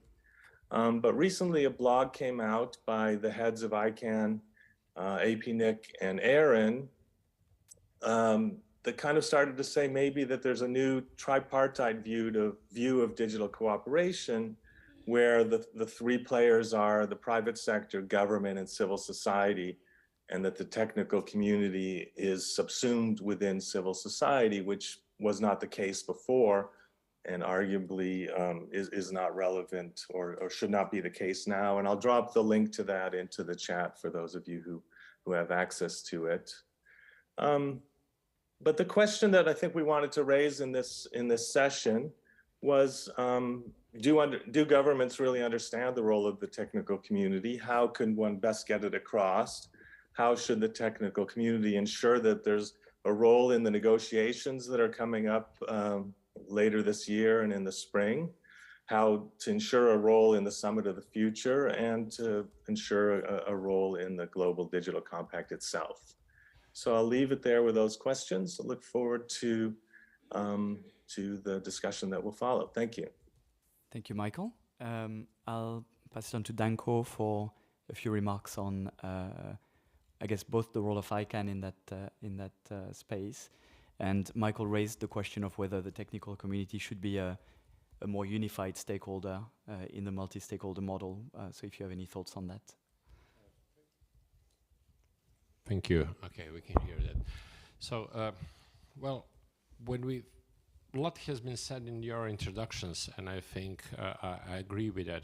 But let's just try to take one step back when we discuss about the role of the technical community. And sitting here at the Internet Governance Forum, maybe we should sometimes ask ourselves, what is the Internet? And from the technical point of view, Internet is a network of networks, obviously, but something that is defined by the IETF developed protocols. So we have IPv4 and IPv6 overlaid over each other. And the Internet is defined by the IP addresses that are assigned by the regional Internet registry and by the BGP routing that is connecting those IP addresses. But also for the end user's point of view, Internet is defined by the DNS system. It's defined by the root zone that is managed by IANA. And the key to that, I think, is that all of that actually depends on the trust of end users into the root server system, in those 11 IP addresses that define the location of the root servers. So when we look at the fragmentation, I think we should ask ourselves, what are we discussing about? So we are actually discussing this system of trust that is rooted in the root server system, and that is all that is defined. So it is important, if we want to avoid the fragmentation, to continue to have the trust in that system. And that system is the mid layer that is overlaid on the telecommunication networks and below the applications and the content of users. But this mid layer is critical for the content. So I think I would agree that in fragmentation, we always had a different user experience in different countries. And for example, in order to get to the content of Facebook, you have to log on. If you want to go to the website of a car manufacturer, usually you go to something.com and that translates you to your, moves you to your local country code, domain name, where you see content in your own language. So you have different experiences in different countries, but in my mind, this is not the fragmentation, because the mid-technical layer is still there and still functions. So I would say that today, Internet is not fragmented in that sense, and I would say that we are fine. But going into discussions about Global Digital Compact, we have to think how we will protect this middle layer and this interoperability that is built on that trust into the whole system and the root servers. And this brings us back to this discussion, what is the role of the technical community, and how, especially in the UN environment, it is basically multilateral, and the Global Digital Compact will be contract of countries, how to best to have the role of the technical community. And I think it is very important that is well defined, and that it is a keeper of the future freedom of these open protocols and interoperability, and how to say it, a basis for the trust in the system. Thank you, Danko. You made a very important point here around the fact that fragmentation and diversity don't need to be in opposition to one another, and actually can complement each other. So if we avoid fragmentation at the right level, we will keep diversity where it matters. And perhaps, Bruna, if I can hand over to you to talk a little bit about the work that you're doing with the Policy Network on Internet Fragmentation, and also the perspective of the civil society. Perhaps you can take a view on whether or not the technical community should be part of civil society or not. Deep and like hard question, right? But starting with the PNIF, Policy Network on Internet Fragmentation is one of the intersessional work for the IGF currently, right? We are just in our second year, and we started with this perception that it was very often that some of the discussions about internet fragmentation went to a rather technical discussion, or even excluding at times, because it would be debates surrounding basically the technical layers or the technical aspects, and then a lot of people perceptions questions about what happened to the user experience were kind of left in the middle of the way. So if you spoke with the folks at ICANN community, they would maybe mention and bring some of the things that Danko just brought up about like DNS or whether like managing IP numbers, that would be related to this. If they failed, it would be related to fragmentation. But when you speak to civil society or even activists, some people very often brought up cases like internet shutdowns as examples. So what we did in the PNIF in the end of the day was to divide this debate in 3 baskets. The first one being the technical fragmentation of the technical layer, so classical discussions on this space. Second one would be the fragmentation of the user experience, so the interventions that might occur to the net or to the user experience in the general way, and that would affect their own perception or their own experience, like shutdowns or even like court orders in asking for content to be geo-blocked, or even blocking of applications on the internet. These are some of the examples we bring up. And the last one is the one that relates to the GDC, that is the fragmentation of internet governance and coordination. And it goes, it starts with an analysis that a lot of these forums that we have been engaging and discussing, they stopped to communicate with each other at some point. And the GDC process was the most concerning one because it is placed from a member state's perspective, but it felt like something that would go along the lines of the IGF, because at the very beginning of this process, it did discuss the IGF Plus and how we would improve this space, right? But at some point, these discussions were dropped from it. And then recently, we had the suggestion of the Digital Cooperation Forum. So what the PNIF does within this discussion is to say, we should avoid duplication. We should make sure people have the time and the space and the knowledge to engage in these spaces. And last but not least, all of the digital cooperation discussions and governance, they should be leveraging from the IGF's collective intelligence. So that is a little bit of some of the things we have been discussing. And on the discussion paper the PNIF just put out, they do highlight some concerns about the Digital Cooperation Forum that was suggested within one of the policy briefs, mostly because it will be yet another expensive and excluding process.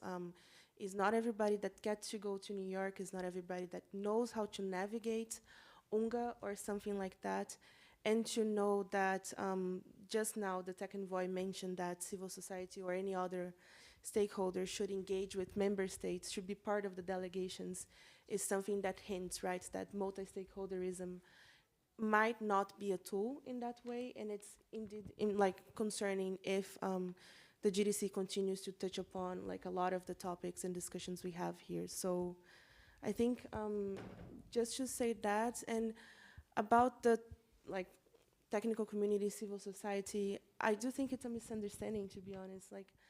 Or it might be just from a very kind of policymaker perspective that doesn't really dive into the multi-stakeholderism debate and divisions that we did in the WISIS and the Tunis process, right? So they might look at all of us as civil society in the broader way, but but when we put everybody in the same box, we miss a lot of the relevant discussions, right? Like a lot of the activism, a lot of the problems that each of our spaces can discuss.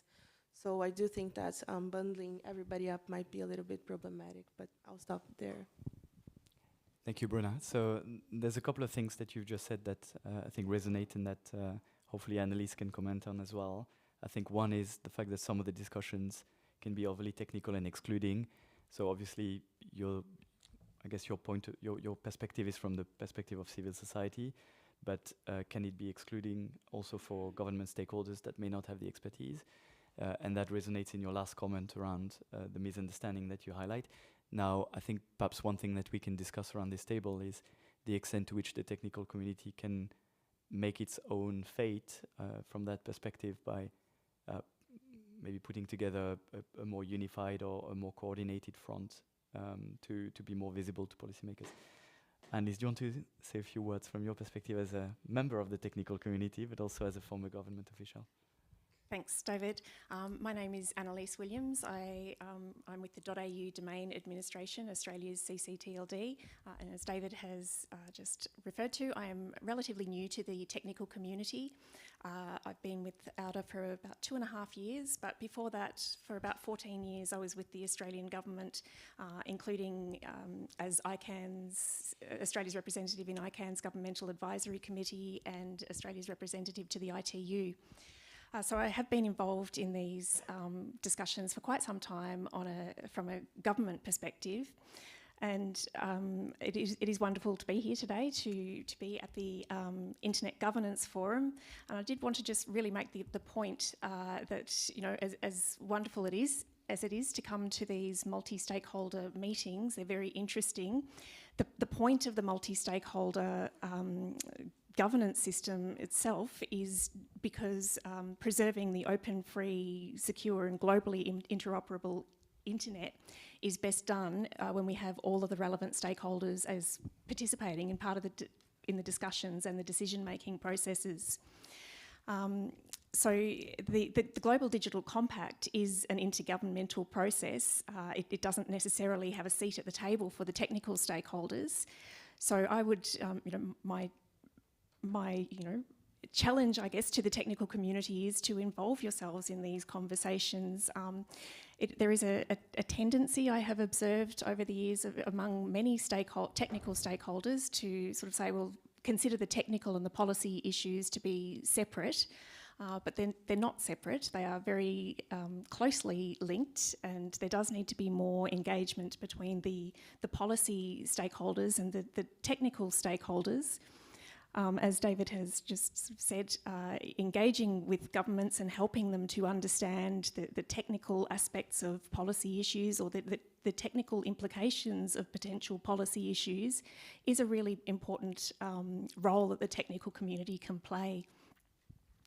I think it is important that we do engage as a technical community. We need to lean into the conversation, engage with governments, listen to their concerns, and instead of just saying, that's not my problem, you know, it is our problem. It's everybody's problem to get together and have these conversations collectively.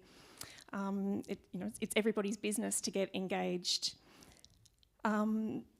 The technical community is uniquely placed to be involved in these conversations. There is significant expertise in the technical community.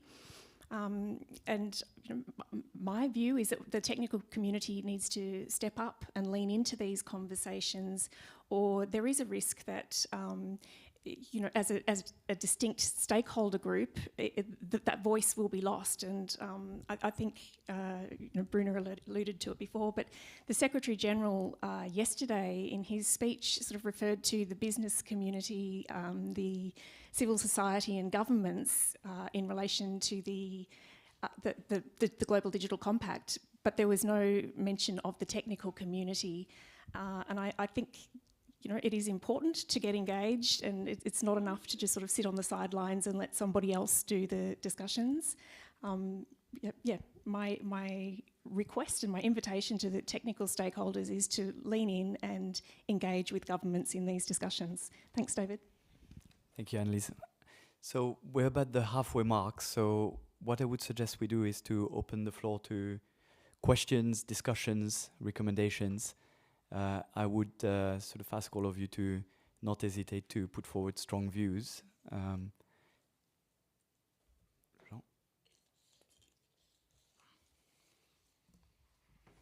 Hi, thank you. Jean-François from the Foundation for the Record. So I got a few questions here that I would like to look into. I don't know exactly who will be willing to answer, and I don't know if we have the answers in the room, but so why are they asking this change specifically to the technical community? That's something that is kind of surprising me. And how are they justifying that particular change? Which other communities have been merged in this same fashion? Has any other community been requested to be merged with civil society or with any other thing? Who has been consulted for this decision? And what is the technical community going to do to avoid being removed from the equation? Who wants to take this, Annalise? Do you want to? Bruno? Just to step in on some of the aspects, I think the exclusion comes from the perspective, right? If the GDC is going to be moving forward as a solely intergovernmental process, then everything that's not governmental is going to be bundled up, right? And that's why the tech envoy has just said right now that we should be asking for inclusion within delegations. So I think they're mostly basic, like looking at everybody in the same way. I don't understand whether, I know that there was one statement from him that was rather critical on the engagement of technical community and so on, and that's also why on the civil society gathering we had this week, we had a more or less of a general consensus in the room that none of these conversations should be moving forward without the technical community as well, because otherwise we would lose some of the aspects. But I just wanted to maybe weigh in on that. I think it's mostly from the perspective of the intergovernmental, and anything that's not there should be left. Correct me if I'm wrong. From my memory, the statement was mentioning about a new tripartite model by which you would have governments, corporate, and civil society. And so all of a sudden, corporations are not government. So it's not only governmental. But the only ones that seem to be merged somewhere is the technical community. So I'm very curious about why that particular move and under which circumstances and who has been consulted prior to that, if anyone. I can answer a bit of that, David. Yes, go ahead, Michael. Sorry.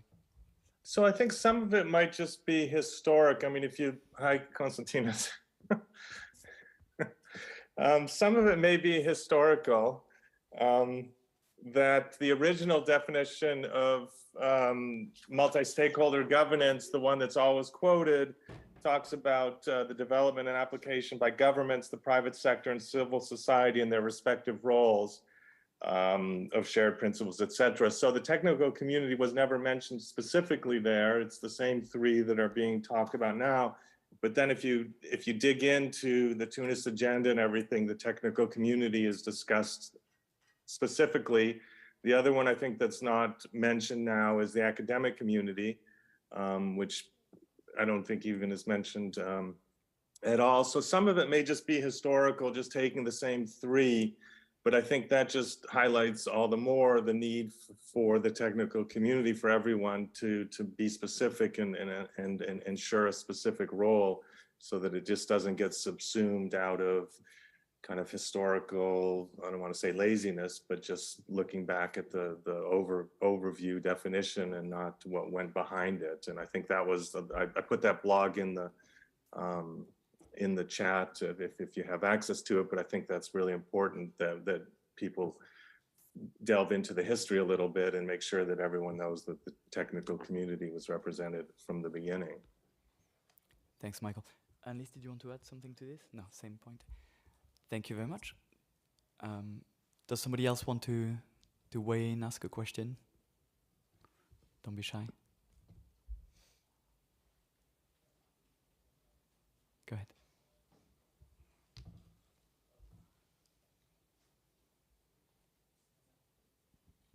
Better? Yes.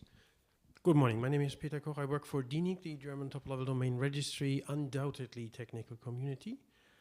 And I would respectfully suggest that we are allowing to have to be forced into a wrong discussion here. I did hear the SecGen mention the technical community explicitly, obviously in response to some concerns that were raised, in, again, response to a statement made by the ambassador at the Eurodic meeting, already later corrected or amended at his appearance at the Caribbean IGF, if I recall correctly. So I would not suggest that this is all not necessary or not important, but I do think instead of investing energy in the forensics of these events, we might do ourselves and everybody else, because we are important, we might do ourselves a favor into looking into better explaining what the importance and the contribution of the technical community is, which also might include the question, who is the technical community actually, given that the internet governance is evolving into digital, so that might include others, and of course, all the quote boundaries between these different stakeholder groups, none of these are very sharp or very thin, right? It's always floating.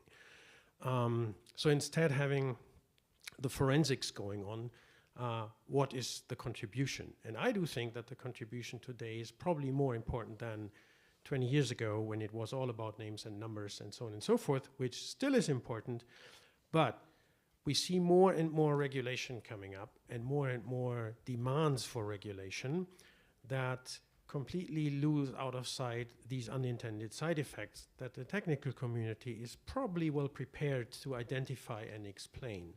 The further away we go from that technical layer, the more tempting the regulation appears to be these days, but the more unintended the side effects might be. And that's something that I suggest we focus on. Thank you. Thank you, Peter. Does someone want, maybe Danko, or does someone want to weigh in on, I guess, these two questions? Who is the technical community and how should it engage? Which are the points that Peter raised? Please.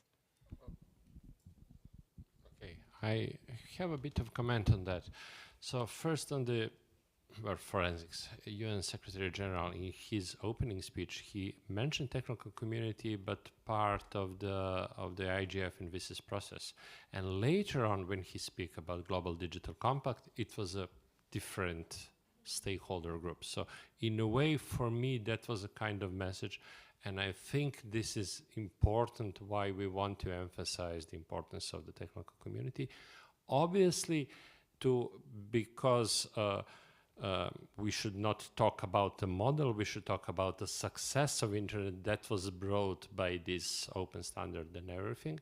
But I think the key, as you said, are the consequences. So we in the technical community often we don't make legislation. We have to observe the regulations of any country, but we are there to discuss with the countries and to help them understand the consequences of possible policy discussions.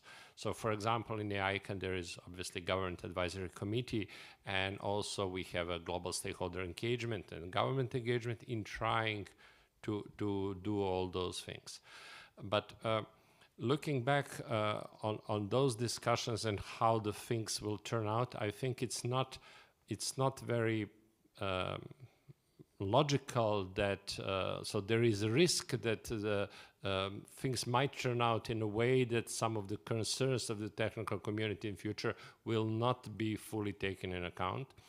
And on your question where it is coming from, I don't think it's kind of a decision that was made by someone. I think it's a trend that is also resulting of what is happening on the internet now. So I was sitting as a MAG member for 3 years, a couple of years ago, and most of the discussions are not anymore about the names and numbers that seems to be kind of solved layer, but most of the discussions are about the content, the abuses on the internet, negative consequences, crime, hate speech, and all that. And importance of the technical community, names and numbers going back, is that mid layer is very convenient for some of the possible regulation to find a magical key that will solve the content problem. And we understand that magical key actually does not work and can create all sorts of different problems. So I think this is the reason why we are trying to use this also IGF to bring back this discussion about possible fragmentation and the roles that must be there to avoid, I think, trying to quote Vint, to avoid that internet might end up where we deserve it to be. Thank you, Danko. Annelies, did you want to comment on this? No? Well, just to echo that, I don't think it is. Just to echo that, and what Peter said, I don't think it was a deliberate decision. And, you know, I think Peter is absolutely right. We need to be having some conversations about what it is that the technical community can contribute to these conversations. And also, you know, who is the technical community these days? I think the internet and the use of the internet and our reliance on the internet has changed significantly since the Tunis agenda was written, and the roles and definitions of stakeholders was enshrined in those early documents. Thank you. I mean, it seems to me that one of the outcomes that's possible from that to kind of maybe square what the two of you said and what Danko just said is that the technical community becomes just subsumed under the corporate side of things, also because corporations are the entities that are most easily regulated. And so, you know, is that something that's desirable or not? I don't know, perhaps that's a question too. You're shaking your head. Does somebody else want to? Bruna, do you want to come in? It's okay. Just about the inclusion of corporations in the whole thing. There is one part that will come at some point, that is member states, the UN, needing to ensure the buy-in from companies. Summit of the Future, the Summit of the Future is a broader process, right? It's not just the GDC. It will also entail some discussions on a code of conduct for information integrity. And that touches upon a lot of these corporations, right? So that will talk about like social media companies, it will talk about some other like content related corporations as well. So I think that by addressing them from the very beginning might be an initial attempt to get some level of a buy-in from these stakeholders in general. But at the same time, like as civil society, like we have been very critical of the whole process in general. And I think a lot of this conversation, both the technical community and civil society one, is kind of this shared consensus about some level of frustration for abandoning the multi-stakeholder model along the way in a process that started with this promise of improving the IGF, rediscussing the spaces and rediscussing participation. So just to add this to the conversation as well.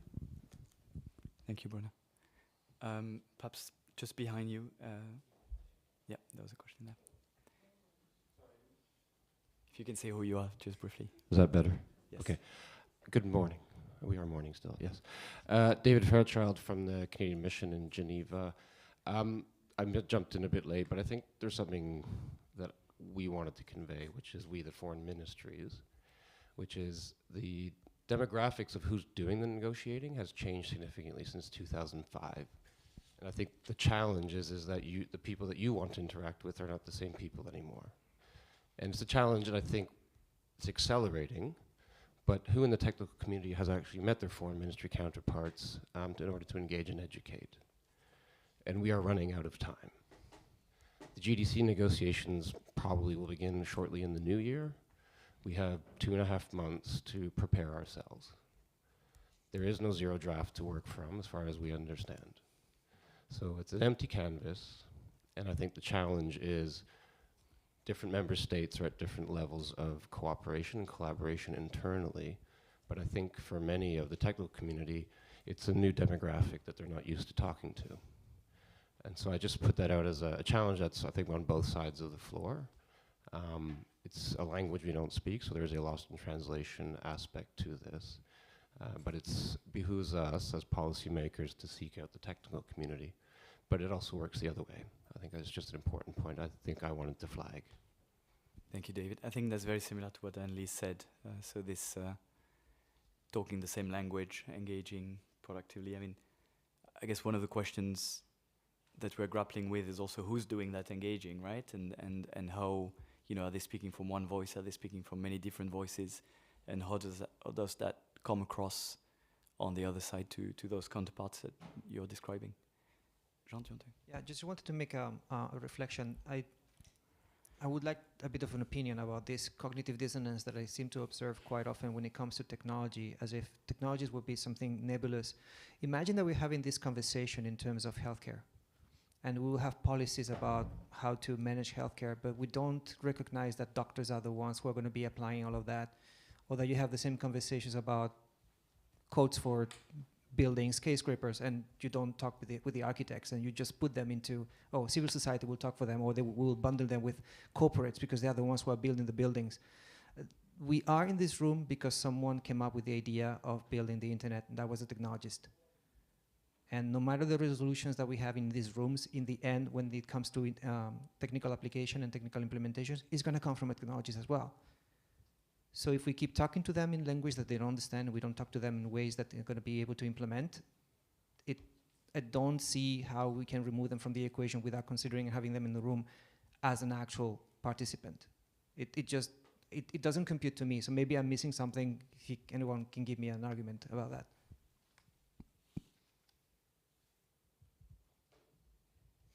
Do you want to?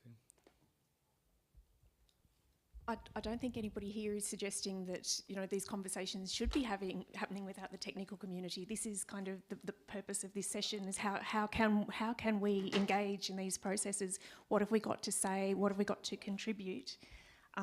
So yeah, I don't think anybody here would argue that the technical community, the technical stakeholders shouldn't be part of the conversation. But the fact is that these are intergovernmental processes, and the best way of engaging is to engage with governments and, you know, foster relationships and dialogues and, you know, help them to understand, and for the technical community to try and understand where they're coming from and what problems the governments are trying to solve. I'm seeing Konstantinos wants to speak.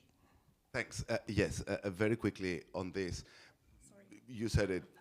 You said exactly what I was about to say about the need to involve the technical community. I think the difference is how the technical community involves and what sort of message it conveys. And I think that this is what is different in many ways. You know, 20 and 30 years ago, governments were not really invested or knew a lot of things about the internet. We were all celebrating the internet because, you know, it hadn't been used yet as a weapon of any sort, whether it was misinformation or for cyber attacks or whatever it was. So everyone was really behind it. There was little governmental interest, but right now we are at a place where governments, for better or worse, they're interested. And they are stakeholders. That's the whole part of the multi-stakeholder model, right? It's not, you know, no one leads necessarily in the multi-stakeholder model in the sense that what I am what I'm saying needs to go because I happen to know better. That's not the way it works. So the technical community needs to be involved, but also the technical community, and I sort of leave aside what we mean by technical community for the time being, needs to understand that things have changed. And it is important to provide a narrative that equips governments to, you know, to defend the internet rather than give them very abstract notions of openness and global reach and interoperability. No, you need to tell governments how they can achieve this.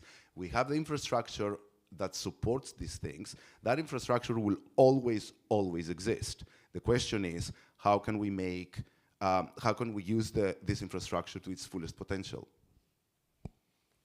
Thank you, Konstantinos. Yes, go ahead, of course.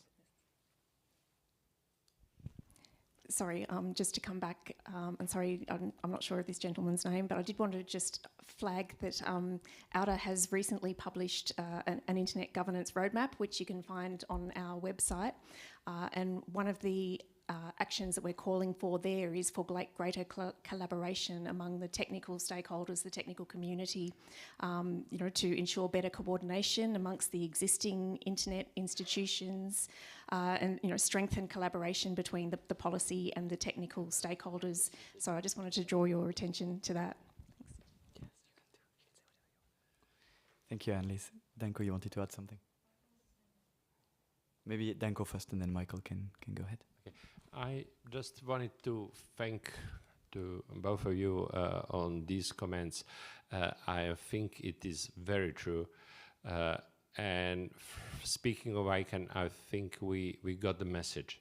So first of all, traditionally, of course, ICANN has the Government Advisory Committee, and we are working with country representatives. They advise ICANN board and the public policies, but we also have a lot of rotation there, so it's continuous work. And we have a government engagement team that is also very much present here, so one of the engagements we are doing here. But also, as we have a free large ICANN meetings throughout the world, in June next year, we will have a big meeting in Africa, in Rwanda, that is not only for African region, but it's global. And in connection to that, we will have a high-level ministerial meeting. And one of the things that ICANN is doing is trying to engage the governments to send high-level representatives to that meeting. So I think we get the message, and we are doing that. But also, very importantly, I think it's not only about ICANN.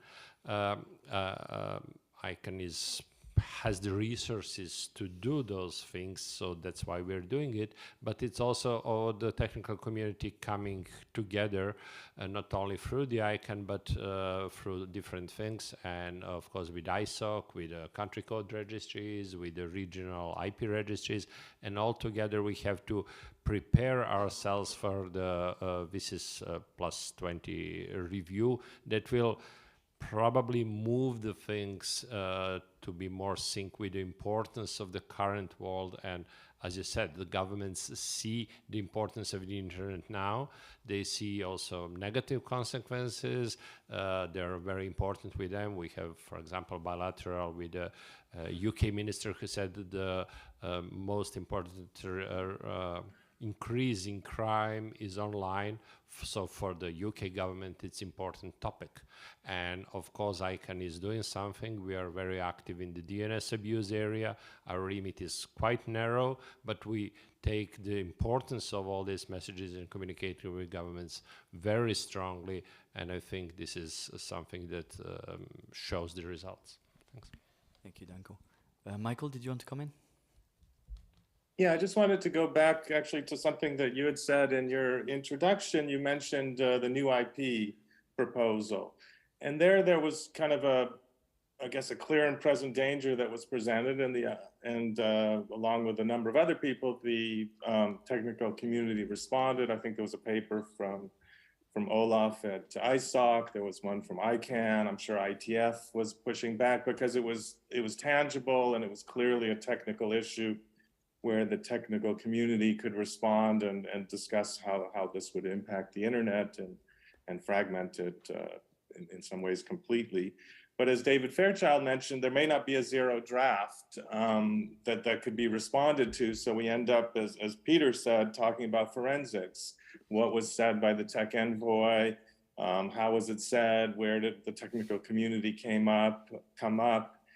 And then the risk is that we end up kind of reacting too late when there's finally something on paper and there's a risk to be discussed. So I think one thing that would be interesting is how do we come up with examples, or, Peter mentioned some, where there's demands for regulation, where the technical community clearly can discuss the side effects. So one way I think to do it is to kind of look forward and talk about, the kinds of risks that could come up and how the technical community has been addressing them all along. As with many of the things the new IP was aimed at addressing, they were already being addressed at ITF and elsewhere. So I think that's something that we should think about, so we don't end up in February, March, April seeing the first draft, and then in some ways it may be too late to react when we can finally see some tangible threats. Thank you, Michael. We can take one last question. Yeah, go ahead. And then we'll spend maybe just 5 minutes going through concluding remarks from anyone who wants. Thank you. First of all, really great to have this session at the IGF, and really appreciate you putting this together. It's a shame that not more people are there, but I see that it's being recorded, so hopefully more people can benefit from it. I'm Eva Gnatoshenko. I work in the UK Government Department for Science, Innovation and Tech. And listening to this conversation, I'm sort of disappointed that we're making such a strong contrast between the technical community and the government, as if those are two separate communities that somehow are antagonistic to each other. I'm a firm believer working on digital technical standards. I have a team of technical experts that is very much part of the technical community and is engaging actively in ICANN, in the IETF, and other technical bodies. And for me, the really big question, and I'm wondering whether you can address that in your closing statements, is around the right mechanisms. I definitely echo David's point on how many of you from the technical community are engaging with foreign ministries. And UK Foreign Office is actually trying to get a lot more technical expertise into their missions, and they are bringing experts in, and I think this is a really great move. Same for us, we are trying to think about how we have a sustainable flow of talent into government that will never pay as well as the corporations do. But when I looked at the GDC consultation, and there was an open process, I agree with the concerns. We are very concerned about multi-stakeholder participation from here, but there was a chance to feed in. And the participation and the contributions from private sector and from the technical community were very limited. We're very disappointed to see that, because there was a chance to feed in.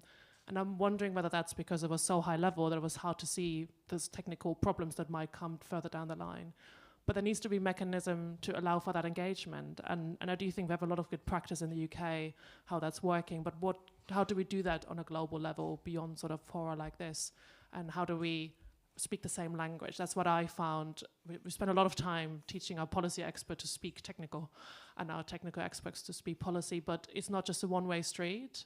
We're working in the IETF in particular to build that trust that governments are a stakeholder, as Konstantinos pointed out, and not see ourselves as enemies, but actually trying to achieve the same objectives, and how can we kind of understand the means and where we might go wrong. Thank you. Thank you, Eva. I think we can close here. Just perhaps on my side, just to rebound on what you've just said, and perhaps a point to Jean. I think in your remarks it sounded to me as if you were saying that government needs to come to you, and I fear that this is not a that wasn't your point. Okay, you can tell me afterwards. All right. Do you want to say a few words to conclude? Maybe Danko first. Thank you. So first, thank you for these comments. I think true governments and have technical experts, and of course we have to work together, and I think this is a very good message. But for a conclusion, thinking back about the fragmentation, I wanted also to, I'm coming from Serbia. It's a small developing country in Europe, not part of European Union. And in such a developing countries, the internet is the key to be part of the global world. And I think the risks of the fragmentation of internet are real, but the possible consequences of those risks are especially significant for developing countries, because this is having one internet for the one world is the way for a country to be part of that world, for people to export their services, to be part of the global workforce, to learn, to work, and share culture. So I think this internet thing is actually kind of a world peace project, and we often discuss now possible negative consequences, but we have to celebrate the successes of the internet, and we have to protect it for the citizens of the world, but also very much also for the developing part of the world. Thank you. Thank you, Danko. Annelies, do you want to go next? Thanks, David. I'd just like to thank you for your intervention. I think that's a really important point that you've made, and I do want to reiterate that we shouldn't be seeing governments as the opposition, as the enemy. Governments aren't just trying to stop everybody having a good time. They're trying to protect their citizens, and that's the job of the government. So I would like to just encourage the technical stakeholders in the room to I think we do need to have a coordinated response into some of these public policy processes that are happening, and these conversations will be happening whether we engage with them or not. So I would like the technical stakeholders to sort of, give some real consideration to what it is that we can contribute, and to some coordination amongst ourselves to provide that input to these processes. Thanks, David. Thank you, Annelies. Bruna? Thanks. Just about the comments on the process of the GDC, I do think it was rather open, and it was welcome to have consultations and so on, but there were some problems along the way. And speaking as part of like a group of CSOs that engaged on it from the very beginning, the first question we asked was, what will be the modalities? this is still an unanswered question, like 2 years after. Yeah, and the whole like debate about the deep dives as well, right? Like when the deep dives were cut up in half, right at the end of it, not allowing any other stakeholder to speak for more than 3 minutes, or only allowing the ones present in New York to speak on those consultations. It kind of highlights that it's not a governmental problem, but it highlights the excluding side of the conversation, right? So that's when we criticize all of those spaces and so on. And maybe my last remark about that is that we need to do more things together, right? Like, so maybe now it's the moment for the technical community to advocate for more participation together with civil society and other stakeholders on this process that still lacks transparency, that still lacks defining a little better its scope and what will be the next step. So maybe it's definitely time for collective action on that. So thanks a lot. Thank you, Bruna. Michael, do you want to say a few words on your side? Sure.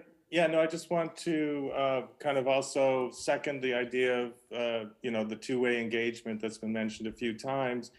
And just maybe point out that there's a long list of issues, not just avoiding fragmentation of the internet, but there's a lot of other legitimate concerns of governments. And one of the incentives or one of the reasons that there's discussions of fragmentation and the kind that Bruna's talking about, not just technical, but other kinds, is because of concerns about protecting citizens, the human rights issues and others. So maybe the way to engage is to engage on the other topics as well and show that the technical community is not just protecting its own role, which is of course important and needs to be understood for developing an interoperable internet, but for helping to address some of the other issues on the list and having a proactive approach rather than maybe a more defensive one. Thank you. Thank you, Michael, and thank you very much for getting up at 2 o'clock in the morning to be with us. It's much appreciated. Thank you. I suggest we close it here. Thank you all so much for contributing and for the discussion. And don't hesitate to, I guess, interconnect after this session. Thank you.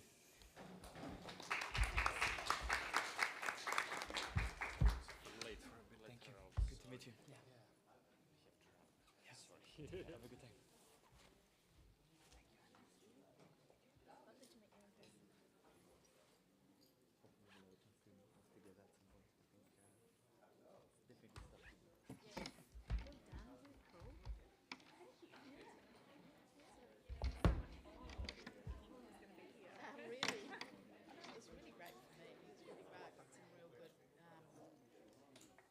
Windows to look through. Yeah, yeah. Oh, good. Yeah.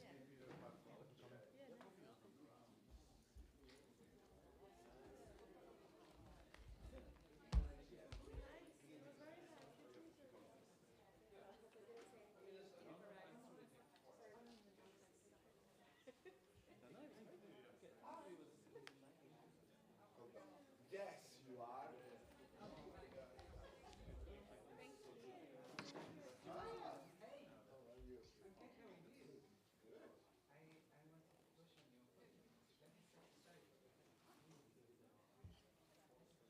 so much. This was very insightful. I'm researcher at the University of Brennan, then Sherika, my colleague, and I'm just starting to get around this entire issue of the global digital compact consultations and negotiations next year. So it's super interesting to get the different perspectives as well. I'm a little bit, I came here thinking I would find like ongoing, I thought say, negotiations or groups that have certain positions, but it seems that everything is pushed back toward the intergovernmental discussions next year. And that's a bit for me, from a research process, frustrating obviously, that we don't know where the kind of, there's no draft or we'll see, and it's going to be interesting. But so I'm wondering, do you think, is there anything like already coalitions forming up now between governments prior to the? So like I'm no longer part of the government, so I don't have that sort of visibility into it, but we do engage with our, we engage with our government officials who are negotiating on these things. So there will, I mean, it's really hard to say what will happen with this. I don't think we compact, the policy brief. So, coalitions amongst governments building up, do you mean, or coalitions amongst other stakeholders? Well, I mean, originally I thought I'd look into the stakeholder coalitions, looking both at the submissions, which I'm looking at, the online consultations, and then also looking at what's going on now. But it seems like these are two different, unlike I expected, two different things. The consultations now concluded in a way, and then the negotiation is not yet started. It really is not the same conversation. So I'd like to see coalitions, online coalitions, I'd like to see coalitions between political parties, civil society, community. I would like to see coalition building before we are running out of time. Yeah, but now is the time to be having these conversations. You would never know, right? Sorry, I forgot to fill up. But are you on LinkedIn? I am, yes. Yes, Please add me. I will That'd be look you up and fantastic. I'll add you. That'd be fantastic. But yes. I'm in the process into getting into like the other data sources, because I think having all these written materials that I look at and also the online things is one thing, but then also reflecting on like what's the status now, where is this heading potentially? And Great to read on. With the German register, Peters from .de, and the German government is really engaged in these issues as well. I will definitely reach out to them and maybe get hold on him now. Do you know Peter? No, I don't know him yet. No, actually not. He's engaged in that, so that's good. Yeah. And there is a range of CCTLDs that are engaging with their governments, and we're saying we're here to provide advice, help you in this process. So hopefully, as we get closer, there'll be more coalition building. And hello. I just wanted to, sorry to interrupt, say thank you for speaking and making such good points. Thank you very much. Excellent. Excellent. And you even had that promo without a roadmap. Well done. Yeah, I wasn't sure. Hello, I'm Hi. Joy. So, Dennis. Hi. Dennis, nice to meet you. Dennis Rödeker from University of Bremen. Oh, okay, nice. I've been to Bremen before. Have you? Seen the animals. Do you like them? I do. I was there for a totally different reason. I was there for a choir thing. Totally. But, yes. Nice to meet you. And thank you for being here. I hope the It was session... really instructive. I just said that I'm getting to this research. I conducted a survey among internet users, more than 70,000 recently, in the Global South, mostly in Eastern Europe. And I asked them, who do you think should give input into the GDC process? And the first, more than 60 or around 70% said the technical community.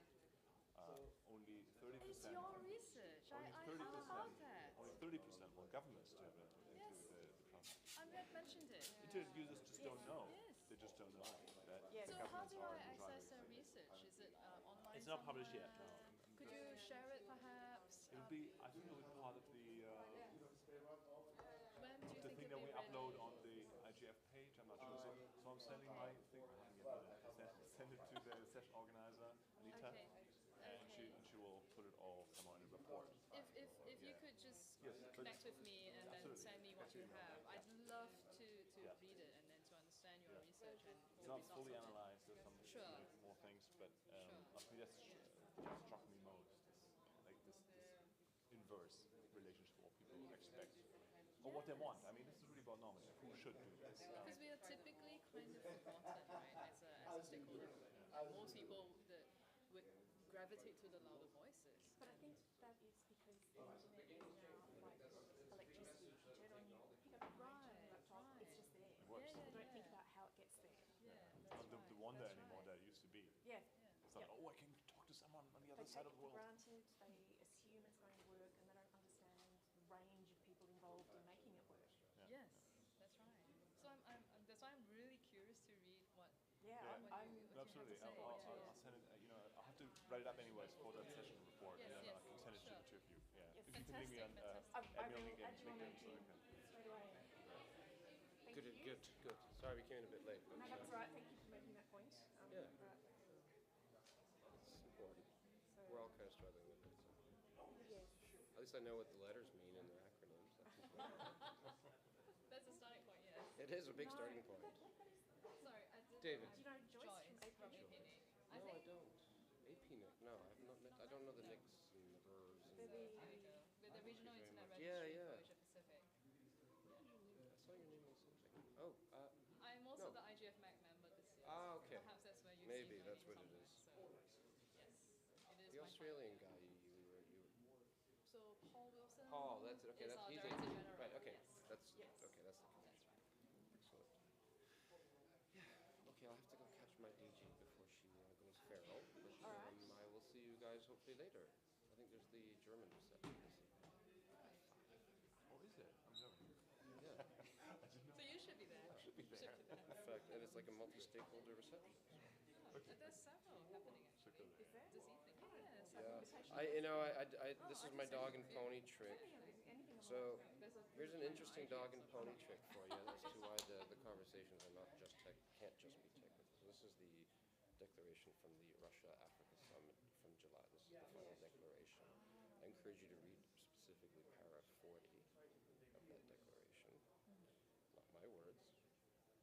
Jointly support the establishment of an equitable and transparent interstate system of internet governance while preserving the sovereign right of states to regulate national segments of the global network.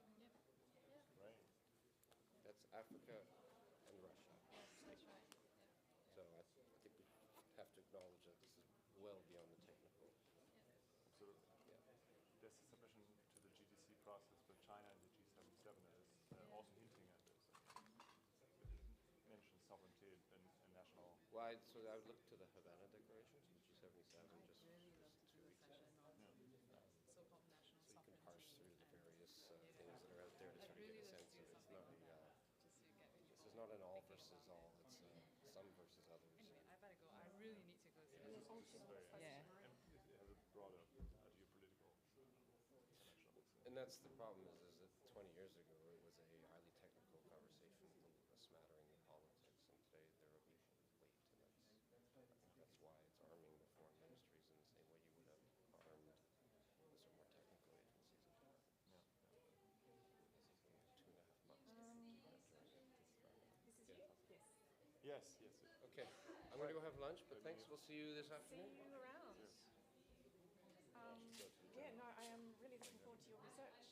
Yeah, I'll essentially, maybe it's on the flight or something in the next days. Yeah, absolutely. And also, so not only do people think technical community could be in charge, but they also think that they actually are. Yeah. They think that, which is not true.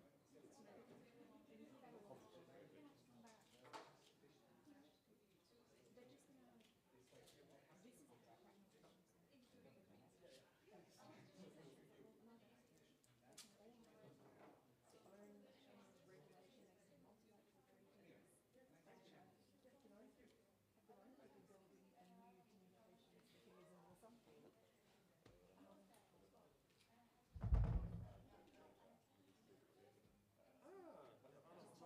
Okay, yeah. Thanks, Peter. Thank you, Anneliese. See you soon. Hallo, Gott. Ja, auch angefangen im GTC-Prozess zu beforschen, Mhm. denn an dem Projekt genau das zu machen, also Robotik Governance und Digital Governance zu machen. Das ist schon seit 2015 eigentlich, aber jetzt sind Was ist das für ein Hintergrund? Juristisch? Politikwissenschaften. Ich habe das wirklich sehr offen und ganz spannend. Mhm. Ich habe gehört, dass die deutsche Seite sieht.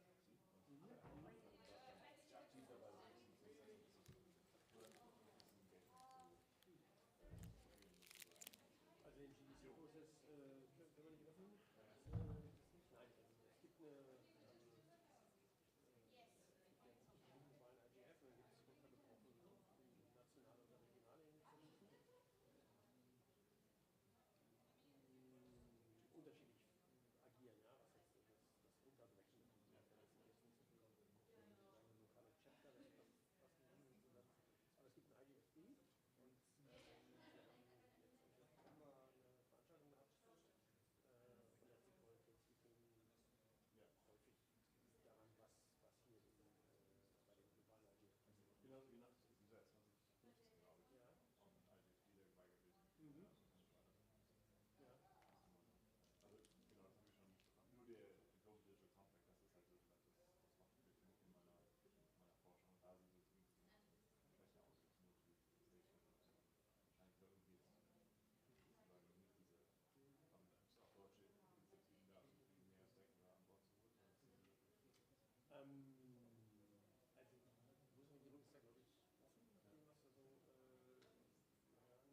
Jetzt schreibe ich Bielefeld.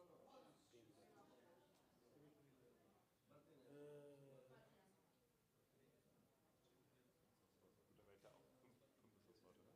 Von 5 bis mindestens 21. Ich mache das mal völlig unkommentiert. Einfach eine Weiterleitung, da ist ein Link drin, rufen Sie sich an.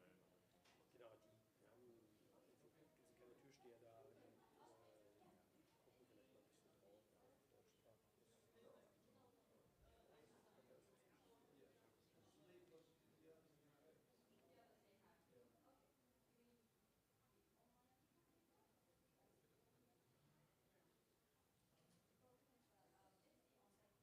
Also, er behauptet, bei mir ist rausgegangen.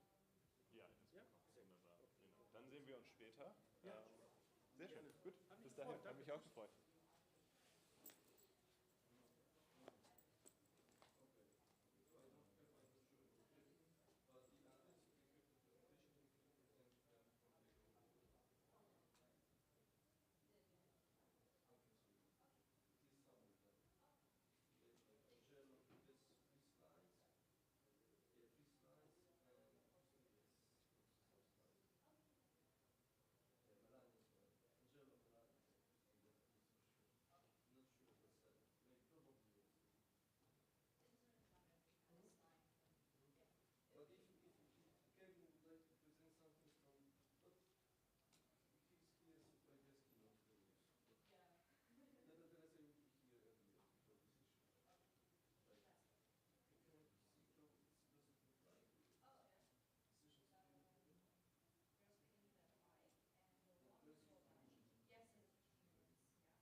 I know people.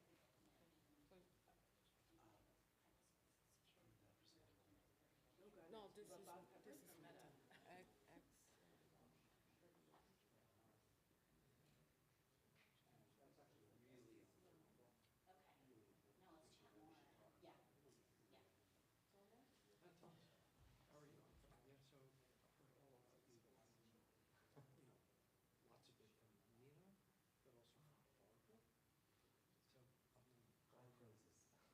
you,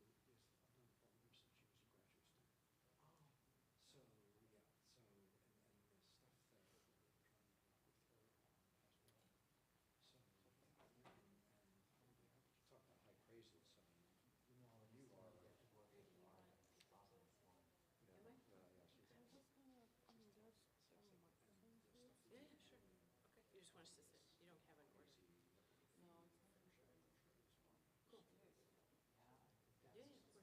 Okay. You just want us to sit. You don't have an order. No. Cool. Yeah, of course. To engage in the discussion. I'm Jane. Louis? Luke's? How do you say it? Ah, nice to meet you. Pleasure. Just call me this SG4. Okay, cool. What? Oh, wow. Oh, you are. Oh my gosh, I'll talk to you later about the Leos. I know. I've been doing some research on Leos in Africa. To the commission. And he found out with the Starlink Me too. Oh, that guy, I know him. Is he from Tonga or is he from India? Because there's an Indian guy who speaks for the Pacific. Remember that guy? Oh, what is the there's one guy who's friends with Shiv. Yeah. Yeah, yes, and that's unfortunate to push it. Yes. Tonga is no. The person who was there at I started my career in net neutrality many years ago. This is like really important. This is like face facts. Sure, they've hit him up. It's very simple. They used to do this for them. Really good long call with Barbara. Well, it's interesting because talking to some people who question African countries for other networks.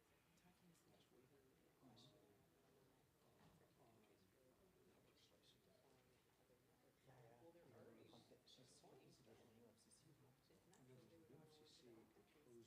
It's natural they would want to UFCC develop countries proposal or companies to to be bring debated down to or something like that. And like, like 50, 100,000 Have you seen there's a new article about, not new, Yeah, you know. And then if you want, I think it's one of the fundamental things about the policy they're trying to do with network slicing. Yeah, I can get your email if you want. Happy to talk about Yeah, it's interesting. It's more for the technical debates in the Barrack Reform 2018. That's right. I feel like Barrack actually ended at a very good spot. No, that's very good spot. Users pay for it. And by the way, from a lot of it, so it also goes to the Is that you or is that if there's a slice or special. I don't want to get too close to that. Is that service that absolutely needs it because we still need to be improving the stuff that's in it, which is going to be so there's nothing, for example, even streaming video or some radio applications. Nothing needs, we don't even need 5G. Yeah, please say that because and we have. But they gave more spectrum. Cut a deal. The metaverse.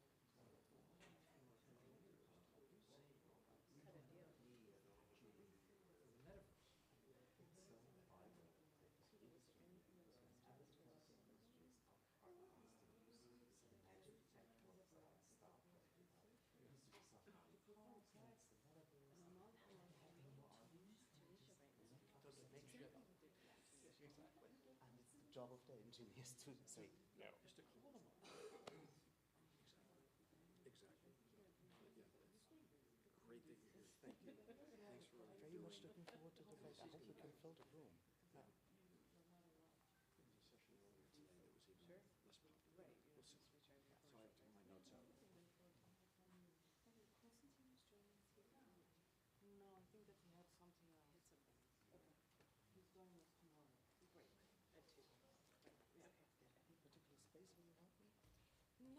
that as long as we have mics? Okay. Then I'll just sit here. Yeah.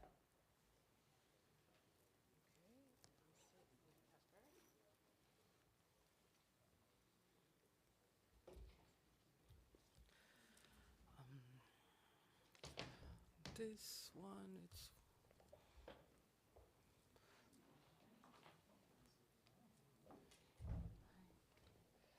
Lucas, do you see Natalia there? No.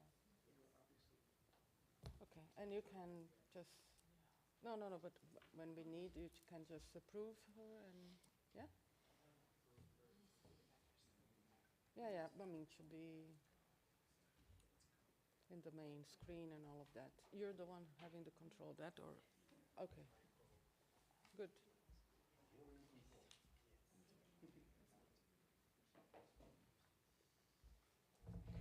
Ela tá.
So, shall we start?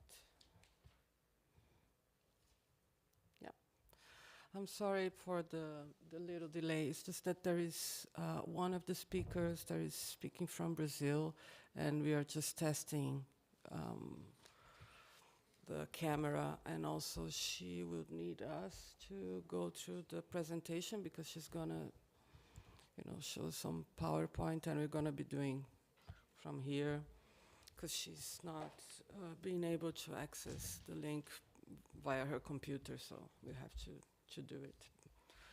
But anyway, I'll start by introducing myself. I'm Raquel Frenov from Article 19, Program Officer, and I'm responsible for connectivity issues. And I work mostly on infrastructure level and standard setting organizations. My work specifically is in the ITUR. And here I'm followed by Natalia Lobo, who is online, and she's the director of the Sectoral Policy Department of the Ministry of Communications of Brazil. Then Robert Pepper, the head of Global Connectivity Policy and Planning, ex-FCC, ex-NTIA, and consulted to other regulators and have a vast experience in spectrum management. Then Jane Coffin, also an expert with extensive experience in the technical community, public sector, private sector as well. And she's currently a consultant and an expert providing information on community networks, IXPs, interconnection, peering, and community development. And Thomas Loninger, there is the executive director of the Digital Rights Epicenter Works in Vienna, Austria, and also works a lot on net neutrality issues, specifically in the European Union, but not limited to European Union. And this is going to be an open discussion. We're going to take questions and comments from the people here in this room, but also online. And the idea is to bring different views. You can see that we have people from different backgrounds here. Basically, the idea is to update and bring different views on the connectivity issues. A lot has been said about how connectivity is important, how it's a human rights enabler, specifically after the pandemic. So even the right to health was something that was related to connectivity lately. But we still face the digital divide, and we have new kinds of digital divide. You know? So some people say that we have many digital divides. And the SDGs still frame access as a development issue, but then we are facing a human rights issue. So there are two different ideas and assessment of what the right to access the internet, not as a human right, but also not just a commercial service, how it should be tackled, no? How it should be seen, how it should be framed. So we are here together, these different ideas, and also understand if any connectivity is good connectivity and what are the challenges and opportunities that we might have nowadays. So I would like to start with Natalia, if possible, or not yet, Lucas. Okay. Okay, so we're going to start by the people in this room, and then we leave Natalia for later. Is it okay? Okay, so we can start by, please, Pepper, if you can start, please. There, I think that works better. Thank you very much, and it's great to be here, and thank you for the invitation on the panel. So, just maybe to start things off a little bit, one of the things that I've done at Meta with the Economist Intelligence Units, now called Economist Impact, was we had started a study back in 2017, and it was a 6-year time series called the Inclusive Internet Index. And it looked at 55 indicators for 100 countries, and you've seen some of this. Brazil does quite well. And we early on, the issue on connectivity was coverage. People did not have available to them a broadband connection. Over the last 6 or 7 years, and about 3 years ago, we saw a shift from a coverage gap to a usage gap. And the latest data provided by the ITU and the UN Broadband Commission 3 weeks ago in New York at their annual meeting before the UN General Assembly met was that 95% of the world's population now has available to them a broadband connection. There's about 400 million people out of the 8 billion people that do not have a broadband connection available. And that remaining 400 million will be served by satellite. And that was a general conclusion, not just by the Broadband Commission, but by GSMA, the mobile operators, satellite operators who were there in the room. And that becomes extremely important. On the other hand, there's about 2 billion, 2.1 billion people who could be online who are not online. That is the usage gap. So there are about 2 billion people not connected, and then there are people who are underconnected. And this goes to the question about what is about meaningful connectivity. And so the question is, why are they not connected? So one of the other projects we did with the Economist was they surveyed people in sub-Saharan Africa who were not online in about 23, 24 countries. And what they found, these are the people who are not online, all right? The vast majority had a connection potentially available. The number one reason was affordability of devices and affordability of monthly service. The second reason was, the way it was framed was, I don't know how to use the internet or what to use it for. Digital literacy questions. The third major reason was the lack of local relevant content. which also goes to the question of why should somebody be on. And then there's a separate issue with electricity. No electricity, you're not, even if you have devices, you're not going to be able to charge them, and so on. So we've seen this shift from a coverage gap to a usage gap, which is about adoption. But why is that important? It's important because of the focus of the session. Being online, and we especially learned this during the pandemic, provides access to services that are directly related to fundamental human rights. Education, the ability not just to receive information, but also to speak and create information. This is really fundamental when you take a look at Article 19, not just the organization, but Article 19.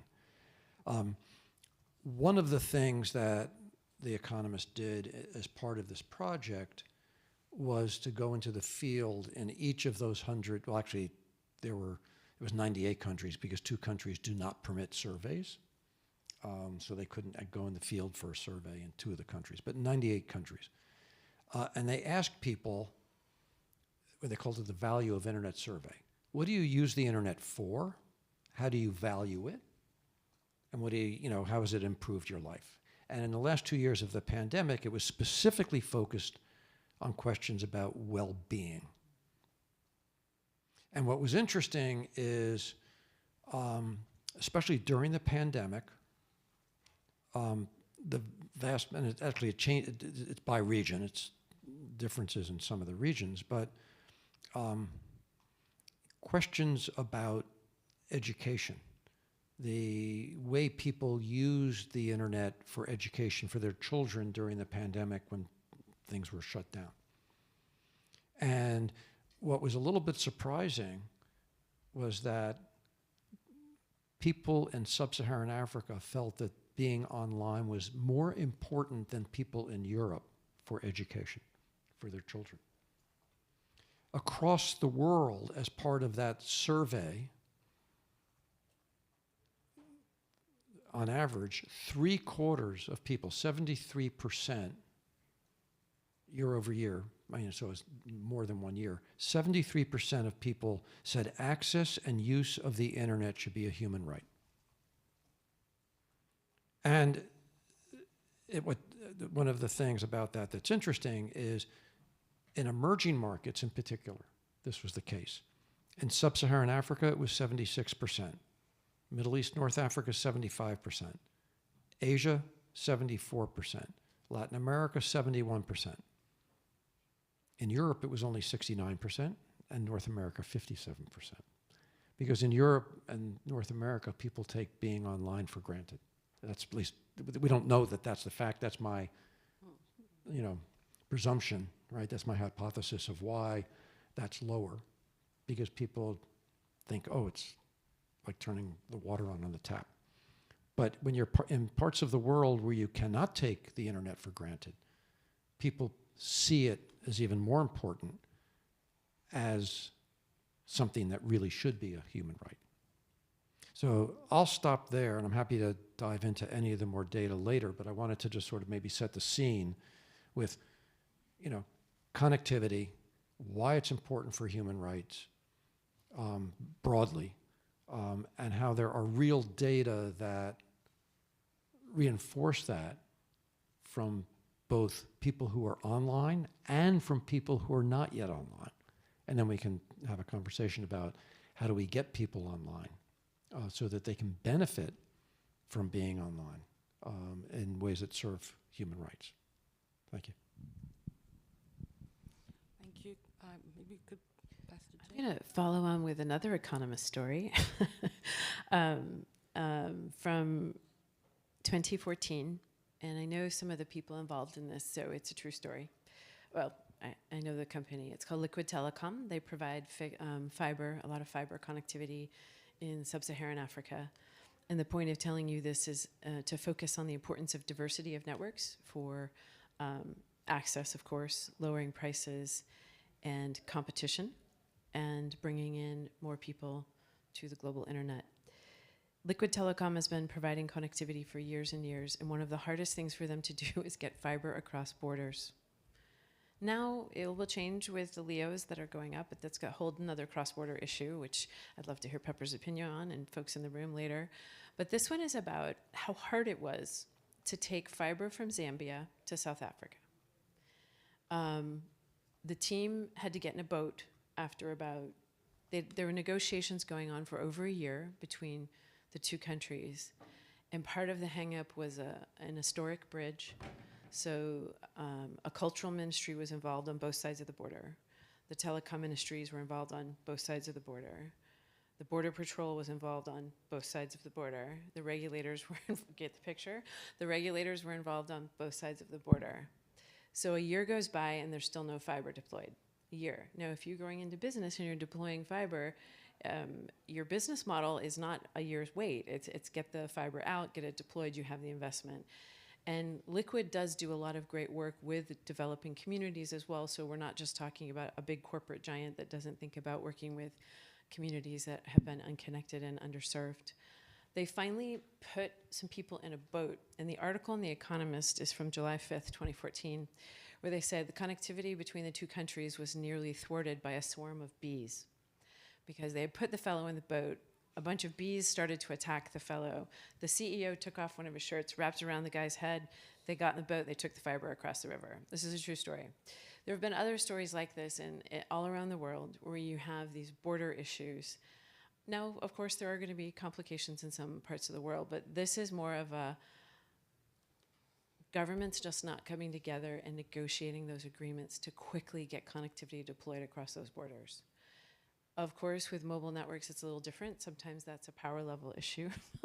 I used to live in Armenia, and there were all sorts of power level issues where people would blast the signals too much from one country to another, and you were picking up the signal from one operator that you didn't intend to have and paying a lot more money. But the point of this story is that there are ways that connectivity can be deployed, but it just gets hung up. If you're advocating for connectivity from a grassroots perspective, you can help with governments. I've worked with Pepper and others here at this table talking to governments. I was government years ago. It does take a multi-stakeholder approach to make sure that governments understand, whether it's from a corporate perspective or nonprofit perspective, that there are things that need to be done in order to speed up connectivity. The Liquid story is, of course, one about a company. I've worked on many community network projects, and I helped lead a movement here back in 2016 in Guadalajara. When I was at the Internet Society, we brought about 40 different community network advocates together from all walks of life to talk about the importance of working together. And as a collective, you can often have more power when you're trying to negotiate, whether you're in an ITU meeting or you're here and you're talking to others, when you're bringing certain concepts together that are similar, and you can share those stories and come up with talking points together. Because if you're by yourself, sometimes you're not going to make that difference. When you're negotiating with folks that may have more power, quite frankly. Community networks have come in from a diversification perspective to bring in last mile and middle mile connectivity. When you talk about community networks, it's not in the manner, at least what we were advocating at the Internet Society and what I still advocate when I was with a startup.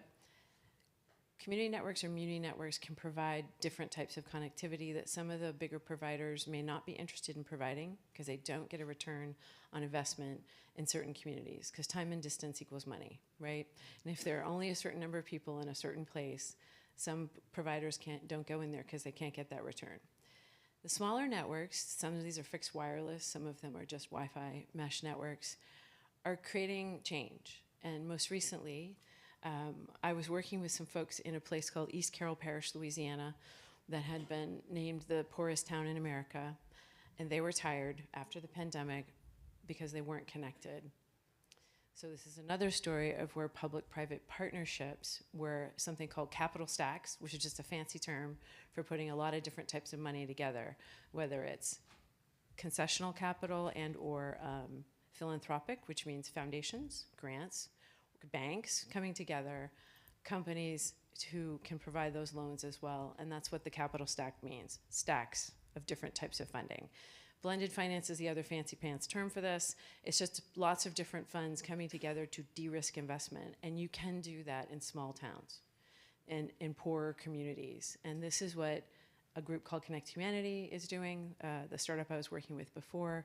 Other organizations are looking at this, even some of the folks in the UN in the Giga project. I'm not speaking for them. I do work with them, adjacent to them, on a project, but I would just say that you're finding more innovative ways to bring in these PPPs that are very different from the huge infrastructure projects like the dams and roads that we saw in the 60s, 70s, 80s, 90s, I suppose, too.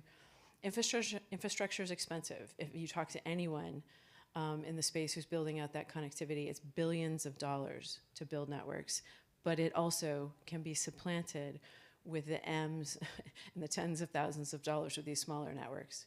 So I'm just here to throw out that there are ways that different types of organizations can work together to achieve the same thing, which is connecting the unconnected and digital skills training. That's a whole separate issue I won't get into, but I'm more on the infrastructure side. There are ways to work together, and it's not as if the capital out there is something evil. You've got to look at capital in a very clinical way when you're working at that grassroots level also. Be as smart as the banks are. Be as smart as the people that are putting this infrastructure together. Thank you. I think we have Thank you. My name is Thomas Lohninger from the Austrian Rights NGO Epicenter Works, and I am surely here on this table the one with the least expertise from on the ground when it comes to building community networks. But I absolutely think that this is one of the key issues that should be in the focus of this IGF and the digital rights debate in general. And what I might be able to contribute in that regard is to point out how debates that we are having right now globally, but particularly in Europe, are actually working against achieving this goal of connecting the unconnected. The first thing is that I really want to call out some of the PR campaigns that we have seen from the telecom industries in recent years. I mean, that whole debate around 5G with all of the promises, what it should bring, nothing of this is materialized. And I think it would have been, that money would have been far better spent actually bringing connectivity of a normal, best effort, end-to-end internet to all corners of the world. And doing it in an affordable manner. Because of course satellite internet is available everywhere, but it also needs to come to the people in the form of a device that can be powered, that can be sustained in the local circumstances. And now we have debates around 6G already. While we just see all of the promises of 5G just imploding in themselves. There's no killer app, there is no new technology that's just empowered by that. It is, at best, a little bit of a faster internet connection. And what do we see in the countries where this already exists? People are actually not interested. If you have a 100 megabit or 300 megabit connection, there's very little reason as a consumer to upgrade. So I would really question the premise of a lot of the international telecom debates. And we should ask the question if that energy, that focus, and that money is well spent. And I think we just simply have bigger problems. And then there is a second big issue that I want to raise, which also ties into this whole issue of connecting everyone on the globe together. And that is the issue of network fees. It's also often dubbed fair share or fair contribution. This idea, which currently is making the round because ETNO, the European Telecom Operators Association, was quite successful in lobbying a former CEO of France Telecom, who is currently serving as digital commissioner in the EU, to adopt this idea. It is a very old idea. We know it from the telephony era. It's basically, you want to reach my customers, you have to pay me money. This idea of the telephony era is forced upon the interconnection world. So whenever autonomous networks connect with each other, the so-called interconnection sphere, according to the fair share network fee proposal, there needs to be a lot of money exchanged before that connection can be made.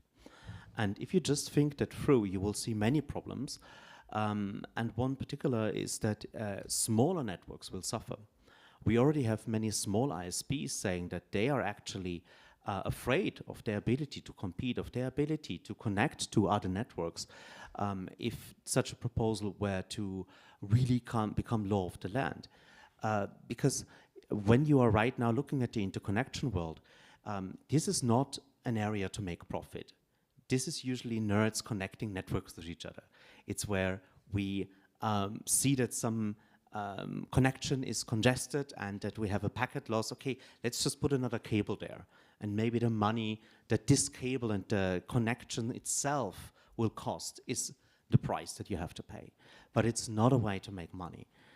We see some telecom operators already abusing interconnection as a tool to maximize their profits.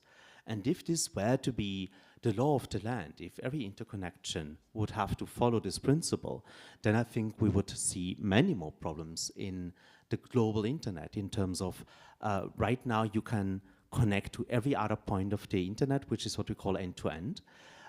This could be a concept of the past, and maybe we will wake up in a splinternet or in a fragmented internet where only a few big telecom companies are able to really be reachable globally, but all the others might actually have a far lower chance of connecting, and that would certainly deteriorate the ability of particularly global majority countries to connect to privacy-friendly alternatives to, let's say, Google or Meta. And then the last thing that I also want to mention, because there's a very interesting court case going on in the Constitutional Court of Colombia, is the issue of zero rating. So the price differentiation, if you make certain data packages more expensive or cheaper than others. And in many global majority countries, that is a very common way of connecting. So when you buy a SIM card, you have free WhatsApp or free Facebook or other services that are given to you no matter if you have gigabytes in your SIM card or not. And that, of course, gives an unfair advantage to the companies that are in a pole position if they are the only ones reachable for people that otherwise would only have a telephone number and not be able to access the full internet. And I think Free Basic is certainly a project that needs to be discussed in that context. And it's my hope that the Colombian court follows the example from Canada, from India, from Europe, to actually outlaw zero rating as a practice that is violating net neutrality. Because if we want to bring meaningful connectivity to everywhere in the world, that needs to encompass the whole internet and just not a walled garden and a handful of selected services. Thank you. Now we're gonna have Natalia that is gonna be online, right? She can.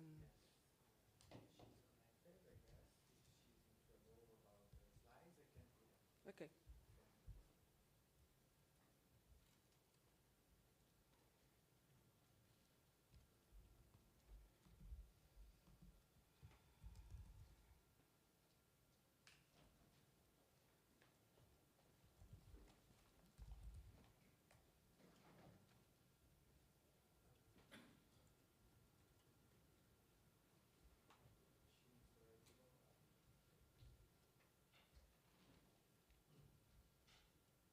Hello.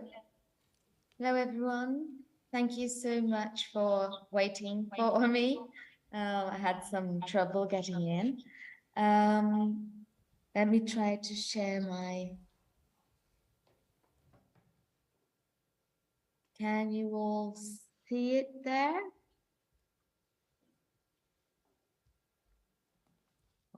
No. Yes, we can see it, but can you put it in show mode? Yeah. There you go. Great, thank you. So I'm going to talk about a little bit what we have been doing in Brazil. On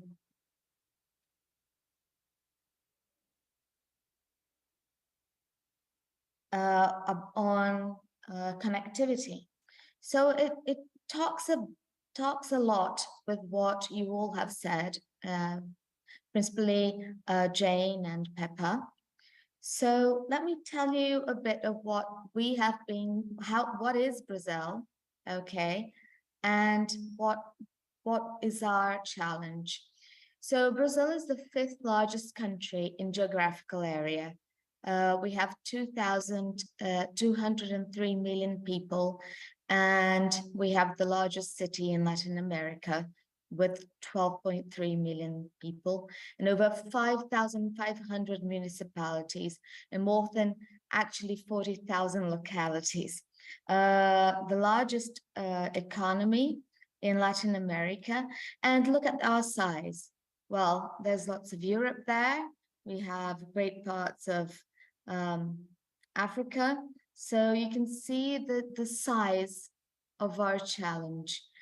Connecting all the people that are in our Brazilian territory is a challenge, especially when you got mainly people that you cannot make, you can't give for granted any type of technology. You need to have them all working together so that we can get everyone inside the internet. So one of our, basically all the policies that we do have in Brazil regarding connectivity have been facing the supply side. So how do we get networks into the people? Today, we managed to get over 90% of our households with connectivity. And how do we achieve the rest of the 10%? That's the deal. So in our 5G auction that we held in November of 21, we had the 5G obligations that put over 90% of all economic value into coverage commitments. Let me talk to you that over $9 billion were in revenue of this spectrum auction, and 90% of it converted to obligations. Most of the difference was paid over reserve price and converted into commitments. And these commitments are into investments until 2030. And they go through 4G obligations in localities. We have over 7,500 localities that are going to have 4G mobile broadband that had no service at all. We're going to have 5G obligations in all 5,570 municipalities. And we have also the Connected North. This one is our very dearest project, as we're going to a region in the north, to the Amazonic region, that connectivity is still poor in terms of quality, in terms of resilience, and in terms of price. So we are deploying 12,000 kilometers of fiber optic cables into the River Amazon riverbeds, and making sure that this is the capex is public, but who does the maintenance and operation of these cables afterwards are a consortium of 12 different operators that will explore this and do all the maintenance. It's not easy maintaining a cable, these fiber cable optic, this optic fiber along riverbeds, as it's that you have many kinds of like anchors in the rivers that from the boats that can do that can rip off the optic cables. We have many issues regarding logs on the rivers. There are many issues that make it quite expensive, and this is turning everything into possible. So the public partnerships are coming into this sense. So why is this so important for enabling our human rights? Well, this is what we're doing there in the Amazon. So this is all our what our boats are doing, deploying the optic fiber cables. And why is it so important? Well, it's transforming lives in this region. So we have regions that had no internet, and hospitals had no way to put their protocols inside, and they used to have post office shipping off the information on the patients, and now they can have access to a simple system where they can put all the information inside, and now they have access to more resources. May there be into medication, into amount of money that it gets to attend to their patients, and telemedicine with the best hospitals in São Paulo for the people that live there. So there you go. And schools. In the 5G auction, we also have a budget for connecting schools. It's a little less than $1 billion, but then we are seeking to do the full connectivity there, not only the speed getting into the schools, but also all the Wi-Fi and what the schools are going to do with this pedagogical use. So that's a bit of how we used the 5G auction to bring in some other perspectives that is not only the private perspective, but public policy. So we also have the Universal Fund to structure all that we need. So we have many sunk loss projects to do with this funding, and especially for public points and doing transportation. So we have subsidized, we have many financing lines with subsidized revenue. And so here we go. We have this symmetry of commitments. We have funds to make private investments viable. And we are also talking about now going into public policies in the demand side, about usage, about wanting to make tangible benefits from internet usage into people's lives. So I thank you. That's all for now.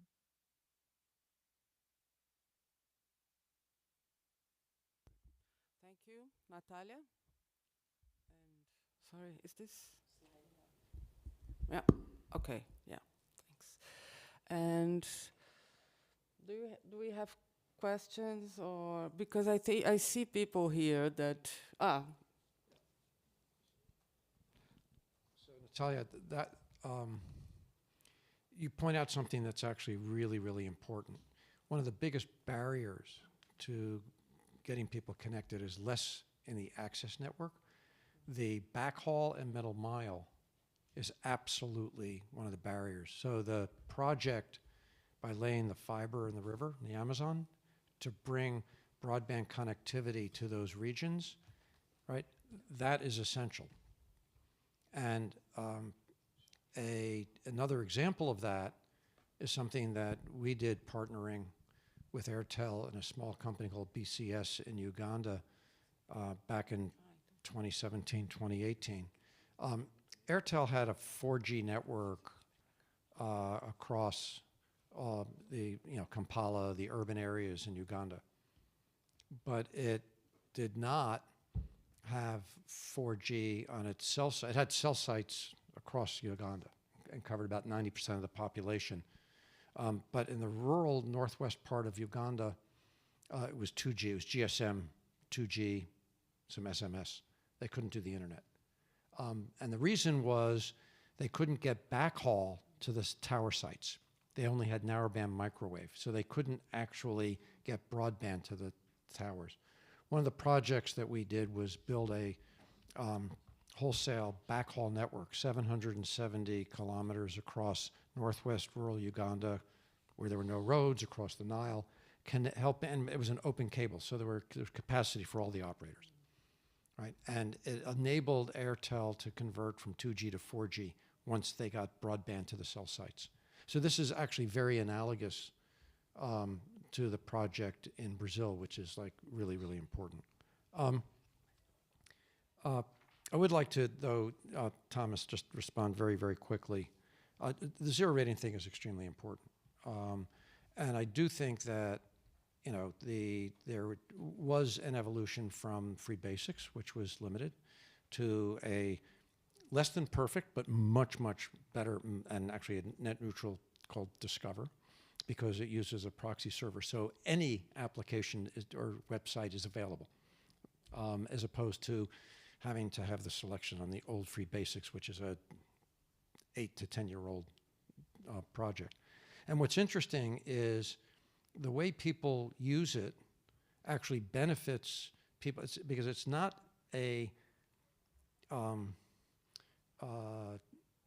degraded internet.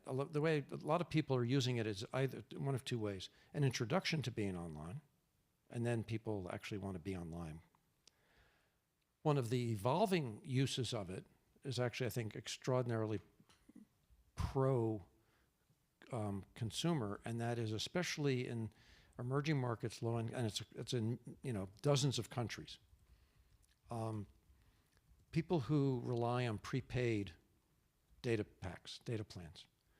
What happens is that in the past, when they ran out of their data plan and they could not afford to top up, they were disconnected. What's happening in many, many cases in many countries is that when people fill up, they've run out of their data plan, they, using the zero rating version of the narrowband connection, stay connected so they have something, and then when they can top up, they go back to their full plan. And so it actually helps both the consumer and the operator in that there's no transaction fee of having to be reconnected, redo plans, or anything else. So again, it's not perfect, but it has a very, very positive social and consumer benefit. But the idea is eventually, I mean, everybody will want to be on the fully accessible internet with all of the applications. And that's, I think, everybody's goal. But and by the way, when the FCC had its, you know, net neutrality rules, which were very stringent under the Wheeler Commission, they found that there was nothing inherently anti-net neutrality related to zero rating. There were some zero rating services that they found anti-competitive and violated net neutrality. There were others that were net neutral and that were pro-consumer. And so it was nothing inherent in zero rating that was anti-competitive. And in fact, that was even before some of these other developments. And so it's not black and white. And I think it's also a good example of where we're extremely aligned on some things and not on others, which is absolutely fine. I mean, that's actually a good thing. But I didn't know how familiar you were with Discover or the way people are now using it, especially in emerging markets, to bridge top-ups so that they can stay connected at least at a basic level, and then they top up and then they have the full internet experience. Maybe if we can go into that point. So the problem with zero rating is really what we have seen in the market, and it's worth really looking at those concrete offerings and also how they are priced. When you go today to the English-speaking Wikipedia article for net neutrality, you will still find the picture of that article is the infamous SmartNet offer from the Portuguese incumbent provider Meo. If you look closer in that offer, a gigabyte of YouTube was 54 times cheaper than normal internet gigabytes. So we have a drastic difference in affordability of certain services over others.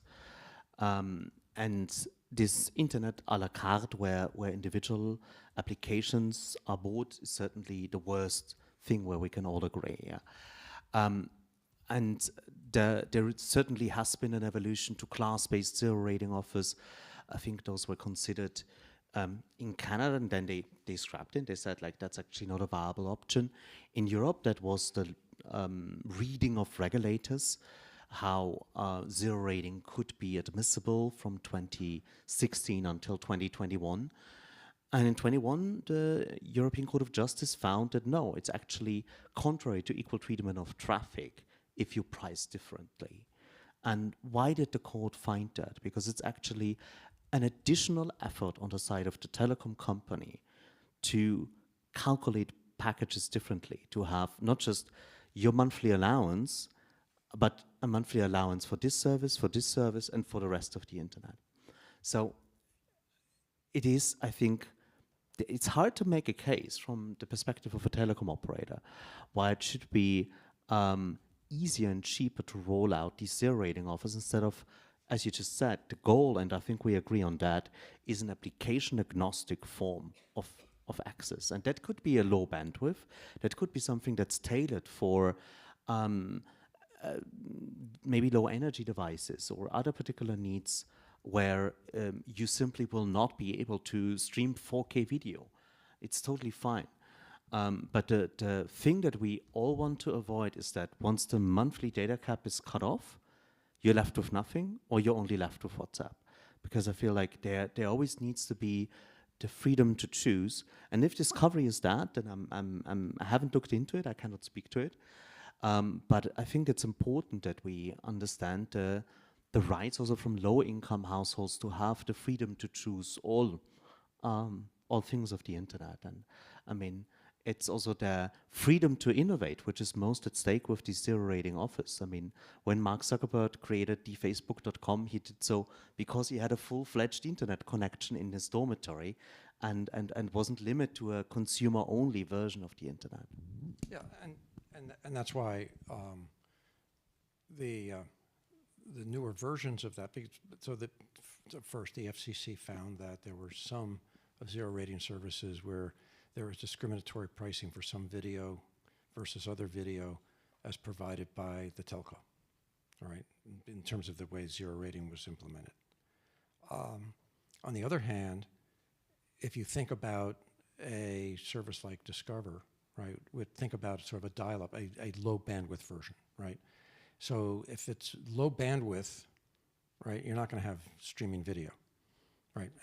So it's just a low bandwidth version, but it's not just WhatsApp. So it's not a separate WhatsApp service versus being online. It's actually a zero-rated service that would be essentially everything, but at a very low speed rate until you top up. And so again, it's not black and white, and I'm happy to take that offline to have that conversation, because I think it's an important difference and distinction as things have evolved, and also the consumer behavior of using it as a bridging access for everything, but at very low data rate until they top up and then get the full experience. And so it's, again, I don't think it's black and white or either or. I think the more important point, going back to the earlier part of the conversation, is some of the ways in which telcos are wanting to have network fees. They call it fair share, which is based upon the architecture and the economics of telecom termination monopoly. So the reality is you can have a lot of choice on the originating end. So I may have 4 or 5 operators that want my business, and so there's a lot of competition. Once I select my operator, right, your network, if we want to talk to each other, if you want to send me messages or videos or whatever, the termination is a monopoly, because there's only, once I pick my network, your network must terminate. There's no choice. And that's why and a lot of this was purely accidental. In Europe, there was the development of calling party pays, or sender network pays, and that created and reinforced a termination monopoly. In the US, by just a different model, we had a bill and keep arrangement. So I pay for my airtime, whether I'm originating, sending, or receiving. That eliminated the termination monopoly. And as a result, the choice of the network connection is where it should be, on the originating end. Now, what does that mean? It means that if the telecom networks want to use termination monopoly on interconnection, they want to use termination monopoly to raise fees, they want to use termination monopoly to extract rents, because they have that. If they interconnect to me, it's a monopoly, right? And in fact, the European Commission, as you know, in looking at mobile roaming, defined termination as a separate market with significant market power. And that's at the core, the crux of a lot of the what we're hearing from the telcos on the fair share and network fee issue. There is one person waiting for. Thank you. My name is Jarrell James, and I have some questions because I'm hearing a lot about capitalization of bandwidth and how people would need to spend more money to get access to be able to stream, you know, if their data packages are running out, and this idea of like topping off or even creating like subsidies to allow for topping off into these communities. I think it's really interesting to focus maybe on that fact that premise is really locked into the traditional way we're used to dealing with data, which is coming from a Western, more developed community, and not, I think the days of us counting minutes and counting data packages is long gone for many people in the West. And so what I'm wondering about is when we look at an internet in the future where streaming platforms are going to have higher quality videos that are going to require more bandwidth, and we're trying to, like, you know, do these mitigations, is it not also valuable to look at what happens when you take those resources like videos and high bandwidth resources that people are regularly looking for? As this gentleman over here in the green tie actually was speaking in his session a few days ago, I don't even think he knows I'm referencing him. He was mentioning that a lot of people do bricklaying as like a regular thing that's Googled, right? And that is advancing their career.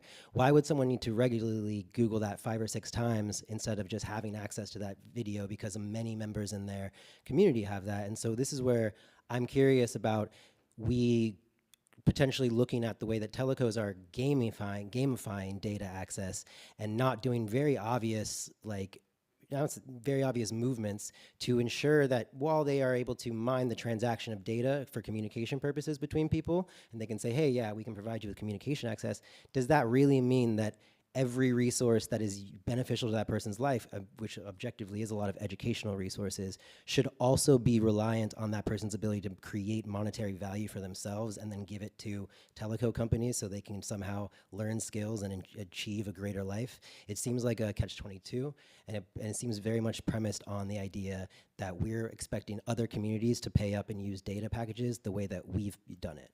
And so these are some of the questions I would have.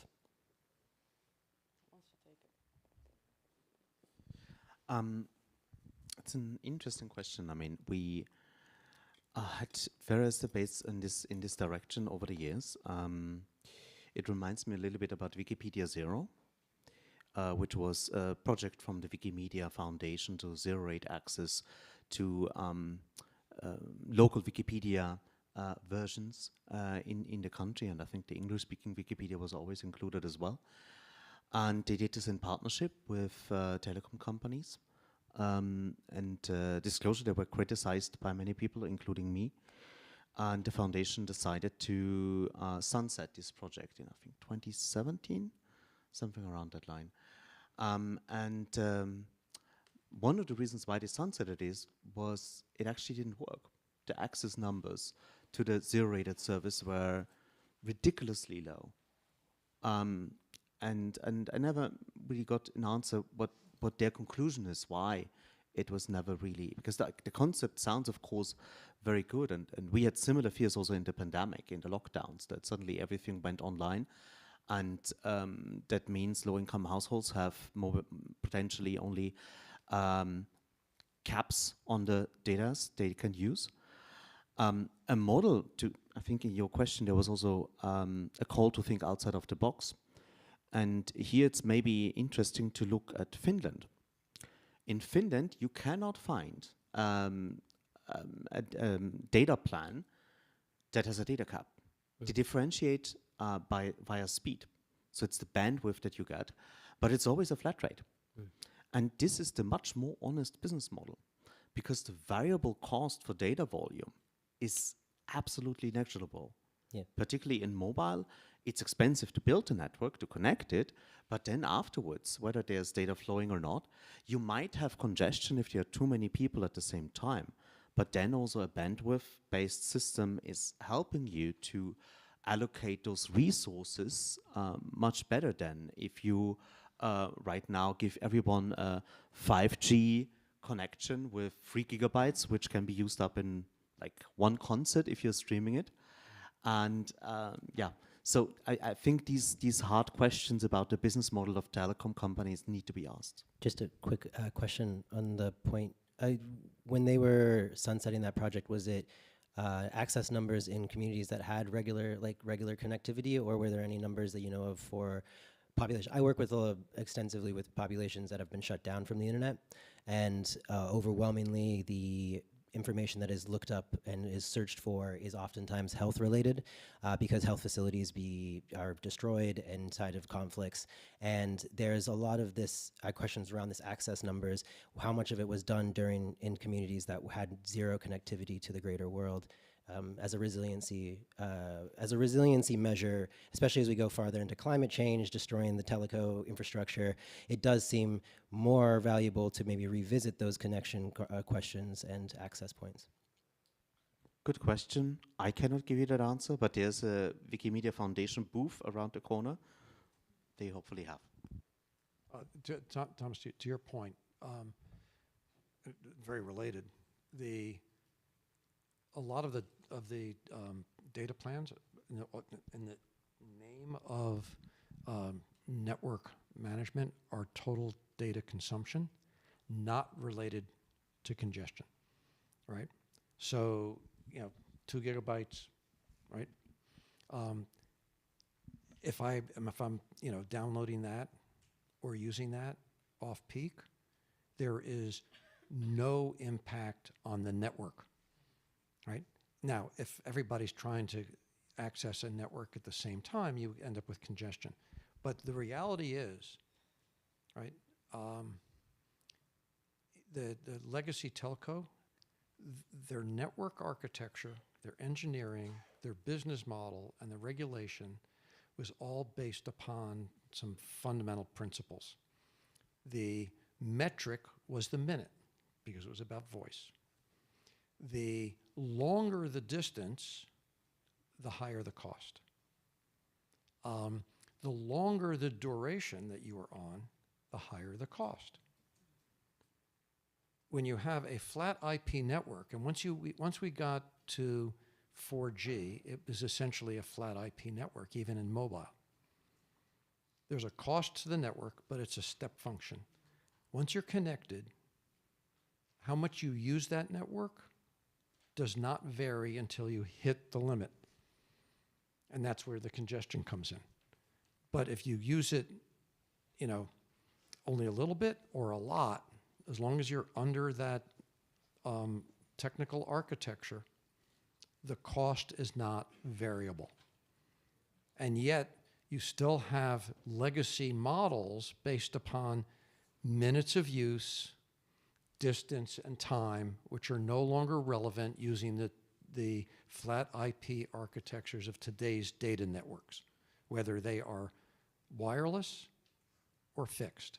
And that goes to your point, Thomas, which is like really important, because a lot of these plans are premised upon total data consumed, and that may have no relationship whatsoever to network congestion, right? And, go ahead. I mean, just to put a finer point on this, like, or to put it bluntly, if you are operating a mobile network in a country where connectivity is an issue, and it's late night hours where the network is idle, it's the only reason why there is not a flat rate for everyone is corporate greed.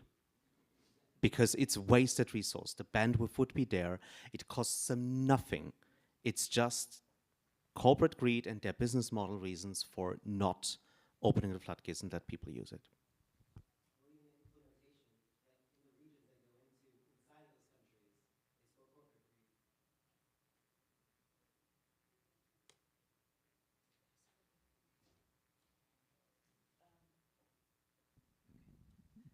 One of the things that was mentioned in the description of the panel as well was innovative policies for improving connectivity. There's a model that's being explored that's not new, but it's new to the United States-ish. It came out of the out of the UK, called structural separation networks, where somebody might manage the network, build and manage the network, but other networks can run on top of it. And this is a way to also cut down on costs. This is more of the CapEx side and OpEx later. But bottom line is this is coming back in some parts of the US right now where municipalities are asking for more accountability from the companies that are providing connectivity, suggesting that they not run, because I want to be really clear that governments probably aren't the best at running networks. There's a reason for that so much liberalization happened and there are no more state-owned enterprises. Well, there are some, but anyway, some companies are better at running the networks at a cost that can help people. But the open access networks allow different types of networks to provide services over the top of the network. So you could have a $10 email-only network. And this is, of course, prices that make sense in that economy, but it wouldn't be the same in an emerging environment. Another company could come in and run their services over that network as well. Could be full-on video streaming, who knows? But there are different models being explored. So I think it's important that for many people here who are interested in what could be done, there are lots of other people you can network with. You can talk to some of the community networks that are also coming into play that are actually solid networks. They're not flaky. When people hear the term community network, they're like, a bunch of crazy people running a network. You're like, no.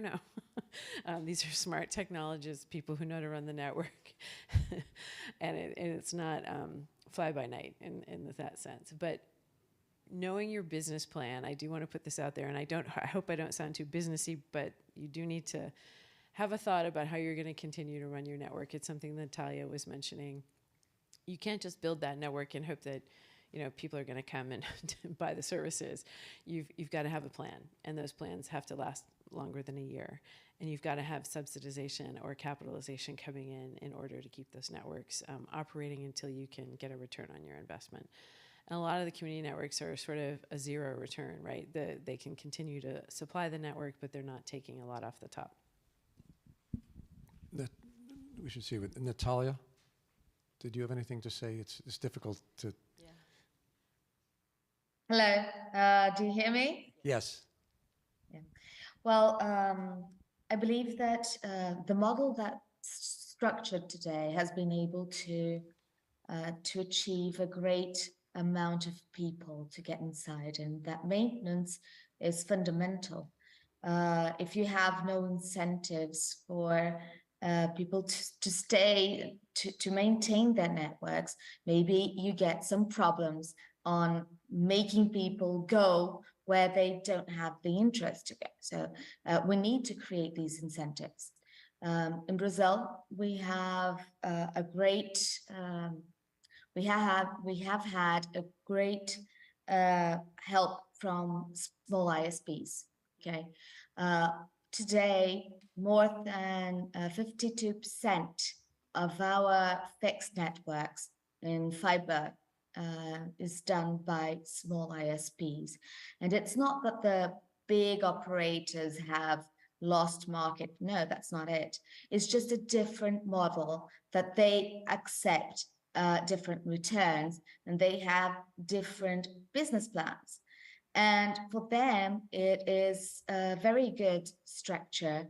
They sometimes we did have to do some regulatory adoptions, like making authorization for these fixed networks easier, helping providing some different issues for when they are small ISPs than regulatory large operators have.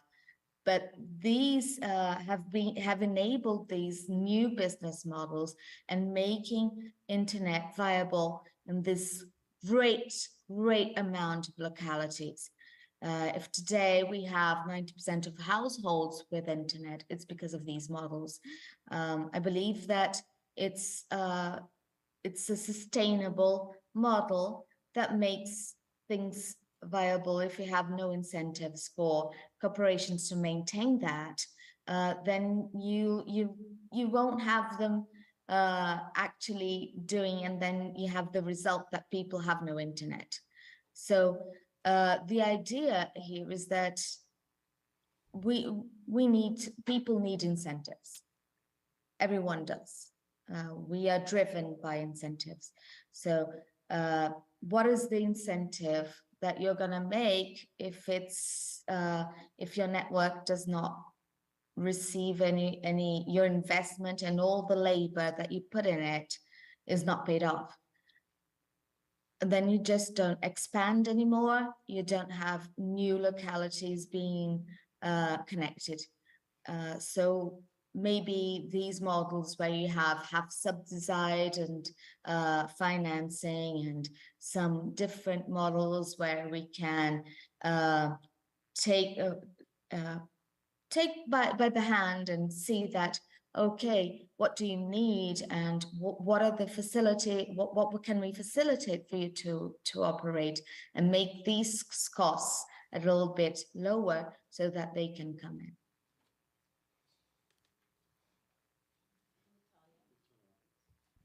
Natalia, it's Jane. Can we ask you a question about universal service in Brazil? Of course. Are you looking at using universal service funds or universal service access funds, sometimes known as USFs or USAFs?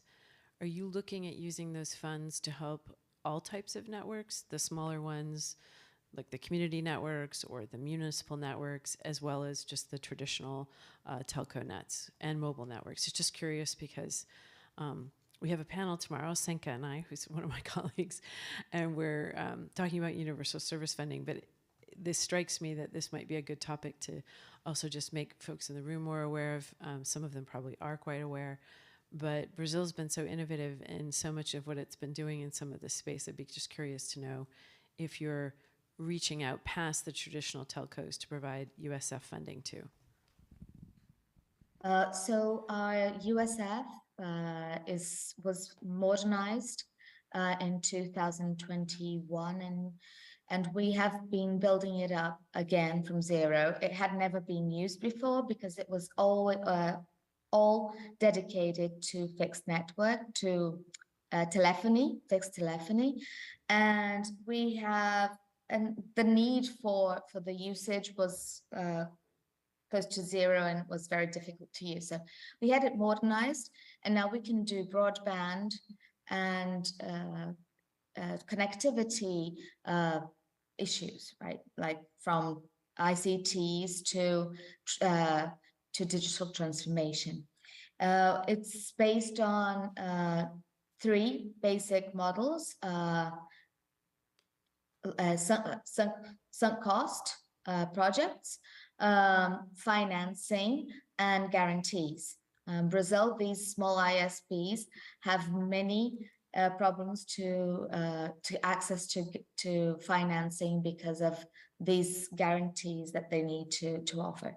So the financing lines are almost all dedicated to ISPs, small ISPs, not the traditional operators, okay, with subsidized funding. The projects, sunk cost projects, we are structuring them, but basically it's the idea is to give services out and have the best price. So we're talking about, for example, school connectivity. We've got 138,000 schools that we need to connect with Wi-Fi by 2026. Okay, so we're just saying who does it for less. That's the idea. I don't want to know who's doing it. I just want the service to be done, well done, and who gives me the best price so I can do more schools. That's the idea about it. Okay. Yeah, a Do follow you up. have any more? Yeah, follow up, Natalia, to that actually goes to, again, I want to go back to the shift from a coverage gap to a usage gap and affordability of service and affordability of devices. And just as an example, in the 6-7 year time series, it's actually quite interesting. Among the highest income countries, the usage gap in 2017 was about 15%, and then that declined by 2022 to about 9.5%. In other words, so all but 9.5% of people who could get online because they had mobile or they had a broadband fixed or mobile available did not. In the lowest income countries, lowest income countries, mostly sub-Saharan Africa, but not exclusively, the usage gap in 2017 was 76%. In other words, 76% of people who could not, who could be online, were not. That only declined in 2022 to 68%. So the digital divide actually had grown between the highest income countries and the lowest income countries, and it was not because the network was not available, it was because of these other variables, particularly affordability of devices and service. So one of the recommendations that was made, including by the most recently Broadband Commission, was to repurpose some, at least some, of universal service funds to target subsidies for devices, since we no longer need as much subsidy on the network side.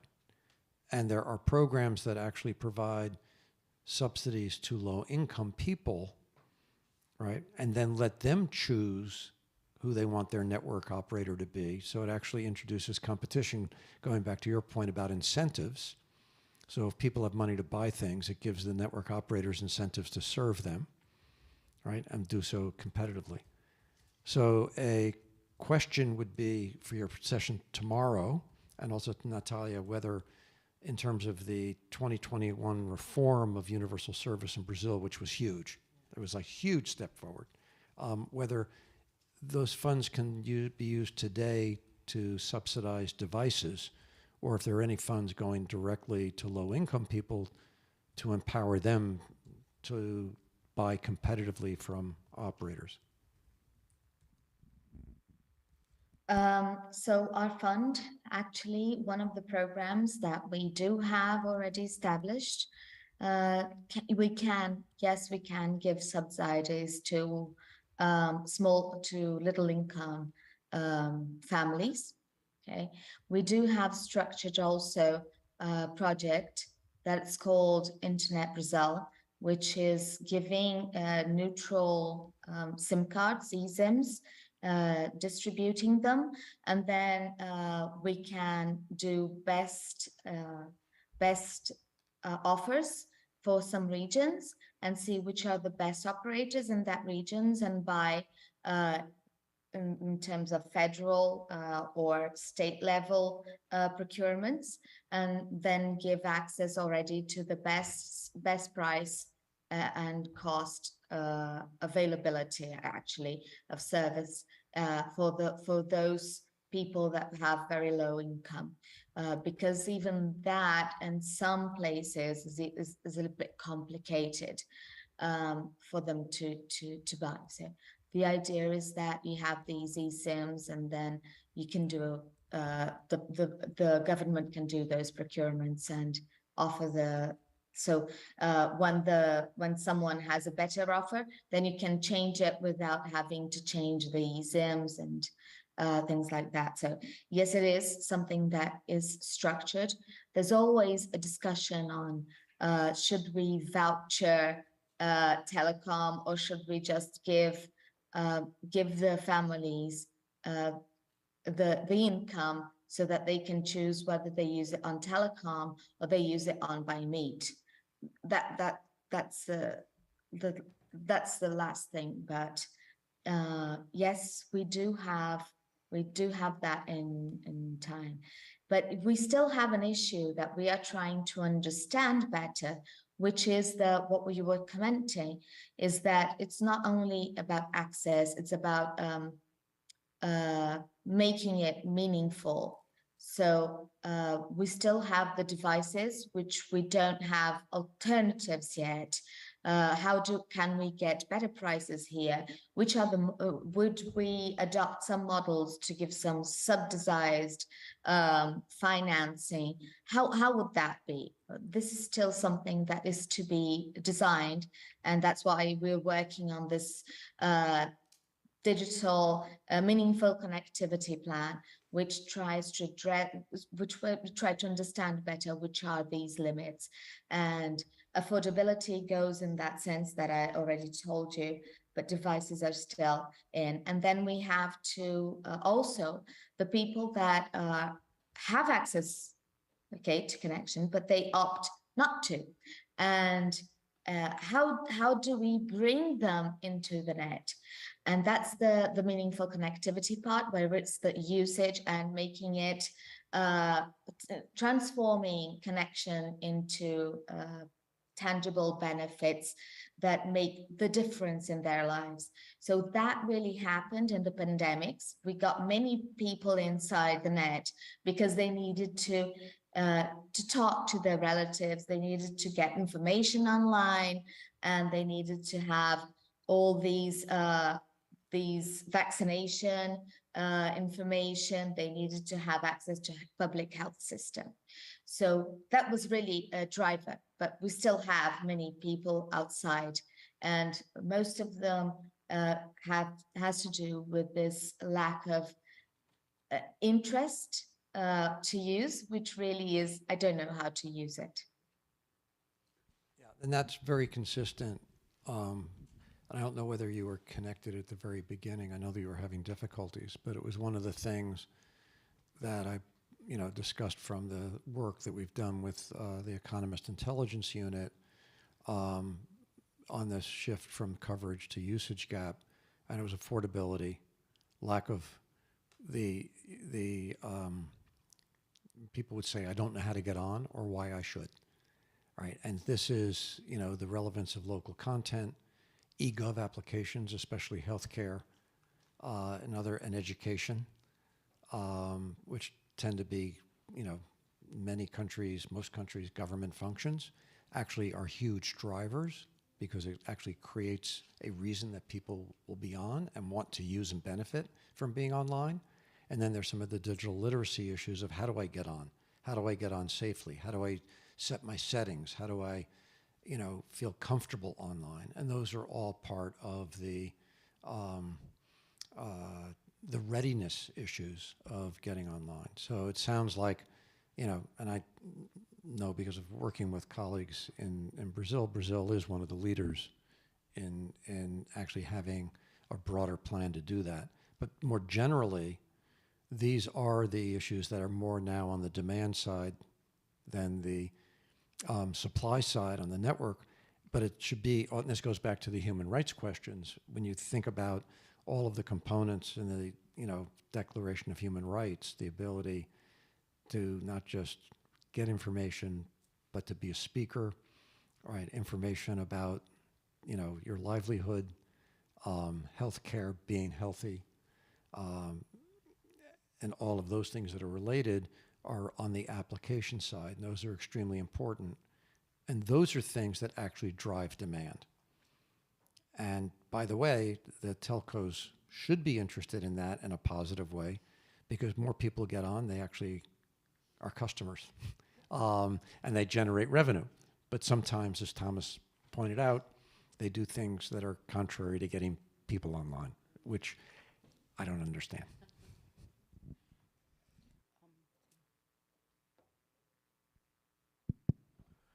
Hi, everyone. Can you hear me? Oh, yes? Okay. Hi, everyone. My name is Nathan. I'm from Brazil. I work on Data Privacy Brazil. I have a question to Natalia, if you may answer me, please. Recently, the Brazilian telecommunication agency created a working group on internet community networks. And the Ministry of Communications has a seat on it. And I would like to hear a little bit more about what you are doing there. What are you planning with this working group, considering that community networks in Brazil doesn't have any specific regulation and struggles with a lot of barriers to build themselves in Brazil. So if you could comment on that a little bit, I would appreciate it. Thank you. Yeah, I'm the one that's in the working group. So, pleasure.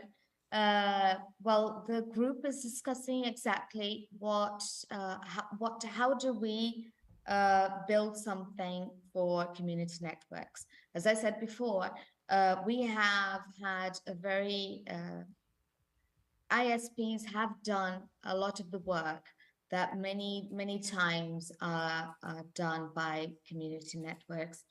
And the idea of this working group is to better understand how these community networks actually operate in Brazil, and what are their needs? How can we structure something? Because each one is very specific on their models, in their ways of working in community. So we have to understand how can we make specific directives so that we can make specific policies. It's kind of you can't do something on the specific case. It's very difficult. So how can we manage to make these communities viable first? What are their needs? And how can we, as a public policy, also help these projects actually happen? By how do you know that this is a good community network, and if that's not a good way of going for community networks, that not always everyone is exactly the same. So this working group is going to have some study results, and in that sense, from then on, we can start operating something that works for them. That's the idea. Understand.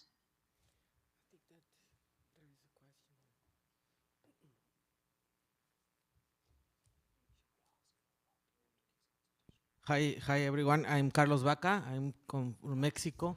I work in an organization that calls Rizomática, and we are actually a community networks, and we help other communities to get connected through this model. So I just went to Brazil, to the Amazonia in Brazil in July, to see what happened with the National School of Community Network there, and I saw a very similar situation with other communities. No, that it is that the WISP that go to the communities have very expensive prices, really expensive. No, in Chihuahua, in Mexico, when we work, we have like people need to have at least $3 or $4 at a day to be connected.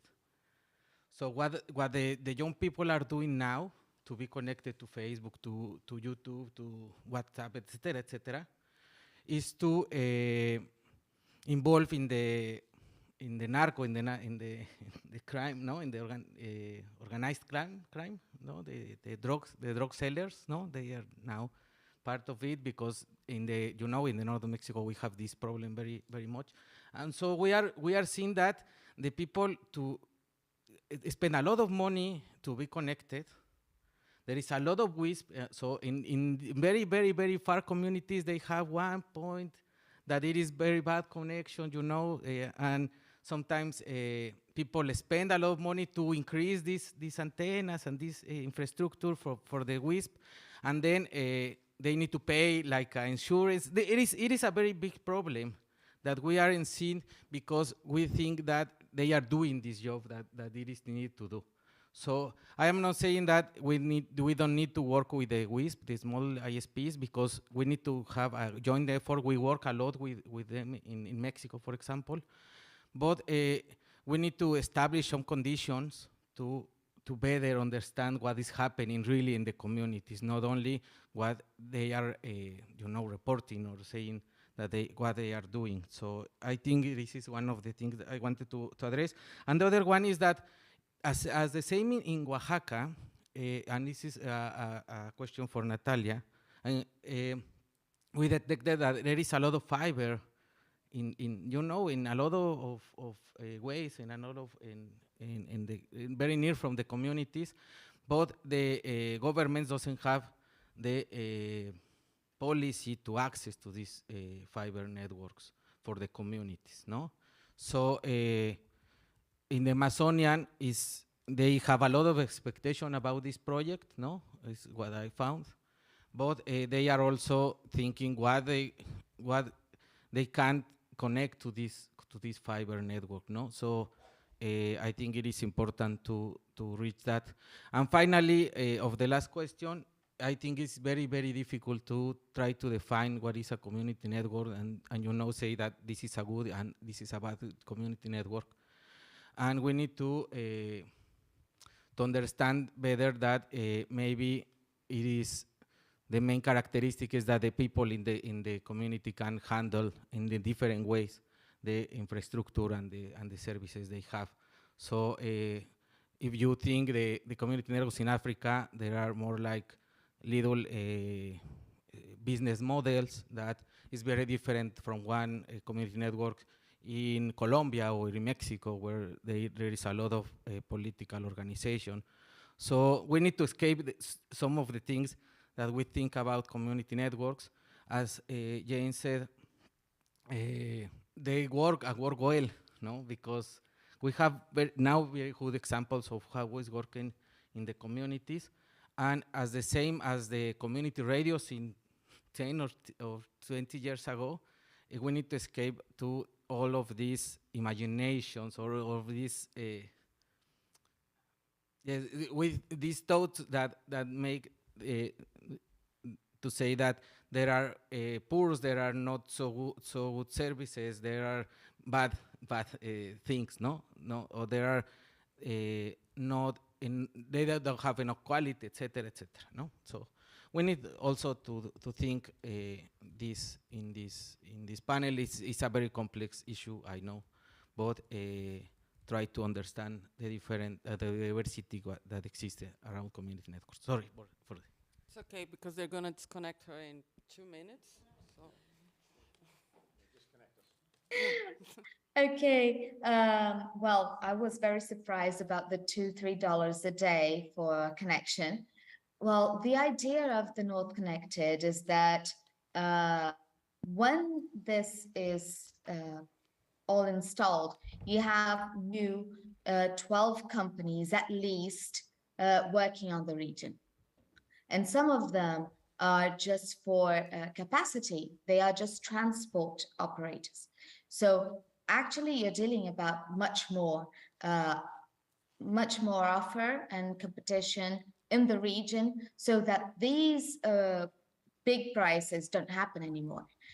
That's why we had the idea of building the North Connected, okay? So that competition, so that better quality services get there. So that's one point. The second point is that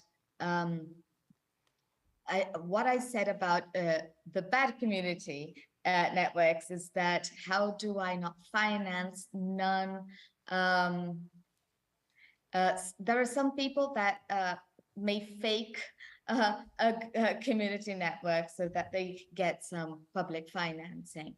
And how do I, as a public servant, know that that one is going into those good, those important networks, that community networks do work well. It's not the question if community networks are necessary or not. It's just that how do I just take away the bad stuff, the non the non-legal stuff from all this group. So that's the idea, to better understand that. And there's always something that community networks do that others don't, ISPs don't do, which is making the connectivity meaningful. So this appropriation of technology, of information, and making the learning among that community and distributing information on how to better work on that virtual world. So that's something that we don't know how to do it. Government is still tackling, in Brazil, is still tackling how to deal with that next phase. So I believe that we have all the synergies to make this happen. It's just only that we need to study it a little bit more so that we can structure something that we can go forward with. Did I answer everything? Thank you. Thank you, everyone. It was.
Nathan, obrigado, hein?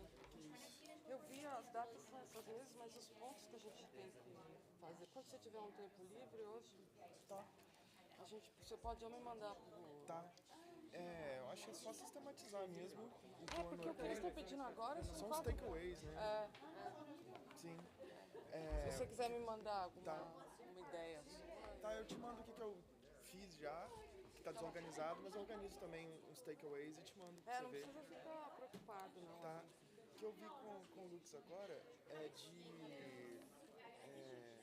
ver se a gente tem acesso à gravação pro relatório final. Isso seria excelente. Porque aí, se a gente conseguir acesso, aí faz um relatório completão, bonitinho e tal. Não, e é super importante. Hoje em dia eles não deixam você nem submeter se não tiver relatório. Pois é.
supposed to be sitting here, right? Because here's the mic.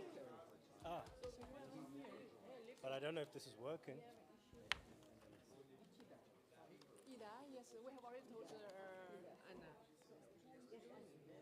Yes, yeah, Mr. Ueno.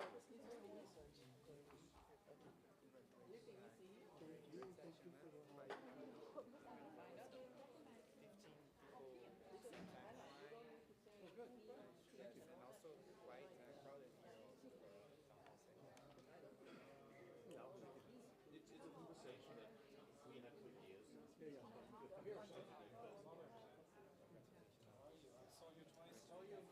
with you. And I know that you can sit here. European Union. They want to speak. They want to speak. Okay. I have put it on the. You have put it right on the. So I should sit here, right? Hi. Nice to meet you. So you have been consulting a lot, huh? Where do you want me to sit? Sorry? You have been consulting a lot?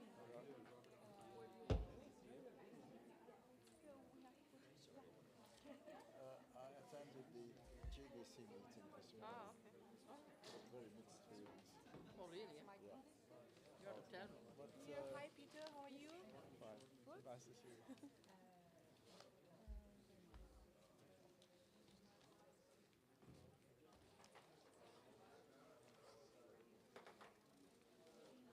Abby, I'm constantly losing my paper. I'm constantly losing my paper. You have my speech? Yeah. Another one? Bye. Hi. Oh, very good. Nice to Thank you so much for coming. Thank you. Yeah. Is there anything that you would like? Oh, just sit here. No, Mr. I don't think it's just totally full. Sorry, Mr. will just go to I don't know where toilet, it's but I want to check his position. Yes, please. Ask him to sit here.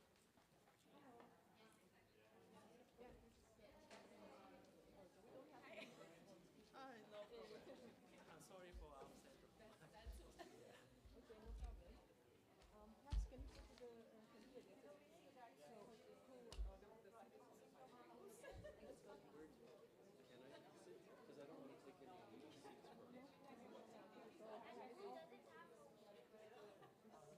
I think this guy is here. Yeah. So when he's here. Ah, yeah, okay. So where is it? Yeah.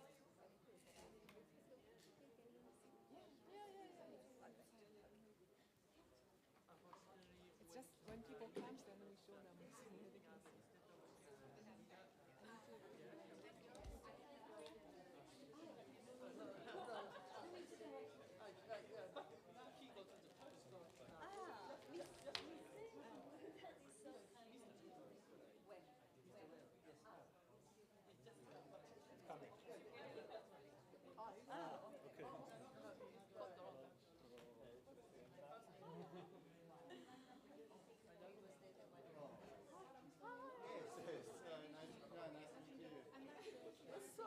Yeah, nice to meet you. Sorry that my boss, Mr. Ida Yorichi, cannot join this session. Yeah. So I will deliver my his speech on behalf of the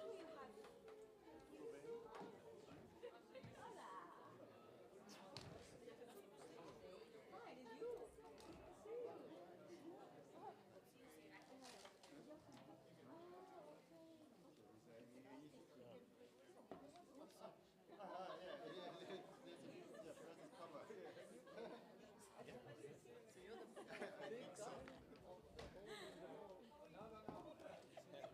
Well,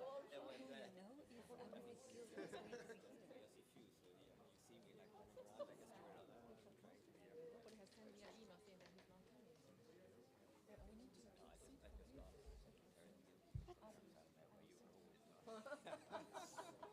Nobody has his mobile phone? I have his assistant's mobile phone. Let me see.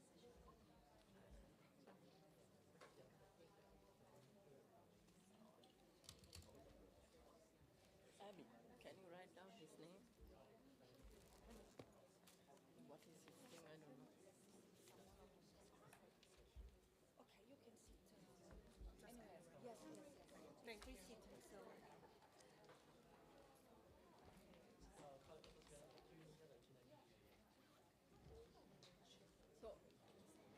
sleeping. Is this our Eva going to do it? Yeah, she's providing the support together with the. Is she going to put something on the screen? At one point yes. in my speech, The road, in the middle of the speech. yeah, but Yes. the roadmap or the something? roadmap as well. So when did you come? So good to see you. Some days ago. I know. No, no, Friday evening. Okay. Oh, okay, that's good. But I'm not sure. Well, Yeah. Can I have my pen?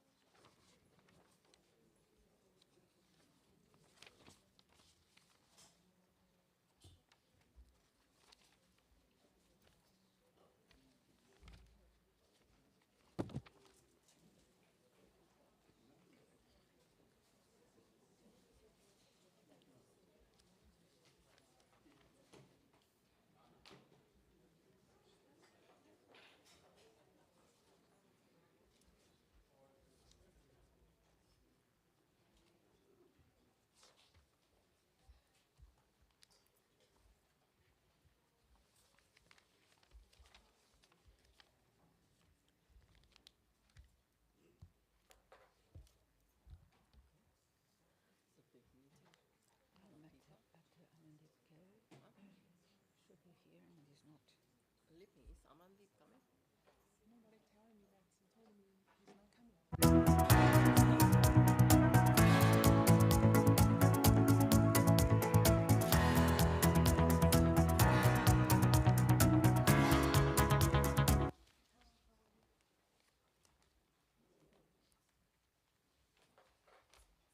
So it's for me to start, right? Yeah.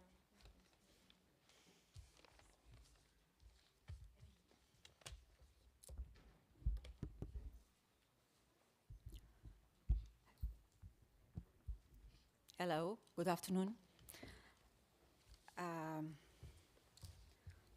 Unfortunately, this is not with bigger letters, so I have to put my glasses. It's horrible. No, come on, I'm kidding, of course. So, welcome to this first open consultation on the WSIS Plus 20. I don't think that a lot of people here in this IGF, they know that this is the first open consultation for the future of the WSIS. But nevertheless, we are doing that during the IGF, and I'm sure that we will get more involvement for the different stakeholders throughout the next 2 years. So, Excellencies, distinguished delegates, ladies and gentlemen, good afternoon. A warmest welcome to the launch of the open consultation of the United Nations Commission on Science and Technology for Development at the CSTD on the WSIS Plus 20 review as an hybrid open forum event on the Internet Governance Forum 2023. So I am Ana Cristina das Neves and I'm chair of the CSTD. And today I'm moderating this event entitled WSIS at 20 Successes, Failures and Future Expectations, a partnership between the CSTD, the ITU, UNESCO and UNDEP, all key actors of the WSIS. As you know, the WSIS vision is to establish, and now I'm going to quote some Geneva Action Plan text, people-centered, inclusive and development-oriented information society for harnessing the potential of information and communication technologies for sustainable development. So we have different questions. To what extent and how has the vision of a people-centered, inclusive and development-oriented information society evolved over the past 20 years since WSIS? We are still nowadays talking about people-centered, human-centric, inclusiveness and development. In 2003, we're talking about information society. Nowadays, we are talking about digital.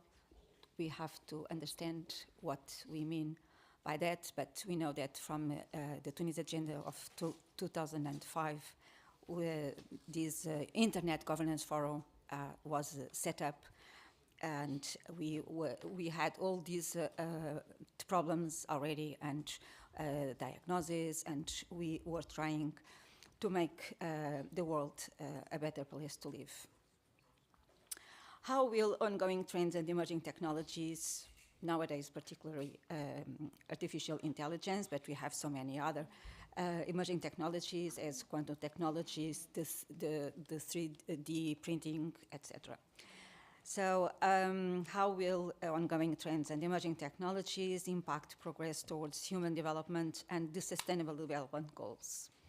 Moreover, how can these trends enable or hinder the realization of the WSIS vision?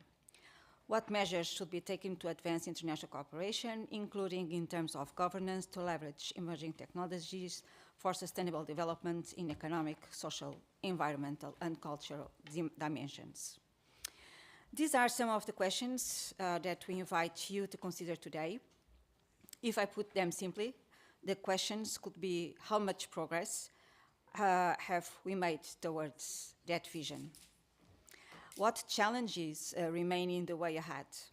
Those are also issues that CSTD has been addressing in implementation of its ECOSOC and the General Assembly mandate to review the implementation of the WSIS outcomes, including through annual reports to the ECOSOC and the General Assembly, and the contribution of input to the WSIS Plus 10 review back to the General Assembly in 2015. And as some of you may remember, the General Assembly adopted a resolution on the 16th December 2015, and in that resolution called for a high-level meeting to be held in 2025 to review the overall implementation of the outcomes of the World Summit on Information Society, known as WSIS Plus 20 review. For the WSIS Plus 20 review, the ECOSOC, so the Economic and Social Council of the United Nations, adopted a resolution in June 2023 that requests the CSTD to collect inputs from member states, all facilitators and other stakeholders to organize during its upcoming session in 2024, March 2024, and in its 28th session the year after, in 2025, substantive discussions on the progress made in the implementation of the outcomes of the WSIS during the past 20 years, and to report thereon through the ECOSOC, then to the General Assembly. The CSTD members adopted a roadmap at its annual session last March 2023 to guide the CSTD's work on WSIS Plus 20 review. Here is a snapshot of the roadmap. So you can see the roadmap. And thanks, Eva, for sharing the slide. So you can see on that slide that March 2023, the CSTDs, so it was determined that CSTDs has a major role on the WSIS Plus 20 review, and that the CSTD has to produce a synthesis report, which first draft will be presented to the CSTD in March 2024, and the final draft will be presented on the 28th CSTD in 2025. The CSTD outcomes will be submitted via ECOSOC to the General Assembly's WSIS review in 2025. So this is open consultation that will be held at national, regional, and international level with multilateral agencies, private sector, technical community, national governments, civil society, academia. So we have these two years ahead of us until a resolution will be adopted in UNGA, the United Nations General Assembly, in 2025. I wish to underline that the WSIS Plus 20 review at CSTD will take a progressive and a prospective or forward-looking approach by not only looking at the present, but more importantly, looking to the future. Equally, I want to emphasize that an integral part of the CSTD's WSIS Plus 20 review is the engagement of all stakeholders in open consultations and in the survey questionnaire that the CSTD Secretariat will conduct from late 2023 until late 2024. The CSTD is grateful to the Internet Governance Forum for giving a space to the CSTD to launch its open multi-stakeholder consultation at the 18th IGF in this ancient and beautiful city of Kyoto. Internet governance is an important component of the WSIS process, and of course, the IGF itself is an outcome of WSIS. But it's important to remember that the WSIS process covers all aspects of digitalization, including the issues concerned with aspects of development and the environment that are discussed in the WSIS forum and elsewhere. The objective of today's event is to enable a candid and open dialogue, drawing on the collective wisdom, perspectives, and experiences of the various stakeholders. The insights and recommendations stemming from today's interactions will undoubtedly contribute to the synthesis report to be prepared by the CSTD Secretariat, which is intending to shape substantive discussions at the CSTD's WSIS Plus 20 review sessions as mandated by ECOSOC. Our session is structured as follows. Ms. Shemika Siriman, head of the CSTD Secretariat and the Director of Division on Technology and Logistics, UNCTAD, will make opening remarks. And Mr. Ueno, on behalf of Mr. Yoshi Lida, Deputy Director General for G7 G20 Relations, Government of Japan, will deliver a keynote speech. He will be followed by 6 discussant starters who will share with us their views and insights. Thereafter, I will open the floor to both in-person attendees and remote participants for a freestyle roundtable discussions under my moderation, including judicious time management. I would like to remind remote participants that they should request the floor through the hand-raising feature on the Zoom platform.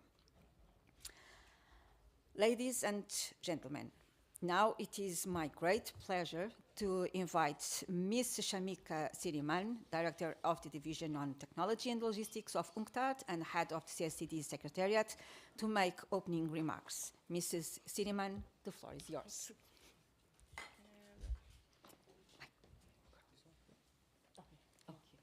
Thank you.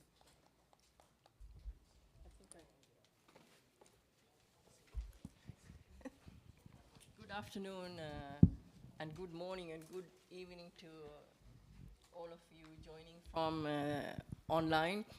So let me take the opportunity to join the chair of the CSTD in welcoming you to this CSTD open consultation on the WSIS Plus 20 review. And I think we all agree that the WSIS vision of a people-centered, inclusive, and development-oriented information society remains as valid as ever and also quite unfulfilled. So the journey has not ended. And in fact, it is quite concerned. We have enormous amount of concerns when we know that the 95% of the world's population live today within range of a mobile broadband network. In LDCs, just 36% of their people are connected, and these are concerns. And women remain digitally marginalized in many of the world's poorer countries, and there's a massive rural-urban divides, and there are many multifaceted divides. And I think we also have seen that these divides have become quite serious development divide. It's not just it's not no longer a digital divide. It has transformed into a development divide, and we experienced that during COVID-19 times. Those who has access to internet and manage to live and manage to work and manage to have education online and buy stuff online, and those who were not connected basically were locked out of, you know, of the functioning world. And that's a concern. So as our CSTD chair, Anna, as you said, that today the CSTD is opening a consultation process, and we want your input about the lessons of the 20 years of WSIS implementation. And from that lessons, we also need to understand from your own viewpoints, how are we going to navigate this emerging world? You know, we are going through a massive digital technological revolution, and this is probably the technological revolution of our lifetimes. And so how do we are walking into uncharted territory, as we have heard in many, many, many rooms of in the IGF. So we want to hear from you about the new themes, the threats, the opportunities that need responses from the UN system. We also ask you as WSIS stakeholders, and you ushered WSIS, to tell us about ways to ensure that the WSIS process contributes to preserving and improving multilateral cooperation in the digital sphere. I also want to say that as the CSTD Secretariat, we are working very closely with other key WSIS players and our great partners like the ITU, UNESCO, UNDP, and the regional commissions in this review. And I am very happy to have all of us coming together, because we will all do our own consultations, because we all have our own lines, action lines, but we will all merge, we will all use that inputs into the WSIS process as we prepare the material for the General Assembly. So I am very happy to let you know that this is done with the one UN kind of approach. And I'm also very happy to say, as Anna said earlier, this is truly a multi-stakeholder consultation. And that's what we need. We cannot, it's not just the governments can navigate these emerging worlds, it's not just the international organizations, the academia, it's the civil society, the private sector, you know, we all need to be at the table, and we all need to put our voices. So here I like to now showcase the timeline of the various WSIS processes over the years, showing the different agencies' contribution. Maybe you may not be able to see it very well, but we will share this document with you, because it shows the processes that's going towards, you know, how are we going to all converge? So we will not walk on parallel roads. And I also want to emphasize this example of this interagency collaboration. We have jointly circulated a questionnaire to seek stakeholder inputs for the WSIS Plus 20 review. And please help us circulate it among your networks. And it is extremely important that we get proper data. Otherwise, it's all going to be anecdotal, you know, somebody said this and somebody said that. So we really are looking to collect data and have a report which is fact-based. So please help us. I think we spend a lot of time. You know, it's a simple questionnaire, but we spend time to make sure that we get good data. So please also do that. So let me end here, and I look forward to a productive discussion. And just as Anna said, this is just the beginning. We will work with our regional commissions, we will have regional consultations, and we will have consultations wherever you open us a room for. So thank you.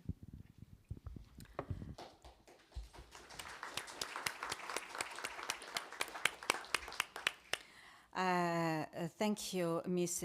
Siriman, for your very insightful and interesting remarks, reflections on WSIS.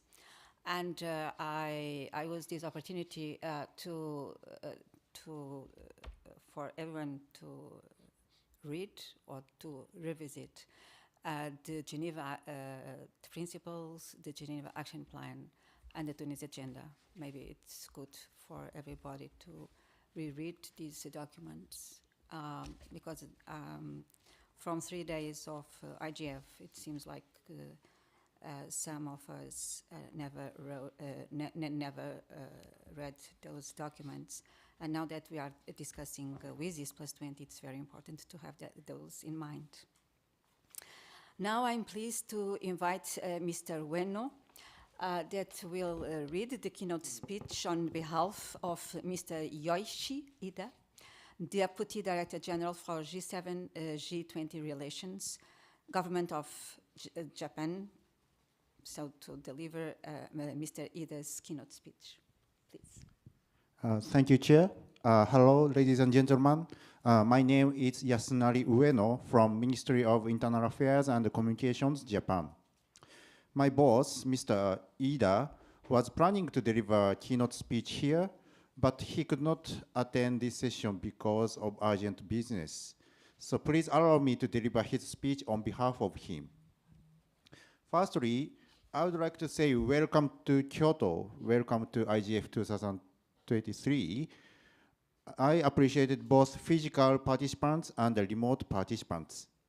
I heard the number of registration for IGF Kyoto is now over 8,000. We, as host country, is very glad with this figure. Also, this number shows how important IGF is. Government of Japan has strongly committed multi-stakeholder approach for internet governance. In this IGF, it is important to respect the efforts of the past 17 times of these events and to build on new efforts. From this perspective, we actively participate in leadership panels. We have contributed from the standpoints of the host country. As the concept note of this session points out, the current digital society has greatly changed since 2005, but the idea of a people-centered, inclusive, and development-oriented information society has not changed. For this purpose, a free, open, and global internet is important. In this context, we should continue making our effort to bring about socio-economic development so that no one left behind from human-centered innovation. Also, to enhance the reliability of internet, it is important to address the issue of disinformation and cybersecurity. It is also important for the international community to develop digital infrastructure and address the issue of digital divide. The idea people-centered, inclusive, and development-oriented information society is the same for AI governance, which is currently important issue for international society. Currently, the government of Japan, as the G7 presidency, is leading discussion on AI governance through a process named as Hiroshima AI process. We are planning to advance this Hiroshima AI process in cooperation with the United Nations. With the WSIS Plus 20 review coming up in 2025, I believe the IGF Kyoto this year is a very important opportunity. We are looking forward to sharing and exchanging opinions and ideas between various stakeholders. Thank you very much.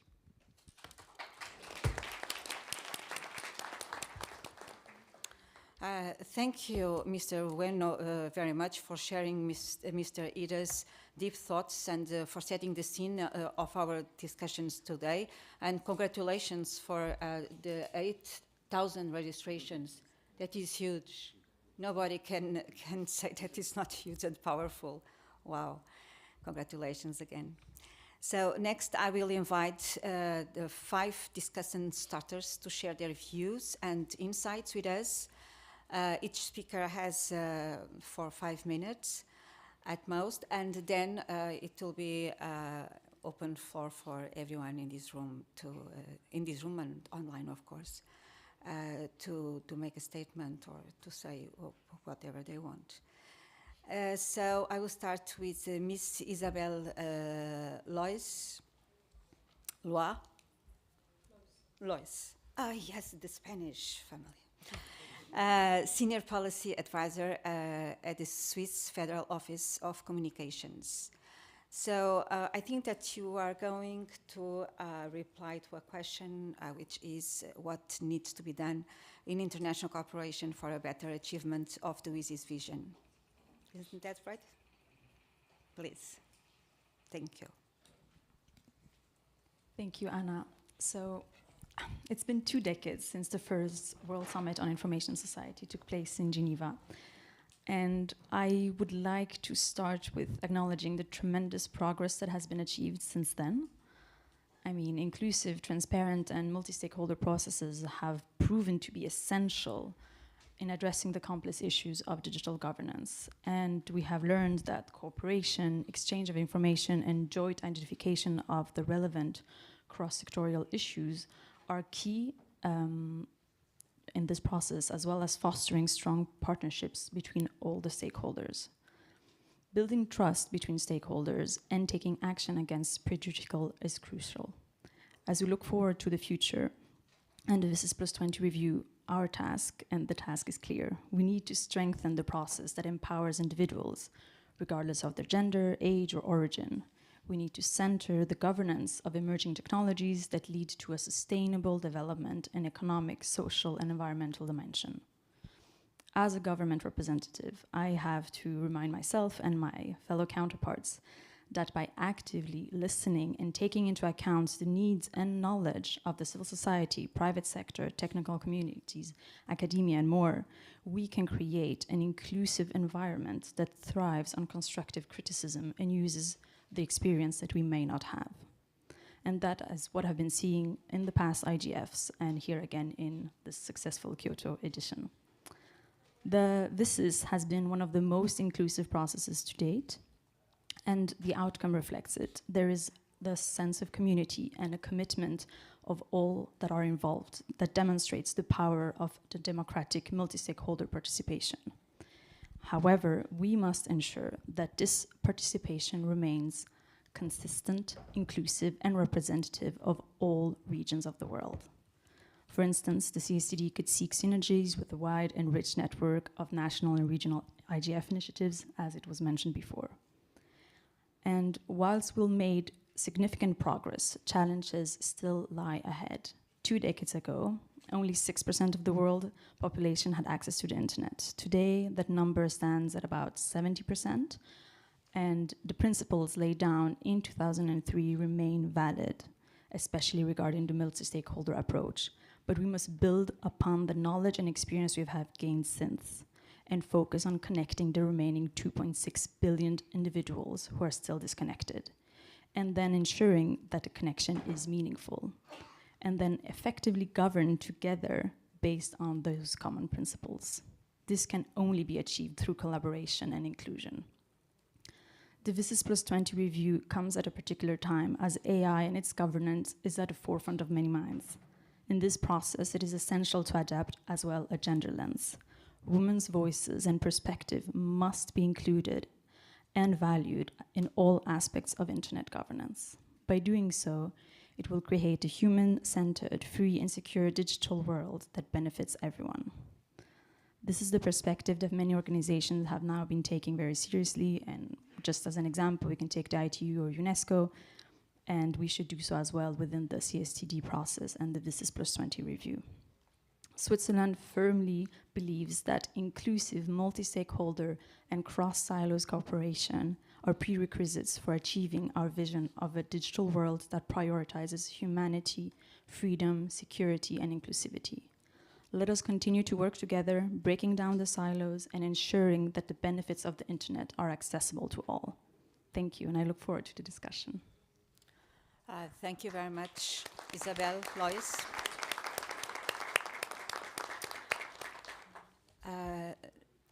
The next discussant will be Mr. Kamel Sadoui, Chief of Minister's Office of Ministry of Communication Technologies from Tunisia, and is online, right? Yes. Yes. Good morning, everyone. Good morning. Good morning from Tunis. I think that you are going to talk a little bit about to regarding the international multi-stakeholder discussion. How has the international multi-stakeholder evolved since WSIS? And more importantly, how should it evolve in future? Mr. Kamel Sadoui, I will give you 4 or 5 minutes, please. Okay, thank you. Thank you, Chair. Good morning from Tunis. It's 7:30 in the morning. So, ladies and gentlemen, distinguished guests and participants, I'm honored to be with you today in this panel about successes and challenges of 20-year journey of the WSIS. Tunis has the privilege to be linked to this summit through its report, referred to as Tunis Agenda and Outcomes. Some of you remember that IGF itself is an outcome of the WSIS 2005. Even if this WSIS 2005 took place before the boom of social media platforms, artificial intelligence, clouds, and blockchains, its recommendation remained relevant, promoting an open, resilient, unfragmented, and inclusive internet, endorsing human rights and cultural diversity. Tunisia recognizes that institutions such as ICANN and IQ have gone through many improvements since 2005 by supporting international domain names and allowing for more transparency and accountability, even if the government's participation in ICANN remains at an advisory level, but that can be further improved and put to have meaningful impact. Today, emerging issues force themselves high items in the agenda, more than the mere technical aspects, such as artificial intelligence implications, protecting people's privacy and personal data when using over-the-top services and social media. Developing countries cannot deal with major platform providers on an equal-to-equal ground when it comes to taxation, for example, or imposing local rules for personal data protection. For that reason, Tunisia proposes to reconsider the framework of enhanced cooperation. We're not suggesting bringing back the sterile debate on the governments taking over the regulation of internet, because the agility of private sector, civil society, and experts community is needed to keep leading internet to new horizons. What we're recommending is simply the following. The multi-stakeholder approach in internet governance remains the most appropriate. We should keep seeking to implement equal footing and meaningful participation. ICANN, ITU, and other technical bodies have played major role in their respective responsibilities to ensure a stable internet. They should be supported for a resilient and unfragmented internet for all. We're facing more complicated challenges than the mere technical coordination. IGF today is more relevant to share outcomes of the multiple forums and institutions involved in internet governance, and needs to secure financing for bigger role and better outcomes. Enhanced cooperation led by CSTD can be useful to tackle emerging issues involving nations, such as managing cyber threats, cyber terrorism, the misuse of internet for money laundering, and human trafficking. Other international institutions involved in internet issues, such as WIPO, WTO, UNESCO, and others, each in its area of competencies and expertise, must further develop multi-stakeholder approach, including open consultations and transparent reporting. And finally, each country should watch out for the potential digital gap between regions and social groups, since local digital problems have to be managed locally. Thank you. Thank you very much.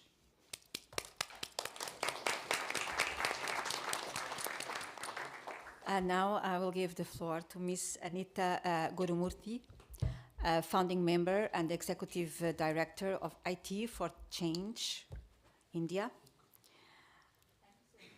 And I think that you are going to give some remarks given the widespreading of digitalization into almost all aspects of our life. How should WSIS be seen, and what international cooperation should be shaped? Please, Anita. Thank you so much. It's an honor to be here. As we move towards the WSIS Plus 20 mark, I think digital public policy issues we all acknowledge have expanded infinitely. Some of us here will recall that the WSIS Geneva Principle, one of those principles in 2003, held an optimism, and I quote, "We are firmly convinced that we are collectively entering a new era of enormous potential," it said. The problem today is that this promise of collective potential is broken. The AI moment is similar in many ways and not so similar to the Gutenberg moment in the 14th century, when Gutenberg's letterpress printing revolutionized the world of information and knowledge. AI is moving us to a society of archiving, like the printing press did. But unlike Gutenberg's technology, the algorithms that order society today are indiscernible to the public. The printing press shifted power into the hands of private forces, taking it away from the state and destabilizing the authority of the church. Today, the force field of knowledge is similarly controlled by corporations who seek servitude in exchange for data and information. Our connections are growing as they did in the age of enlightenment, but algorithmic society is also a society of fragmentation. As much as the press led to suffragette movements, and in my own country, a struggle against coloniality, it also led to competing visions of the good and to bloodshed. So also the geopolitical risks of AI for war and annihilation cannot be wished away. The digital is indeed a lever of power, and it is no accident that those who control these technologies have little incentive to change the status quo. The witnesses did call out the respective roles of governments in public policy unequivocally, including the need to advance international cooperation, especially for the governance of digital technologies. The starting point is to recognize what ails the cooperation. And I would like to highlight, in particular, the neo-colonial dynamics of the data and AI economy that demand our immediate attention at this point at the business review. The first is that trade forums are often used quite wrongly by the more powerful countries to frame rules for cross-border flows of data. We need a separate space, a separate forum for the negotiations around data governance globally. Secondly, data for development initiatives tend to be extractive. They open up individuals to panspectronic surveillance, normalizing dependencies of public systems on extractive private firms. Thirdly, intellectual property regimes have been weaponized by big tech. And given the prohibitive licensing costs and other barriers to entry, including patents owned by big tech firms, the global south firms find it an uphill task to scale up and leverage a market share. Big tech firms also often resort to preemptive patenting to retain their competitive advantage, stifling innovation and stifling development of domestic industry. Fourthly, the overemphasis on personal data protection at the cost of market regulation has proven to be detrimental. This means that large tech companies, typically owned and primarily operated by white men, are extracting data from uninformed users and controlling that data to profit via predictive analytics. Unfortunately, strong data protection laws will not prevent this domination. Fifthly, the silence around development financing is very, very loud. In fact, yesterday, the New York Times has carried an article by African leaders on why African debt needs to be written off. The odds are stacked against developing countries as pathways to digital sovereignty are really uphill. Recent shocks owing to COVID-19 has broken supply chains. Inflation is pushing many global south nations to the verge of crises. So finally, I think that there is a four-pronged strategy that is needed in digital cooperation. Firstly, we need to initiate consensus for a global digital human rights constitutionalism that is not only liberal, but that is supra-liberal. Incisive enough to cut through the systemic injustices in the international economic order.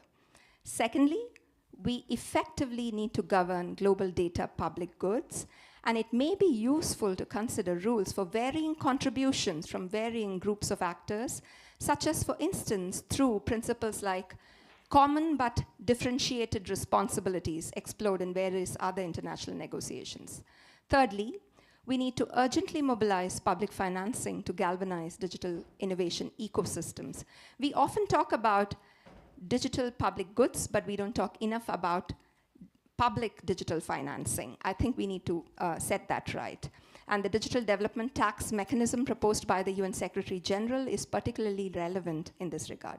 And fourthly and finally, I think it's still important, although it seems far away in our memories, to still meaningfully internationalize internet governance. It's imperative that the internet as a global commons is governed democratically, and so we need a new arrangement to oversee the technical governance of the internet, an issue that was dropped from the policy table at the WSIS moment, but is indeed long overdue. Thank you very much.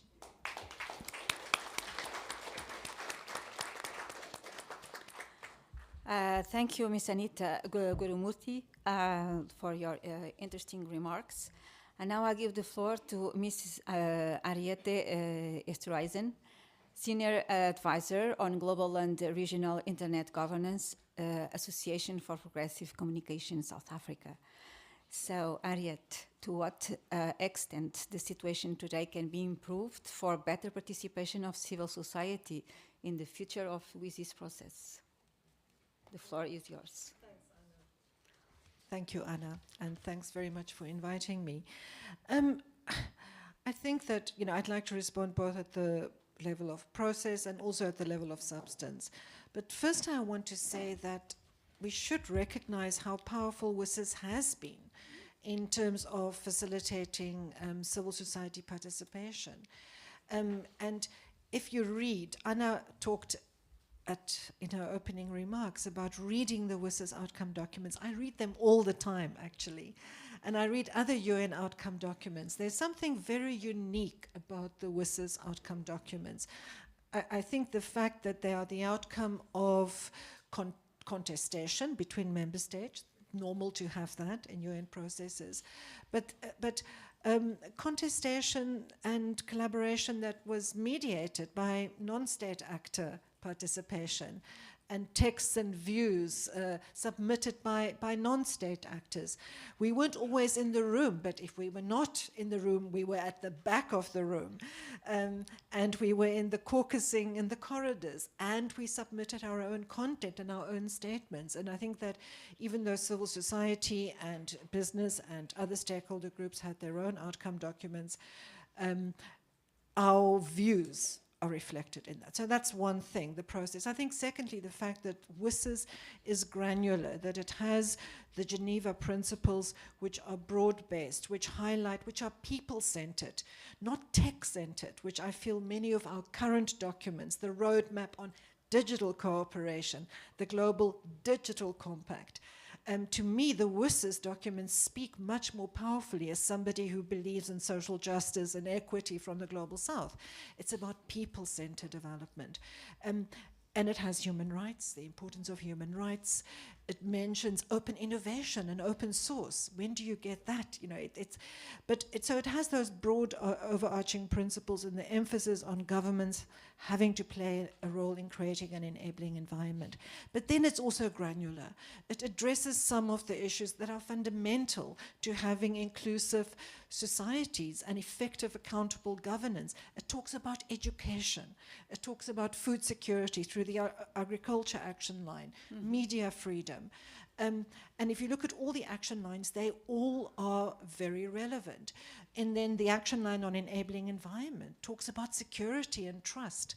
So I think it actually frames, and perhaps it's because it was not about the internet, it was about ICTs, that it's given it a longevity. I think that remains relevant. But it also means that it allowed space for advocacy groups that are working on social justice issues, that are working on trade justice issues, financing, as Anita just mentioned, but it also creates space for people that are working on small-scale agriculture, on bringing education to people in remote areas who don't have access via technology.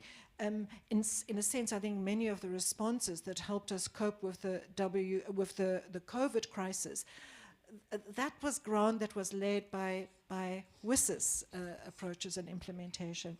So I think that, so to go forward, I would say let's build on that. Let's continue to have spaces in the WSIS process that has opportunity for civil society to be not just consulted, but to actually shape the debate at some of the macro issues, the issues Anita just mentioned, the issues of financing. I think public financing is one of the failures, the lack of sufficient public financing. That debate's on the table again now because we're talking about digital public infrastructure. Can we look at that from the lessons of WSIS? And it also still has those specific subject areas. So I think the important is to make the process inclusive, not just consultation, but real collaborative shaping, both at the sort of broader advocacy level, but also at the grassroots level, where civil society, the only way in which you actually achieve change is when community organizations have the power to have their own connectivity, to collaborate with small businesses, to work with local government. You know, that's where you actually have change on the ground. And I think WSIS creates the space for civil society to be involved at all those levels. I definitely think that the IGF needs to be strengthened, and so has the WSIS Forum. And I think that the tension sometimes between the two processes being so different, the one being more global south and the other one maybe being a little bit global north, I think that's a productive tension. So let's work with that, let's build on that. And then I think the final point on civil society collaboration also relates to the UN system. I think the UN system has its own diversity. It has relationships with different types of civil society organizations who work in different disciplines and different areas. I'm sure they can all be strengthened in terms of their inclusivity, but better collaboration within the UN system will also facilitate better collaboration and involvement of civil society.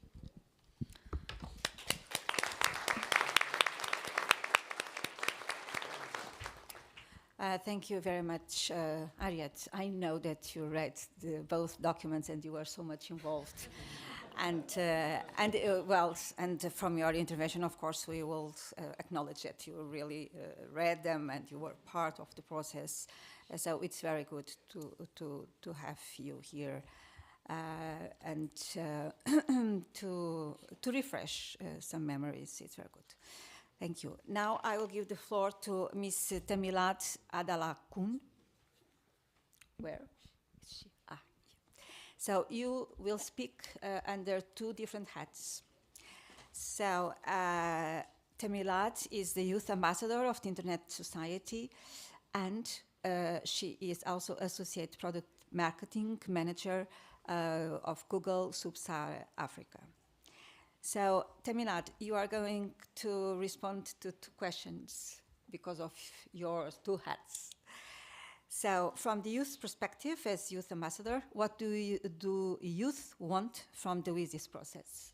And secondly, from the private sector perspective, as Google manager, how can ongoing trends and emerging technologies, particularly artificial intelligence, enable or hinder the realization of the WSIS vision? Thank you so much, Anna. Good afternoon, everyone. Good morning, good evening, depending on wherever you are in the world. And standing on the existing protocol, my name is Temilade Adelakun, an ISOC Youth Ambassador and also a product marketer at Google. Just like Anna mentioned, I'll be wearing two hats today. One as a global youth ambassador and also an African youth.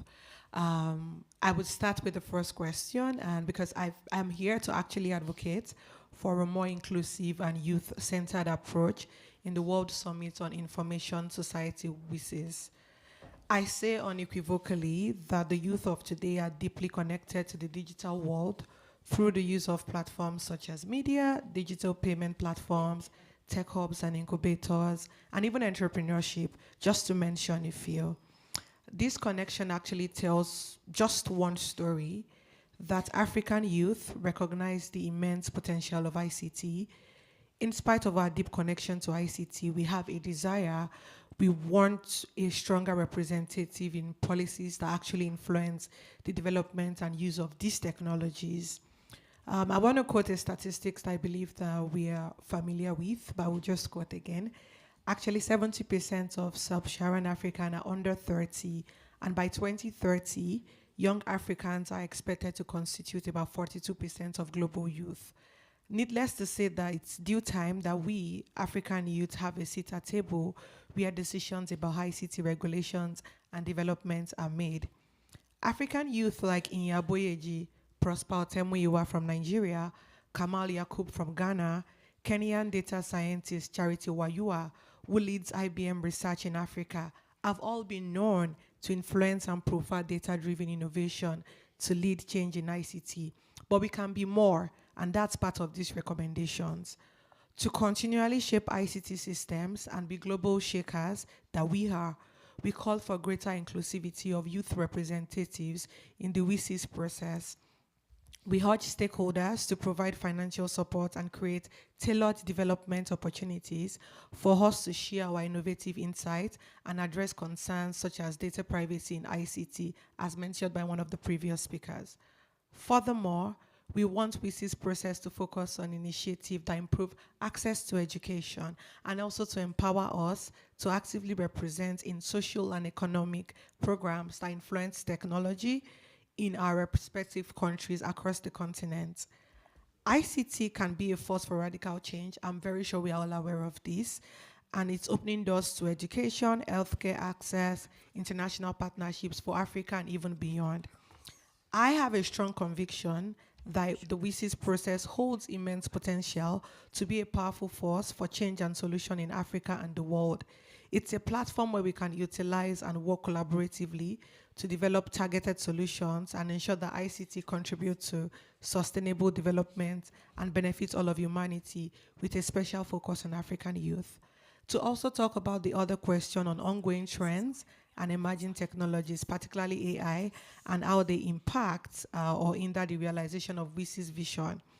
I would like to say that AI actually hold immense potential for advancing human development and sustainable development goals. AI can enhance education and healthcare access, it can influence job creation, it can curtail global issues like climate change and even poverty. Also, AI can pave the way for a more inclusive and people-centered information society by improving accessibility for persons living with disability, even through assistive technologies, including screen readers and text-to-speech software, which I know we are all aware of. Furthermore, AI paves a pivotal role in providing essential services such as healthcare, education, and government services. It contributes to the diagnostic of treatment of diseases and even delivery of educational resources to remote areas. And during COVID, we saw how AI was very useful in some of the initiatives that were brought about. However, AI also presents potential threats in the form of data privacy to the WSIS vision, including the creation of surveillance systems and new forms of discrimination and exclusion. It is imperative to ensure that AI is developed and employed in a manner that upholds human rights and aligns with the WSIS objectives. The impact of AI on human development, SDGs, and WSIS vision hinges on responsible development and utilization. To achieve this, it is essential that we invest in research and understand AI's ethical and social implications. It's important that we also establish international standards and guidelines for its development and use to foster transparency, accountability, and even to educate the public about AI's potential benefits and risk, and to teach individuals to have control over their own data and usage. In closing, I want to reiterate that the time is now. Together, we can ensure that the WSIS process truly reflects the aspirations and concerns of youth globally and even in Africa. And in doing so, we can pave the way for a brighter and more inclusive digital future. Thank you, and I look forward to the discussions.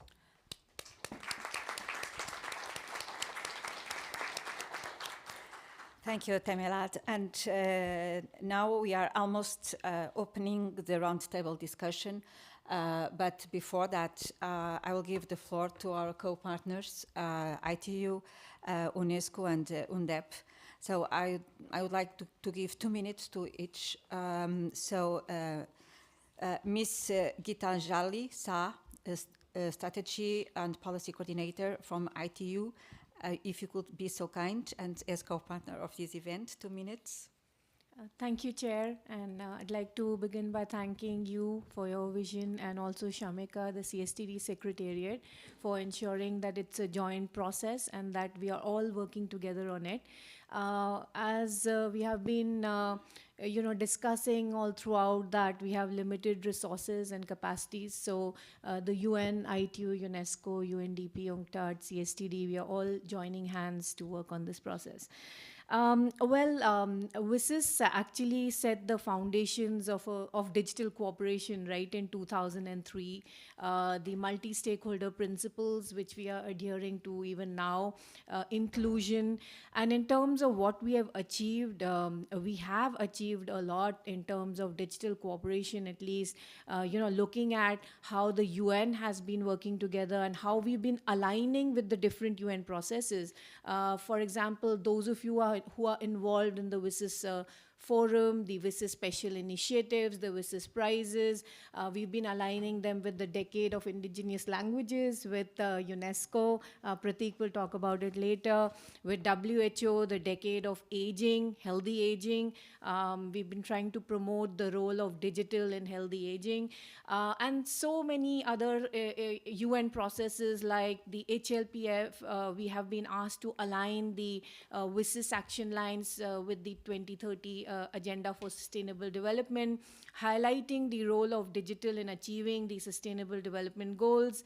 ITU and UNDP recently did a very successful SDG Digital, where we again highlighted the importance of digital preceding the UN General Assembly. So there are great examples of what the UN has been doing in collaboration, not only with each other, but also with all the stakeholders. The WSIS prizes is such a great example. I see so many prize winners here where we've been able to give them international recognition and elevate their projects. Thank you for being here, so many of you. And of course, some of the things that we need to pay attention on is, you will recall, so Aniret, like you... I think that you achieved your 2 minutes. Sure, okay, just Sorry. wrapping up. Just 4 things to highlight. Some of the things we need to pay attention on is the targets. We do remember that we had the WSIS targets, which we probably should look at again. And also connecting it to new things like the UN high impact initiatives, the DPI, and so on and so forth. Thank you, Chair. Thank you so much. So now I'll give the floor to Mr. Cedric Vaschholz, Chief Digital Policies and Digital Transformation Section at UNESCO. Thank you, Chair. 2 minutes. It's not Cedric, it's Prateek Sibul. I'm a program specialist at UNESCO and will speak on behalf of UNESCO today. Okay. Thanks to the Secretariat and CSTD for having us here. I would echo Gitanjali's remarks in terms of multi-stakeholderism and cooperation across UN agencies forming the basis of our work. We've been very closely cooperating with UNDP, ITU, UNCTAD as part of the UNGIS, but I would now really focus more on some of the thematic achievements and challenges. And UNESCO has been co-facilitating, leading about 6 action lines. And on access to information, I would like to share between 2016 and 2023, there have been about 1,200 internet shutdowns globally. And this remains a major challenge. And UNESCO has been working on assessing internet environments based on a rights-based, open, accessible, and multi-stakeholder approach in about 45 countries. And this work will need to be strengthened also with the support of civil society, academia, and the private sector. We've been able to have Access to Information Day, which is celebrated on 28th of September, which is a great moment for advocacy on open access to information in governments as well. And as Gitanjali mentioned, there is a dimension of the Decade of Indigenous Languages. So inclusion forms an important part of the work that the UN as a whole is doing here. Media and information literacy remains a major challenge when we are talking about disinformation, misinformation, and in this domain, we've strengthened our programs also including youth, building dynamic coalitions on media and information literacy to involve different actors and promote different kinds of responses, whether it comes to fact-checking or supporting civil society organizations in upskilling. I will speak briefly about e-science. So we have several standards that I'll just stop soon, yeah. So just several standard-setting instruments which are really bringing global communities together, which is the recommendation on open science, the recommendation on the ethics of artificial intelligence, and the recommendation on open educational resources have become central tools which are being mobilized to build communities globally. So looking forward to the input and the feedback over here, and we continue to remain engaged with the WSIS process and with our partners here. Thank you. Okay, thank you very much. So now, Mr. Robert Opp, Chief Digital Officer at UNDP. Hello, 2 minutes. Thank you. I don't plan to take 2 minutes. We're here to listen, and I think it's the issues that are coming up already are extremely relevant, and it's great to hear the themes that are emerging. I think if I think back 20 years ago and think of what's changed, I think probably for the people in this room and those who were involved, the ICT or the ICT for development would be considered quite important. But I think today you cannot deny that it is an absolute megatrend driving global change and issues worldwide.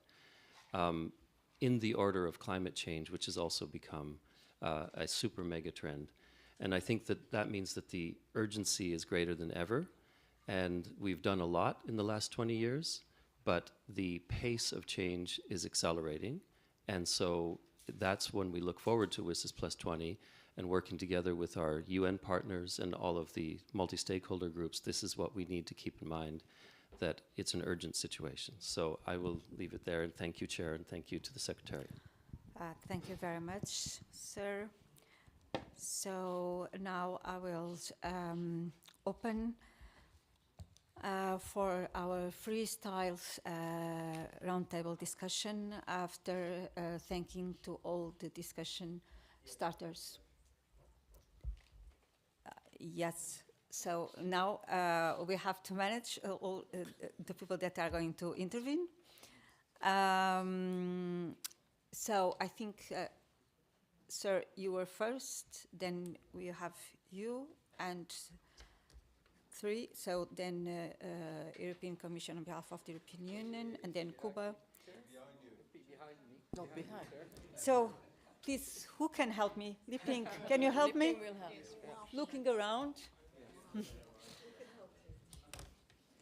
So we have already, so I have 4 in my mind here and not in the rear.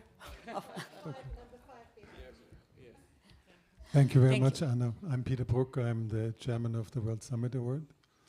So you have 3 minutes. Yeah. Okay. We have started in 2003 to focus on the best practice in content with the ICT. It's an Austrian member state initiative, which we have run now for the last 20 years, every year. We have had 12,800 participants, 1,600 winners, according to the action lines C7 from the WSIS plan of action. I think that the review is a very difficult exercise. And I'm saying this very clearly because I think that WSIS and the WSIS process has lost half of its focus.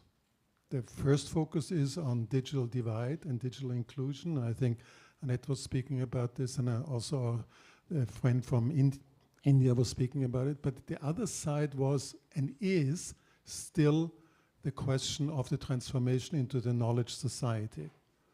And I would say that we have technology success, but knowledge failure. And if you are looking at disinformation, misinformation, hate speech, fake news, and things like this, these are issues which we need to take seriously. That's the first point. The second point is, WSIS is pre-sustainable development goals. It is Millennium Development Goals. And the difference between the Millennium Development Goals and the Sustainable Development Goals is that in Sustainable Development Goals we have 176 indicators which give us actually KPIs of what we have achieved. The Tunis Plan of Action does not have KPIs. And therefore we have a real issue in terms of the review, and the review will be moving back and forth and so on. The last thing is, which I want to stress, is we have in the Tunis plan of action a line which many people have not known. It's C9, and that is media. And the media is a completely different kind of landscape today due to the economics of digital platform monopolization. We have this year, for the first time in human history, or talking about the Gutenberg moment, is 54% of global advertising revenues goes to 5 American companies. And it means that digital publishing, I'm talking about community publishing in Canada, 567 papers have been closed in the last 2 months. So if you're thinking about media diversity and things like this, then you're just really looking at something where we are really having a loss of all those intermediaries which we have called editorial added value. And that needs to be front and centered in the review. And I'm offering the World Summit Award and the International Center of New Media and its partners in 182 countries as a partner also in this exercise. Thank you very much. Thank you very much, and I hope that you will be able to respond to the questionnaire in written form, as everything that you said is very important, as everybody that is talking here, but responding to the questionnaire will be very, very important. Now I'll give the floor to Bangladesh. Bangladesh. Madam Chair, when I entered the WSIS era, that time I was the youth ambassador of the WSIS. Now I am former youth. Okay, I asked my CSTD Secretariat to share what does Bangladesh expect from the future WSIS. I'm so grateful for giving me the opportunity. Bangladesh government, Bangladesh is the very unique country regarding implementation the WSIS action line. Bangladesh government formed Bangladesh working group on WSIS with a multi-stakeholder. And I am one of the proud member of the Bangladesh working group on WSIS. After summit, C1 to C11, Bangladesh government has integrated with the 5-year plan, as well as CSO community also integrated C1 to C11 of their annual plan. Thirdly, as a result, Bangladesh government and CSO combinedly, technical community received lots of WSIS prize as a winner, as a champion also. Fourth, CSO and Bangladesh government has successfully addressed the COVID-19 operation disaster through ICT application that is called C7 ICT application. And as WSIS outcome, Bangladesh has been organizing the Bangladesh Internet Governance Forum. This is the National Internet Governance Forum with a multi-stakeholderism. Madam Chair, we expect from the future of WSIS, Bangladesh government has already declared the Smart Bangladesh in line with the Digital Bangladesh. There are 4 areas: achieving sustainable economic growth, reducing poverty, ensure social and justice, and third one is the very important, creating a digital and knowledge-based society. Madam Chair, through 4 areas. One is the smart citizen, another one is the smart society, another one is smart economy, and as well as smart government. In conclusion, we need a WSIS forum regularly. It is really multi-stakeholderism.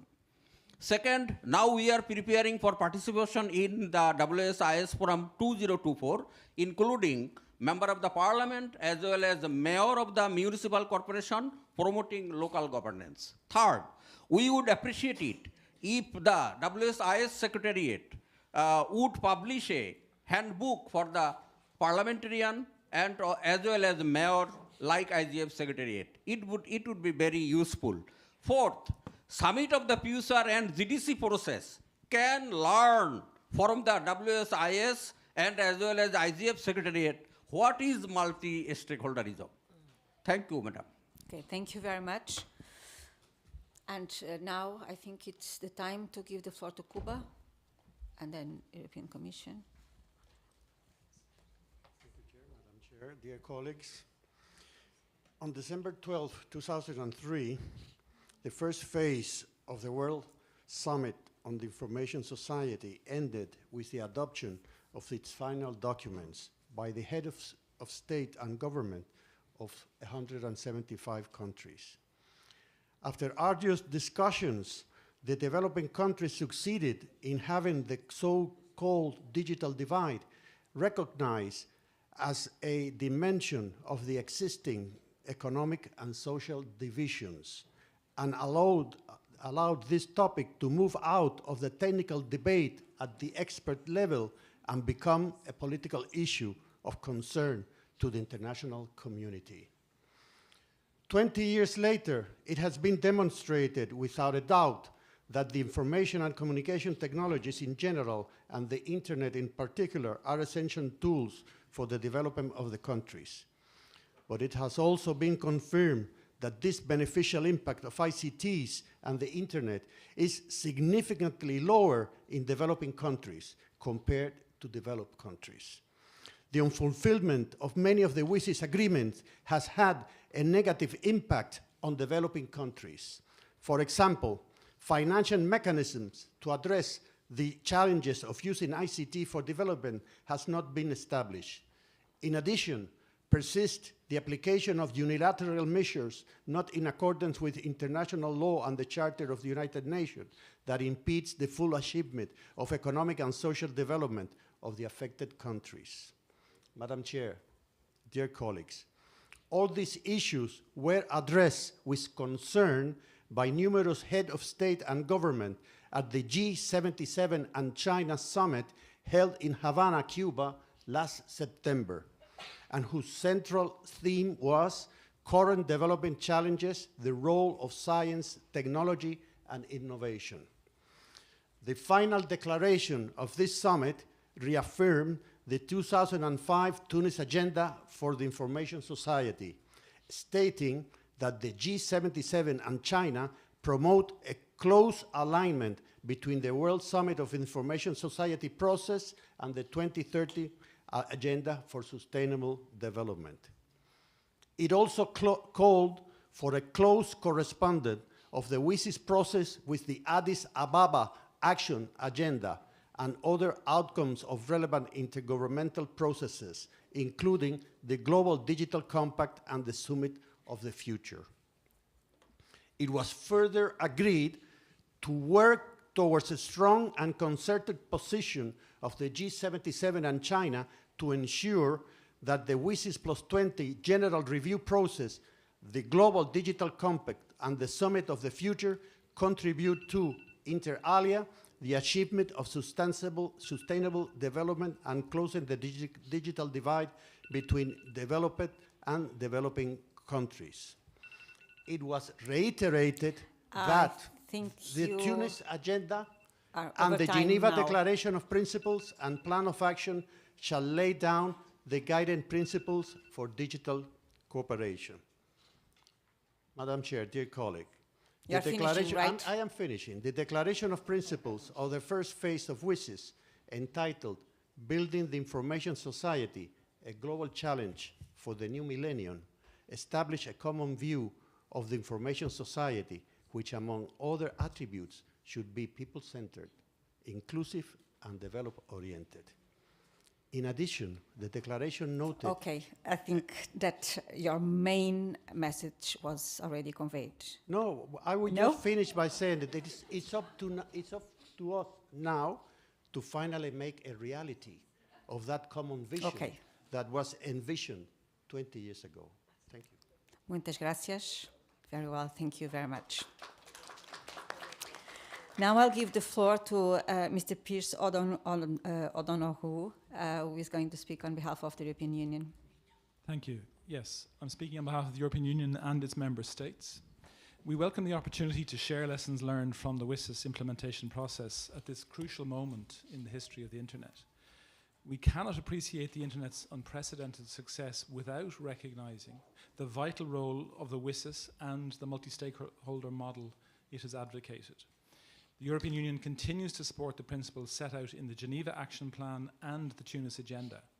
But our efforts do not end here. The multi-stakeholder model is not flawless, but it is still our most reliable instrument for effective Internet governance and the foundation for a dynamic system involving all stakeholders in the running of the internet. We shall make every effort to ensure that it will never be replaced. The IGF is living proof that this cooperative approach works. Its value stems from adopting a vibrant multi-stakeholder approach and ensuring that voices, from governments to private sector, civil society, the technical community and academia, are heard and engage in pivotal discussions on the internet's future and governance. The EU strongly supports a proactive and ambitious approach towards keeping human rights as the foundation of an open, free and secure online space, based on human-centric digitalization, preserving human dignity and the equality of all people without discrimination of any kind, online and offline. We welcome the setting up of the UN Secretary-General's High-Level Advisory Board on Artificial Intelligence. The EU AI Act, which puts the impact of artificial intelligence technologies to the centre, may serve as a model for regulation elsewhere. But as we approach WSIS Plus 20, we have a golden opportunity to bolster this framework and to reinforce our foundational multi-stakeholder principles. Establishing centralized control over the internet and its governance system is not an option. Our focus should be, on the contrary, to keep its openness and freedom. This vision aligns with the SDGs. As the EU highlighted in its recent statement on the UN Global Digital Compact, swifter progress on the SDGs goes hand in hand with our commitment to a more inclusive digital future and to bridging the digital divides. In this regard, the EU and its member states are working hard through the Global Gateway as Team Europe to deploy digital networks and infrastructures worldwide, prioritizing underserved regions, countries and populations. In pursuing this digital future, it is critical that the IGF strengthens its role in fostering an inclusive, open and sustainable digital environment and evolves into an even more impactful and inclusive model. This is a shortened version of our statement, you'll be glad to know, and the full version will be made available shortly. Thank you very much. Thank you very much.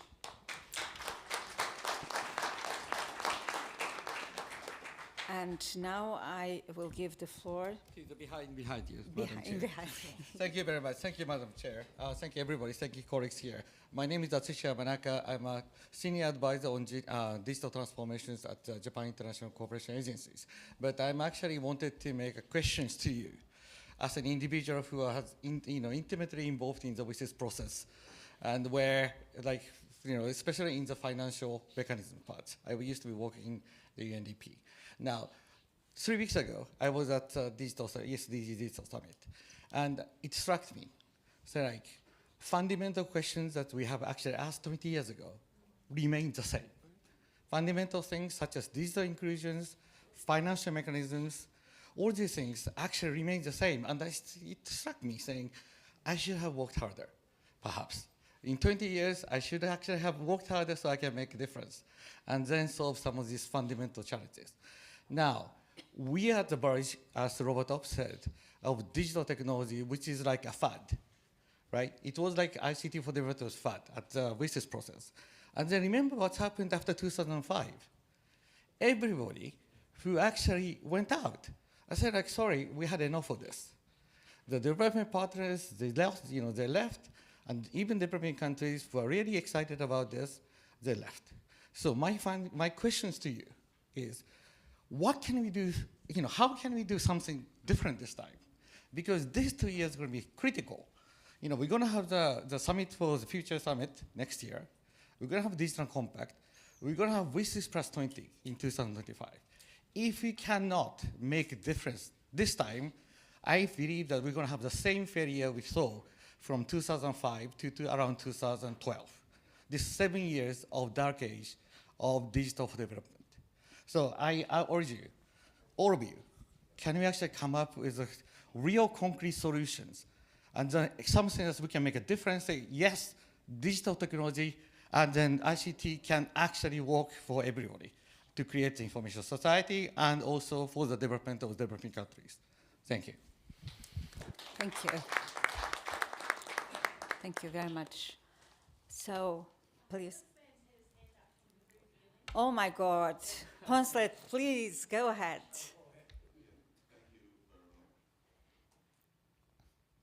Thank you very much. Ponslake from the Gambia NRI. I just want us to go back and look at why there are big disparities as we look into the WSIS Plus 20. You discover that it's good when we have the UNDP, the ITU, UNESCO, they claim they work together at the top level. If you go down to the bottom level, there's no cooperation at country level. And that is why we're still dealing with big gaps in the digital divide. And the NRIs are now well strengthened that they can help all these big international agencies on the ground. And I will suggest that moving forward, you have to work with the NRIs because the governments too are part of that process. A good example I will stop at, I'm recently doing the UNESCO IUI Internet Universal Indicators as a lead researcher in the Gambia. UNDP are not involved. When I contacted them, they didn't know about the ROMEX, UNDP country office. So how do you filter down information? And we have to really look at that seriously. It's good folks here sit from New York or Geneva and say, blah, blah, blah, we work together on the ground level. Do you really work together? Thank you. Thank you very much, Ponslake. Now, please. My name is Izumi Aiz. I am living in Japan. I used to be participating in all the prep processes of the WSIS. And I do agree with what my friend, colleague Atsushi said. Have we done our homework? We used to have much more dissenting voices to hear from the East and South. Where's China now here? Iran, India, Russia, South Africa? I don't see them. In the very beginning, we have heated debate about who's going to speak this or that, and a lot of rules but substances, and many of which the civil society like us didn't really agree with. But it was a very interesting creative processes that we tried to listen to each other. And I feel like it's gone. I might be naive, but WSIS was proposed right after the 9/11 processes. There were big fears from the South that the digital development will leave them out, the digital divide. But even the countries like the US or Japan and others who have monies wanted to let them come in together discuss. That's, to me, was the genesis of the WSIS. Where is it? I was invited to the China's World Internet Conference, Dialogue on Digital Civilization in June this year. I was the only Japanese. There are only 19 participants from overseas. You can blame China not inviting them, but that's not the way. There will be another World Internet Conference next month. Let's see how many will join together. Also, today, we heard what's going on in Israel and Palestine. Nobody really in this room tried to address that. Does it relate to ICT? Of course. How about the things going on in Eastern Russia or Russian side? We carefully avoided these hot potatoes, perhaps. But I feel like the ICT is very powerless. And talking about the SDGs and human rights. Also, how about the status of women in certain countries? It went worse than 20 years ago, as we all know. So how much ICT could play? How much we have done? Of course, there are areas that they played a very good job, but we cannot just remain optimistic and ask AI for rescue or whatever. So the multi-stakeholder approach and the human-centric approach, I agree with Anietta. Yes, it was a great result of your blood, sweat, and tears of many days in Geneva and otherwise. So the multi-stakeholder was not given. It will erode if you don't do more. How about the climate change? We had a worse summer in Japan and many others. How can technologies do while consuming a lot of servers and energies on the AI? They might be regulated. So I would like to really, all of you, me, address these real difficult issues and just don't resort to the friendly, nice, warm environment that Kyoto presents. Thank you. Thank you very much. Now I'll give the floor to Peter Meyer, please. Thank you. I want to react. I didn't intend to react directly, indirectly, but anyway. So multi-stakeholderism. I think in this environment and in this CSTD open forum, we can be proud. We can be proud because we were one of the first ones who implemented or tried to introduce the multi-stakeholder approach in our work, in the working groups. It wasn't simple. In the first working group, it was very controversial. In the second working group, it was smooth. So personally, I'm proud of it. And on behalf of the CSTD, I think we can be proud of that. So probably this is the way to go forward, not only in the CSTD, but the whole UN. That's for one. Hot potato. We are in the setting of the IGF. The IGF, we may think, is very relevant. That's what we think. Do other stakeholders think the same way? Do governments think the same way? I'm afraid not. And why? Because we have the IGF with its outcomes, and it is mandated to have outcomes, but it's also mandated not to have resolutions. So if there is no resolution in the UN, you don't exist. So how can we bridge this gap? CSTD is mandated to review the processes within the UN system. IGF is part of the UN system. IGF Secretariat regularly gives report to the CSTD. We listen to that, and we write one sentence. IGF Secretariat gave the report. We don't know about the content. We don't know about any recommendations. We don't follow up, and that is the key. We should follow up. We should have in the resolution the key messages. We should have, if not in the resolution, because it is a very hot debate all the time. I have the experience. But we can manage. We can manage to have it in the resolution. We can manage to have it in the annex of the chair's report. But we should forward it to the ECOSOC and through ECOSOC to the UN General Assembly in order that all stakeholders, that is all member states, will be aware that we are doing something which is relevant not only in the field of ICTs, but which is relevant for the Sustainable Development Goals. Thank you. Thank you, Peter, very much. I just would like to emphasize that it's a pity that some of the governments that make our lives sometimes very difficult in our discussions at the CSTD, they are not here, so they cannot hear. No, but Kubi is here, yes. He's leaving. Nigel. Who asked first? I don't know. I thought, please, sir, go ahead, and then Nigel. Introduce yourself. Hello, Introduce yourself, please. My name is Dinesh. I come from near Bangalore in a rural area where we have a community network. And our main activity is research on how to include low literate people as first-class citizens of the internet. That's one thing that I think there are more than 3 billion people who come under this, and I don't see that we are focusing on them. Okay, we find internet access, but not what does it mean for low literacy. That means that if you don't know how to read or write, what is internet for you? What is Google for you? Can you do keywords? What is the results for you? What can you do with it? Think like that. There are too many people we just don't want to see or not willing to think that there is something we can do about it.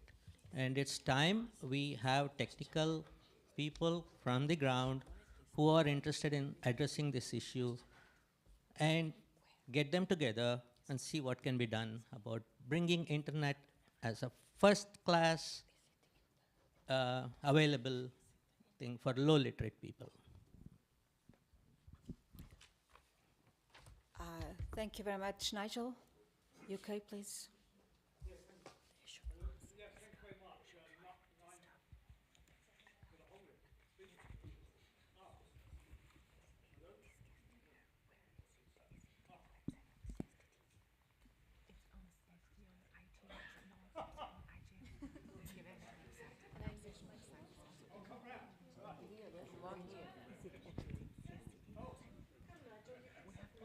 I'll sit next to you, yeah. God, I'm exhausted after that. No, sorry, Nigel Hickson, Department of Science, Innovation and Technology for the UK. And really, I just wanted to say about three things. I think first, it's really excellent to have this debate here. I mean, if we can't have a thorough, controversial, open and constructive debate about the WSIS process at the IGF, then we can't have it anywhere. So it's really excellent to have it here. Secondly, I listened to Pierce O'Donoghue speak, and I thought, well, he's speaking for the whole of the European Union, so I needn't say anything. And then I forgot that we're not in the European Union. So, so I'm getting to the end of my career, so I can say things like that. But I wanted to, completely endorse what he said. I think it's just so important that we have these discussions. And I think it's so important that we also recognize where we have come from. And we recognize what's happened since 2005, not just in terms of technology, which we all understand and many of us have experienced here, but we also recognize the work that's taken place in the UN CSTD, in the reports that have been written, in the WSIS Forum, where we've had excellent discussions year after year on many issues, the work that UNESCO has done as well, and many other regional UN bodies and other bodies. There hasn't been silence since 2004. There's been evolution. There's been evolution across the spectrum. There's been evolution at ICANN. There's been evolution at IGF. There's been evolution in UN CSTD. We have moved forward. Yes, and of course it's not perfect. And that's why it was so wise at Tunis that the language in the Tunis agenda said, yeah, you ought to review it.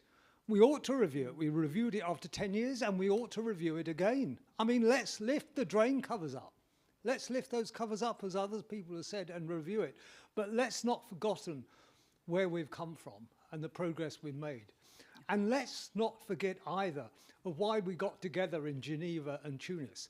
It wasn't to discuss internet governance as such. It wasn't to discuss the mechanisms of the internet, but there's no harm in discussing that. It was to do better than that. It was to connect people. It was to discuss why we have disparities, regional disparities. And as we heard from the ITU Secretary General at the beginning of this conference, and we heard from many other people, we still have those issues. So let's focus. Let's focus on development. Let's focus on sustainability. Let's focus on what really matters. Thank you.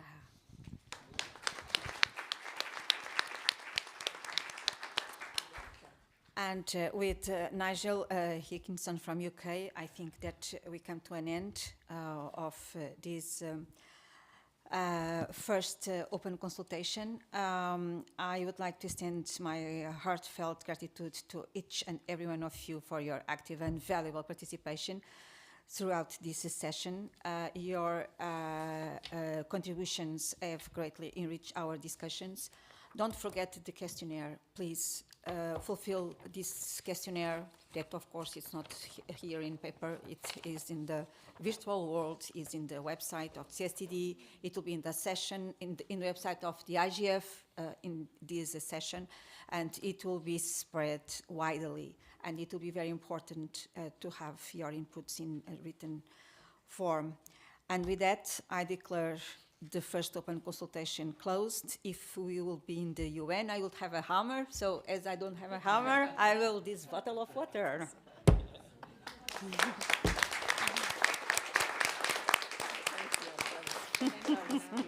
Well done. Can we give a big hand to our chair? Thank you. Thank you, Jamil. So, thank you, Chair, for this forum. It's very, very important. It's tremendously important. So I could be here.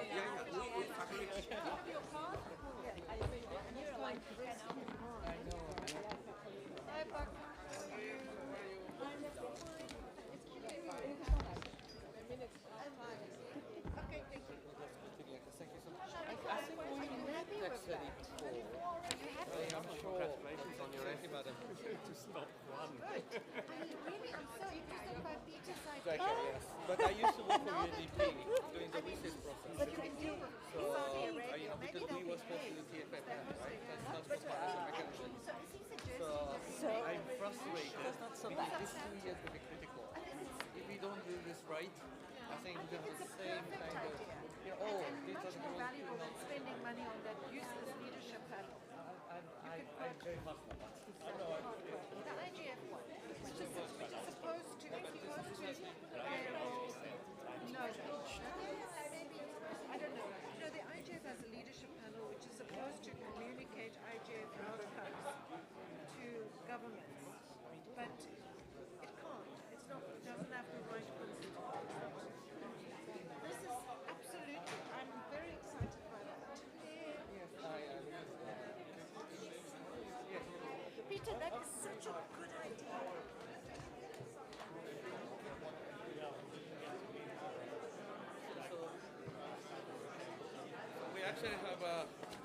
We actually created DX region. I don't like the DX because we're not doing transformation yet, but actually we're working. So this is what we do right now. So, and we actually have offices all over. Perhaps we can do something together because there seems to be no going on to cooperation programs in countries in various areas. So I mean, if we have something that of course, yes. with developing countries, we are like a bridge. Because in the UN system, we have the focal point. Of course, the business process.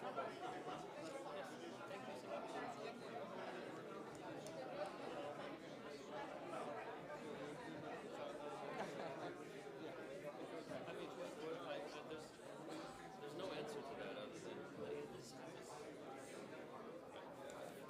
don't think he had a bad experience. Headquarters doesn't, like, we don't always communicate to the field. We just don't. And we need to get better at it, so.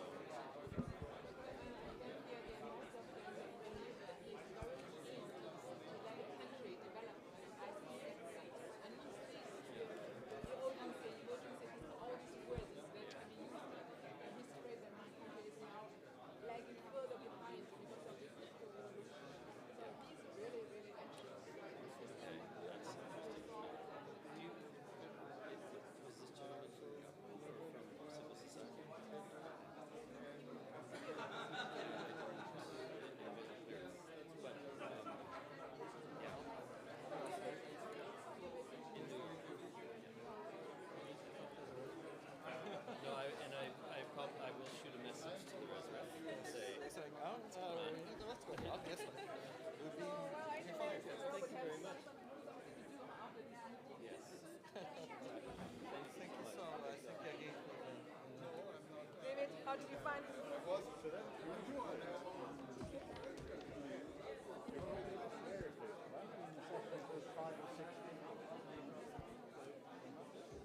We did like 7 weeks away, and it worked really well.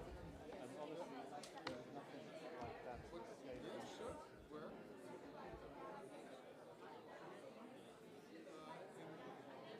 In the Prince Hotel? Yes. Sure. Yes.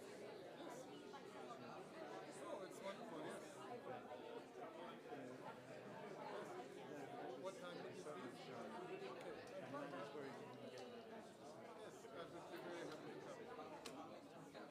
Yes, it's great.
now it's on.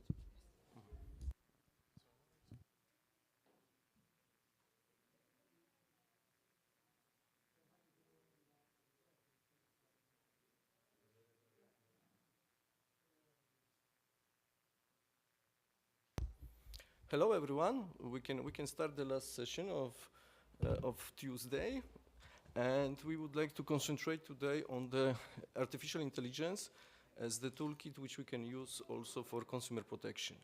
Now I would like to give the floor to the online moderator, Martyna. The floor is yours.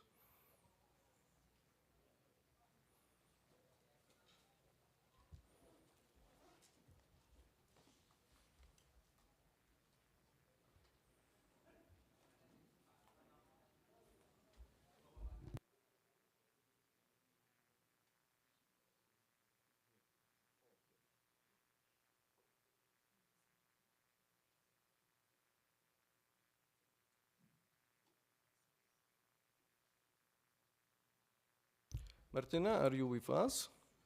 Because we cannot hear you.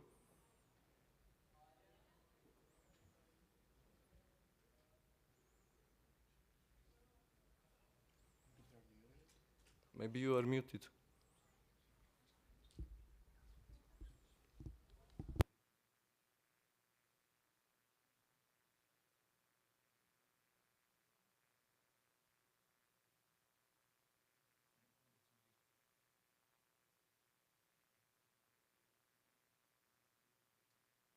Hi, everybody. Can you hear me now? Yes, we can hear you. Perfect. Can you see me?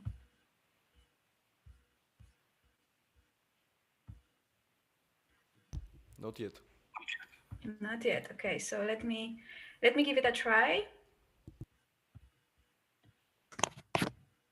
before I will start. It would make a little bit sense that you can see me as well. So let me see. Otherwise, please, the technical assistance, if you could try and help me with this, that would be wonderful.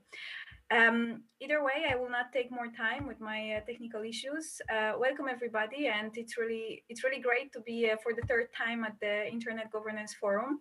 So we are really happy that also this year we can alert the forum to consumer protection issues, and that this year as well we have a wonderful panelists with us. So welcome everybody, and thanks for giving us this opportunity. I will start saying one of the biggest reasons that you have heard in the last times, and also one of the most heard things these days, which is that AI has been changing our lives. And I'm pretty sure that you guys are all tired hearing this. But even though we've heard it so many times, it doesn't make it any less important. So we need to discuss and we need to converge around this issue, and this is why we have organized this panel. And now the question is, why is it important to discuss AI in the context of consumer protection?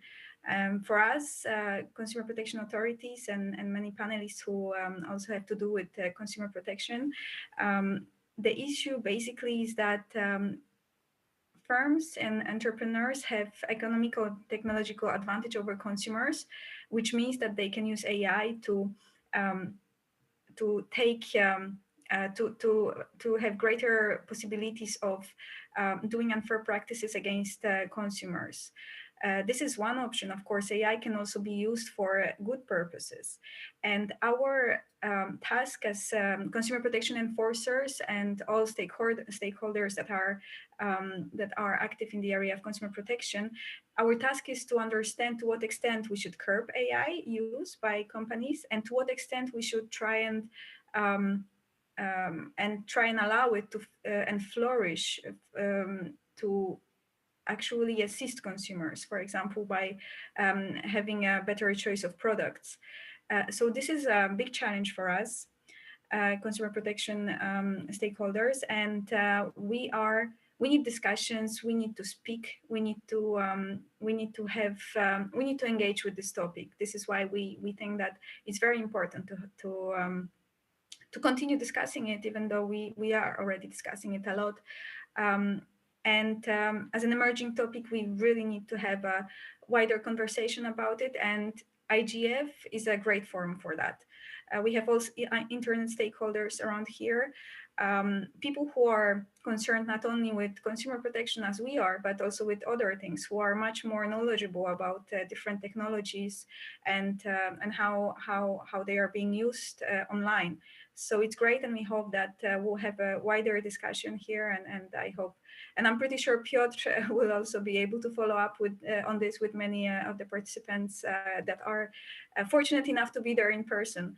And one final thing of introduction is, except for trying to understand the impact of on consumers and the scope of intervention by authorities in the context of AI consumer protection, there is one more thing that we have been exploring as Consumer Protection Agency, which is the use of AI to our own purposes in investigating unfair practices. So while we can see and monitor the use of AI by companies, it is also a great tool for us to increase the efficiency and effectiveness of our own actions and our own activities. So we are also doing this. We are conducting 2 projects where we develop AI tools, and we are also aware that there is many other such projects all over the globe. Our colleagues our panelists will tell you more about that. So Piotr, that would be all from my side, and I wish you a great panel. I'm pretty sure you will be able now to present the panelists. Thanks very much. Thank you, Martina. I totally agree that we have to discuss the problem of using AI. I have to also admit that last week we had a panel among the other consumer protection agencies on ISPEN conference, when we are gathering together with the institutions which have the same aim, namely protection of consumers in each jurisdiction. And then we focus on what we have in our pockets, in our desks, what kind of tools we are using, and we concentrated more on the risks which are connecting to using of AI. And today, I think that the panel on the Internet Governance Forum, as Martina mentioned, we are the 3rd time already in this summit, is the better place to discuss the possibilities, the future, how we can develop further. I strongly believe that the artificial intelligence will be used by many agencies. It's already actually in usage, it's already in operation by many agencies, but it will be developing pretty fast, and definitely it is needed for the detection of the traditional violations, but also for the infringements which are new, which are connected to the new world of the digital services. So today, for that reason, to that aim, we invited our prominent guests, Professor Christine Rifa from University of Reading, who made a thorough survey on usage of AI by the consumer protection agencies. Representatives of international organizations, which is OECD, which deal with the shaping of the consumer policy worldwide, with Melanie McNeil on board with us, and the representative of the DG Just, Angelo Grieco, and other people from the enforcement authorities from ACCC, Sally Foskett, and myself as well. And last but not least, we have Kevin from Tony Blair Institute from Global Change to talk with us from the perspective of consultancy world. So the structure of the panel would look like 2 runs. So first we will present the tools we already have, and then in the second round we will ask our guests about the future, about the possible developments. So first I would like to turn to Christine and ask her about the outcomes of her survey. Christine, the floor is yours. All right, thank you so much. I'm trying to quickly share my slides to help with following up what I'm trying to describe. I think you should all see them now. So thank you very much for having me, and it's a pleasure to join you only virtually, but still at this very amazing conference. I will give you a tiny little bit of background before, because I'm aware that perhaps some people joining this panel are not consumer law specialists. So consumer protection really is a world with several ways of ensuring that the rights of consumers are actually respected and enforced. It's a fairly fast developing area of law, but it has a very unequal spread and level of maturity across the world, and that does cause some problem in the enforcement of consumer rights. We also rely in most countries of the world that have consumer law on the spread of private and public enforcement. And AI, as the subject of today, can actually assist on both sides of the enforcement conundrum. We also have a number of consumer associations and other representative organizations that can assist consumers with their rights, but as well can assist public enforcement and agencies. In the UK. A very good example is that which the Consumer Association is actually able to ask the regulator and the enforcers to take some action. So that's variable across the world what they can do, but they normally are a very important element of the equation as well. We've seen in previous years, pretty much around the world, a shrinking of court access for consumers as well, and an increase in ADR and ODR, as well as realization, I think, that public enforcement through agencies is really an important aspect of the mix on how to protect consumers. Hence, the session today is obviously extremely important to ensuring we can further the rights of consumers and develop our markets in a healthy way. So the project I've been involved with is called ENFTech, stands for Enforcement Technology.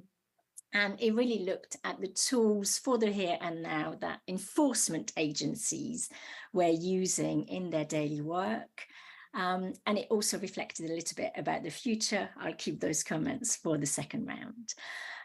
What we found is that ENFTech, which is actually a broader use of technology than just AI, so it would include anything that is perhaps a lower tech, if you wish, than artificial intelligence might be, but can be just as effective. And we wanted to look at ways agencies could ensure markets worked optimally, and also realize that not using technology in the enforcement mix might lead to a potential obsolescence of consumer protection agencies. And there was therefore an essential need to respond to technological changes. We surveyed about 40 different practices that we came across, further, not simply in consumer protection, but in more supervisory agencies as well. And we ended up selecting 23 examples of ENFTech that are specific to consumer protection, spanning a range of authorities. 7 of them were general consumer protection agencies, spanning 5 continents and 4 generations of technologies. It is only a snapshot. It's obviously extremely difficult at this stage to work on public information about use of technology in agencies. There's also an element of development, and there are also reasons why agencies may not want to very publicly announce that they're using particular tools. So the survey, however, has got some really interesting findings. We, in the report, explain how the technological approach will be essential and how to start rolling one out. We give a picture of how agencies that are doing it and have they structured themselves in order to enable themselves to roll out ENFTech tools. We also mapped out the generations of technologies because actually not all agencies will start from the same starting point. Some agencies might be very new, have absolutely no data to feed into AI. Others might be more established but not have structured data in the way that might be useful. We also found that with very little technology, you can actually do a lot in consumer enforcement, and therefore our report recognizes this. We provide a list of use cases, so for anyone interested in what's happening on the ground, then that's a very good starting point to find out pretty much all the examples of things that are currently working. And we also reflected on some practices that we find slightly outside of the remit of consumer protection, but that could be easily rolled into consumer protection. And of course, we discussed challenges. So our key findings, and I think they are quite useful for the purpose of today's discussion, where we're going to hear loads of different examples, is that actually AI obviously is a misnomer. We're talking to a very erudite audience here, no need to dwell on this. But in consumer protection at the moment, AI is really not the panacea, and we think that even in the future, it will not solve all the problems. It has, however, got huge potential. And we found that about 40 to 45% of the consumer authorities we surveyed are using AI tools. Now, that still means that there are 60% of other tools that are still MFTech tools that are being used, and they are not AI. That's quite significant finding, because just in 2020, at the start of discussions about technology and consumer enforcement, very few reports or projects actually considered AI as being viable. They were looking at other technical solutions. What we found as well is that the agencies that have got a dual remit, so that are not just dealing with consumer protection, have fared a little bit better in their rollout of tools. And that might be because they are able to capitalize on experience in competition law, for example, but also because they may have bigger structure, and that obviously facilitates a lot of the rollout of technology. If we compare consumer law enforcement to other disciplines, we find that we are behind the curve, but as Piotr mentioned, catching up very quickly.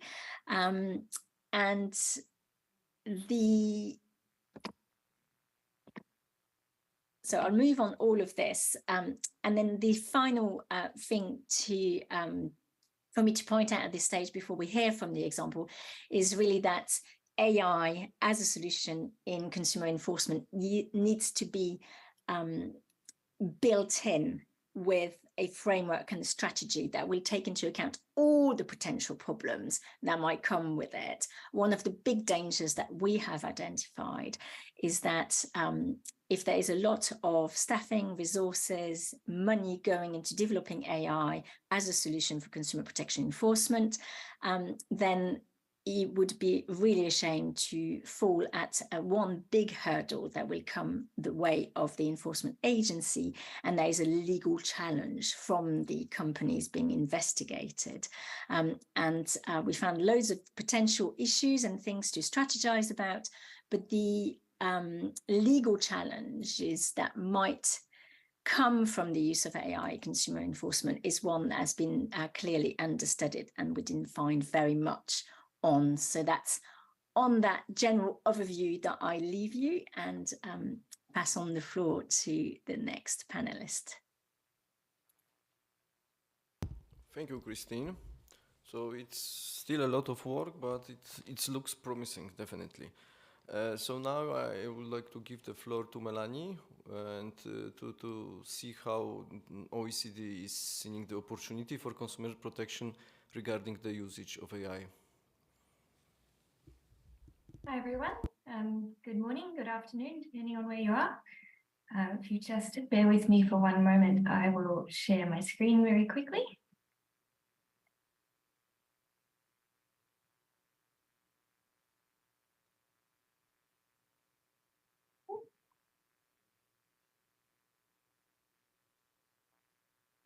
Sorry for the delay with that.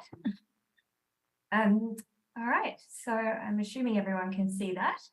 I'm very excited to be here today, and the previous presentation very helpful as well in setting this up. So I'm speaking to you today from the Organization for Economic Cooperation and Development, or the OECD, where I work in the consumer policy team. So the OECD has 38 member countries, and we aim to create better policies for better lives through a lot of best practice work and working with our members to see what they're doing to address particular issues. So today I'm really excited to talk to you about artificial intelligence and how it can help empower consumers and how it can be of great assistance to consumer law regulators as well. So I'll also be sharing some information with you about the OECD's work in the AI space more generally. So we've just touched on it, but the first thing I'll talk to you about is using artificial intelligence to detect and deter consumer problems online. As a previous consumer law investigator, this is a topic very close to my heart. We're seeing a lot of AI being used by consumer law regulators as a tool to increase efficiency in finding and addressing potential breaches of consumer law. It's particularly useful in investigations where work that was previously manual and quite slow, like document review, can now be completed a lot more quickly. There is still and always will be a significant and essential role for investigators, but AI tools can support the preliminary assessments of investigations and highlight conduct that might be a breach of consumer law. Robust investigative principles are always needed with any investigation, and the addition of AI to our toolkits doesn't change that. But I thought it would be helpful to give you some practical examples of some great tools that we've seen our members using. So the Office of the Competition and Consumer Protection in Poland uses web crawling technology with AI to analyze consumer contracts looking for unfair contract terms. So the technology searches over the fine print of terms and conditions of things like subscription contracts to ensure that there's no unfair clauses, such as inability to cancel a contract. So this work previously in most member countries was undertaken manually with groups of investigators reading hundreds of clauses in hundreds of contracts, searching for potentially unfair terms. But the AI tool really adds some efficiency to this, and regulators can then take enforcement or other action to have the terms removed from the consumer contract, preventing consumers from being caught in subscription traps. So that's an example of a tool that really frees up a lot of investigator hours for other things and enables investigators to really focus on the key parts of investigations that do need human decision-making and strategic thinking. So another issue faced by consumers online is that of fake reviews. You've probably all seen one at some point. Reviews can play a huge part in our purchasing decisions, but to give you an example, last year Amazon reported 23,000 different social media groups with millions of followers that existed purely to facilitate fake reviews. This is obviously too much for individual consumers to deal with and for regulators, but machine learning models can analyze data points and help to detect fraudulent behavior. Fake reviews are often classed as a form of misleading or deceptive conduct under consumer law. And while regulators are using AI to detect fake reviews, private companies are also investing in this space as well. So this is a good example of how businesses and regulators are working together to enable consumers to make better choices. The OECD, we're quite excited about some work that we're hoping to do with ISPEN in the near future, with member countries looking at the use of artificial intelligence to detect and deter consumer problems online that was referred to earlier. There's some really great efficiencies to be found, which ultimately mean that regulators can detect and deter more instances of consumer issues. So the increased efficiency can deter businesses from engaging in this conduct. And similarly to criminal behavior, if people know they're more likely to be caught, they're less likely to engage in the conduct. So we're very excited about the future work with organisations like ICEPEN to share some of this best practice so that other regulators can benefit as well. So another space that we're seeing some great work from our members is the impact of AI on consumer product safety. So AI is being used to detect and address product safety issues by regulators too. So for example, Korea's consumer injury surveillance system searches for products online that have been the subject of a product safety recall. So where something has been deemed unsafe and withdrawn from sale, there are cases where nevertheless businesses continue to sell those items. So Korea's consumer injury surveillance system uses AI to search online for text and images to detect cases where those products might still be being sold. Using AI in this context can mean that the unsafe products are found faster, so regulators can take action more quickly and consumer injuries are ultimately reduced. So as well as detecting issues like that, Korea is also using AI to assist consumers who might be looking for information or wanting to report an unsafe product. So Korea has an excellent chatbot that they use on their website that consumers can use to report injuries from products. So that if they're harmed by a product, they can report it to the authorities. The chatbot makes it very simple for them to lodge the information rather than asking them to fill out a detailed form. It's more efficient.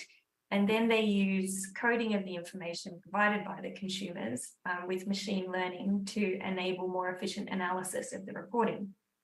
So when it's easy to report an issue, consumers are more likely to do it, and better data enables regulators to better understand the issues and to address them as well.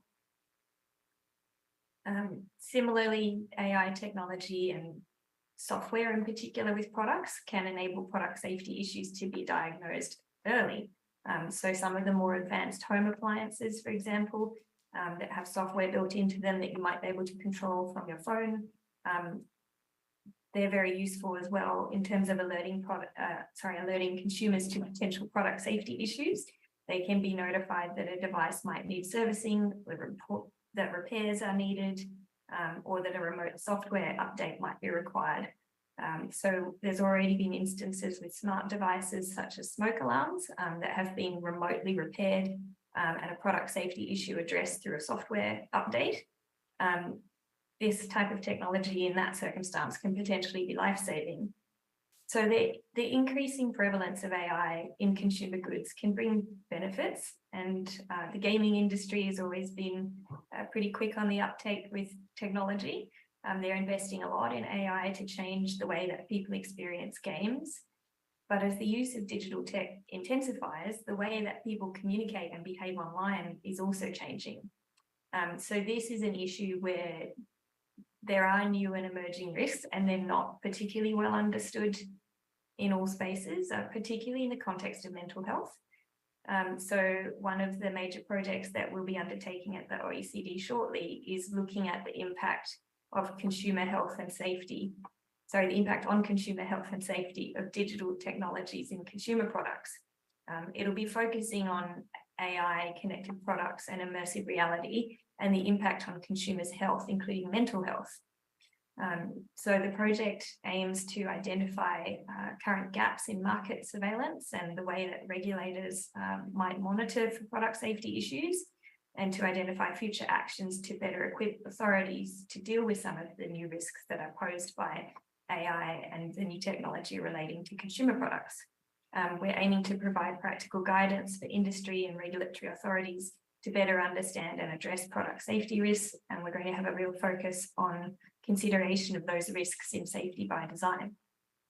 So that's a new project to keep an eye out for. Another space that we have seen AI provide some great benefits in empowering consumers is in the digital and green transition. So many consumers want to make greener choices, but sometimes they don't due to information overload or a lack of trust in labeling or other behavioral science issues that can affect all of us. So research has shown that nudges or design interventions can encourage consumers to make greener choices. and can encourage people to behave in a specific direction and overcome some of those behavioral issues that might otherwise prevent them from making a green choice. So AI provides an excellent opportunity to nudge consumers towards greener choices. So for example, in Germany, like in many countries, heating bills are often not prepared in an understandable way, and they're inconsistent between providers. Each metering service can use different formats, different terminology, and as a result, consumers find it really difficult to compare which company to choose. They find it really hard to pick up errors in their bills. They end up paying more for energy and services, and incentives to save energy are difficult to identify. So this can cost consumers a lot of money, but it also causes a lot of unnecessary emissions because it's so difficult for people to make a greener choice that they essentially give up. I think it's something that we've probably all been guilty of at some point when you look at various contracts for services. So to help consumers manage their energy consumption, the German government has funded a digital tool which uses AI. The household can upload their energy bill, and it's evaluated using AI to provide a series of facts about how they can reduce their energy consumption and save on heating bills.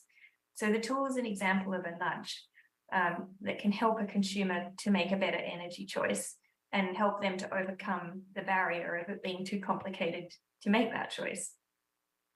Similarly, consumers experience information overload with a lot of the green labels and badges and schemes that you might see on items in the supermarket. And the other issue is that it can be difficult to compare these, and consumers have no way to verify what's actually happening in a company where they put a green marking on their packaging. So for example, last year in Australia, they did an online sweep and found that 57% of the claims made in a sample were misleading when it came to their green credentials. So there are some parts of the world that's using regulation to really strictly control the way that such markings and accreditation schemes can be used. But where that's not occurring, or to substitute that, AI can also be used to assist consumers to make the green choice by helping to break through the unmanageable amount of information that's out there. So we're seeing new apps being developed to enable shoppers to scan a barcode of an item at a supermarket and see its sustainability or ethical rating compared to other products. Where a product scores poorly, the app can suggest an alternative. These are quite limited at the moment, but we're expecting that in the future, AI will be used to expand the list of products that are considered and to recommend products that align more with users' environmental preferences. So the OECD is currently undertaking a project looking at fostering consumer engagement in the green transition and addressing some of these barriers to sustainable consumption, and looking at the opportunities that digital technologies use to promote greener consumption patterns. So this project is also going to involve empirical work to better understand consumer behaviours and attitudes towards green consumption. I'll just take you through as well a couple of the tools that have been developed by the OECD that can be quite relevant. So one of the things that we're working on at the moment is the OECD AI Incident Monitor. There's been a big increase in reporting of AI risks and incidents in 2023 in particular. The rise has just been astronomical. So the OECD AI expert group is looking at this, and they're using natural language processing to develop the AI Incident Monitor. So the monitor aims to develop a global and common framework for reporting of AI incidents that could be compatible with current and future regulation.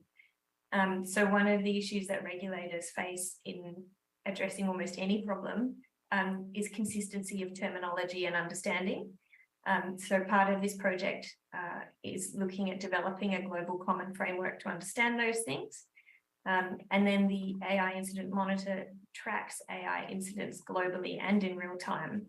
So it's designed to build an evidence base to inform incident definition and reporting, and particularly to assist regulators with developing AI risk assessments, doing foresight work, and making regulatory choices. So the Incident Monitor collected hundreds of news articles manually, which was then used to illustrate trends and to help train the automated system. And you can see on that slide there where the project is up to. They're using natural language processing with that model, and now they're getting into the space of categorizing the incidents, looking at affected industry and stakeholders. And it's also going to be quite useful, the product safety project that we're doing, looking at potential health and mental health risks from AI and new technology. We'll also be looking at including a product safety angle to the incident monitoring tool as well for AI. So I realize that's been fairly quick, but they're the projects that we're doing at the moment, and the work that our members are doing, looking at AI to assist regulators. There's also the OECD AI Policy Observatory that I just wanted to share with everyone, which aims for policies, data and analysis for trustworthy artificial intelligence. The Policy Observatory combines resources from across the OECD and its partners from a large range of stakeholder groups. It facilitates dialogue and provides multidisciplinary evidence-based policy analysis and data on AI's areas of impact. So the OECD AI Policy Observatory website is very large. There's a lot of really helpful information on there. We've got articles from stakeholders as well as reports from the OECD. So chances are, if you're working in the AI space, you will find useful information there. I've also just included a link to the consumer policy page. And then we've also got the OECD AI principles to promote use of AI that's innovative, trustworthy, respects human rights and democratic values. So there's a snippet of the information there, but we are setting up policies that we think will assist members for AI more generally, as well as in specific spaces like empowering consumers that we've been talking about today. So that's all from me. Thanks for the opportunity to have a chat with you all about our work. Thank you, Melanie. As a current enforcer, I totally share this idea that it's about efficiency, it's about enhancing us, but yet at the first stage of the investigation, where we are working more on detection of the violations, but later on, definitely we need to preserve all the rights to defend by the traders. So it's helping us a lot, but especially in the first phase of our work. So now I would like to turn to Angelo and check what are the newest tools in the possession of the European Commission with the e-lab established in DG Just. Angelo, the floor is yours.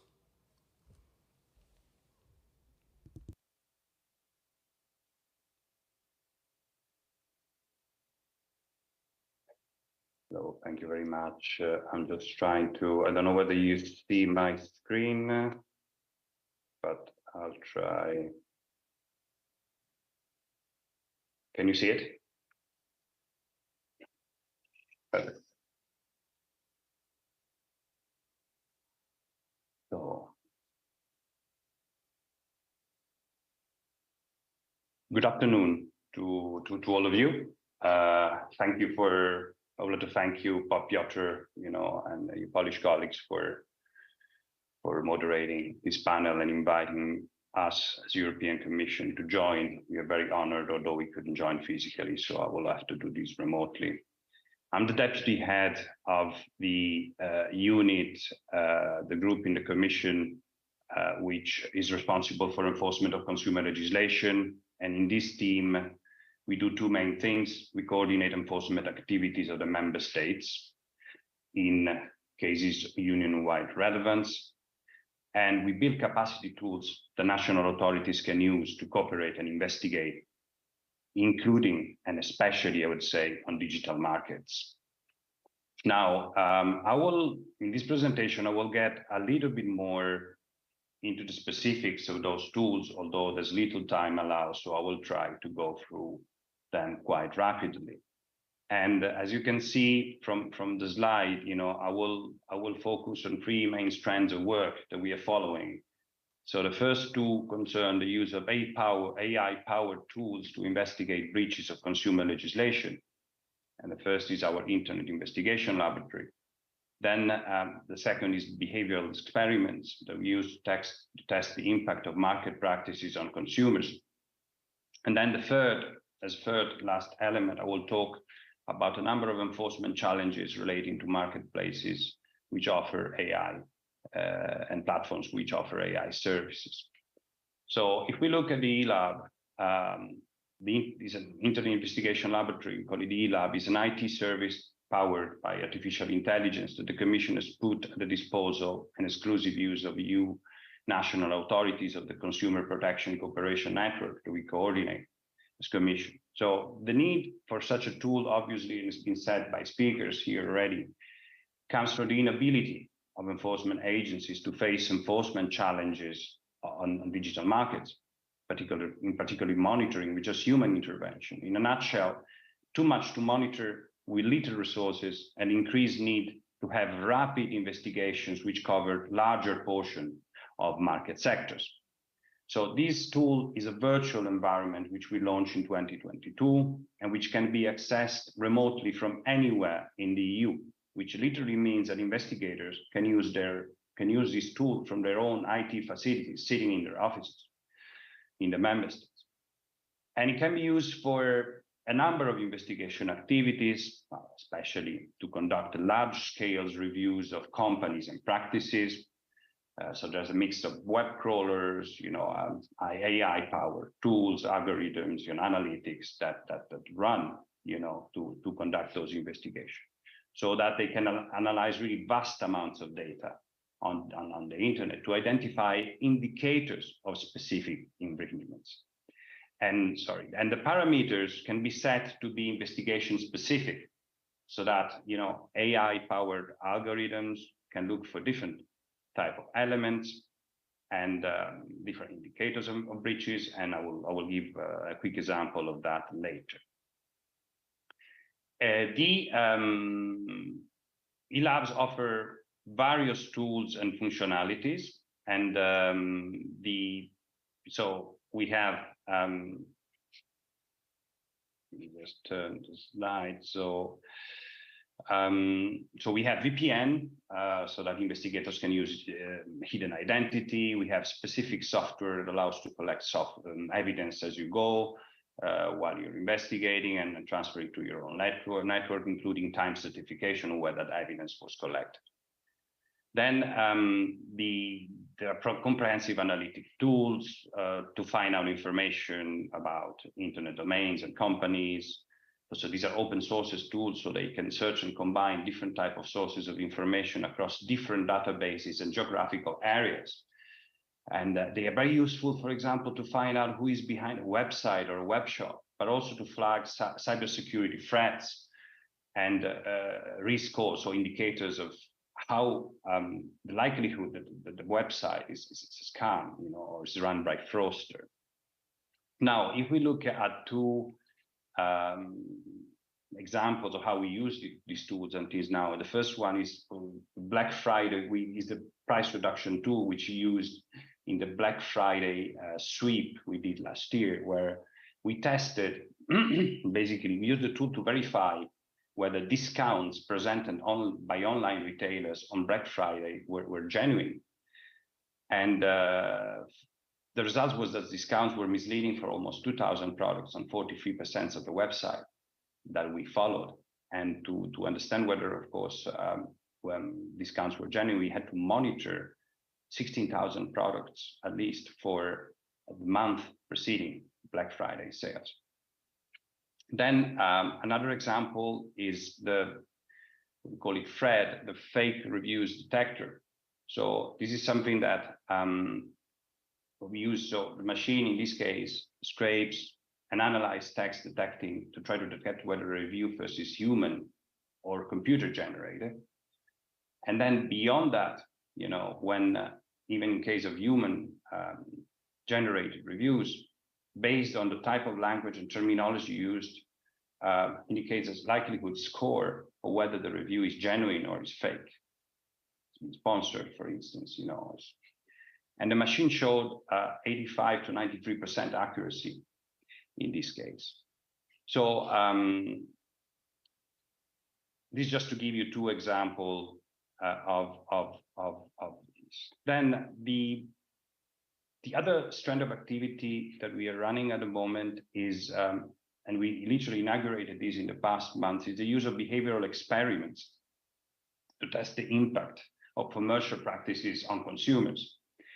And this both to, we do this in the context of coordinated enforcement action of the CPC network that we coordinate against major business players to test whether the commitments proposed by these companies to remedy specific problems are actually going to solve the problem.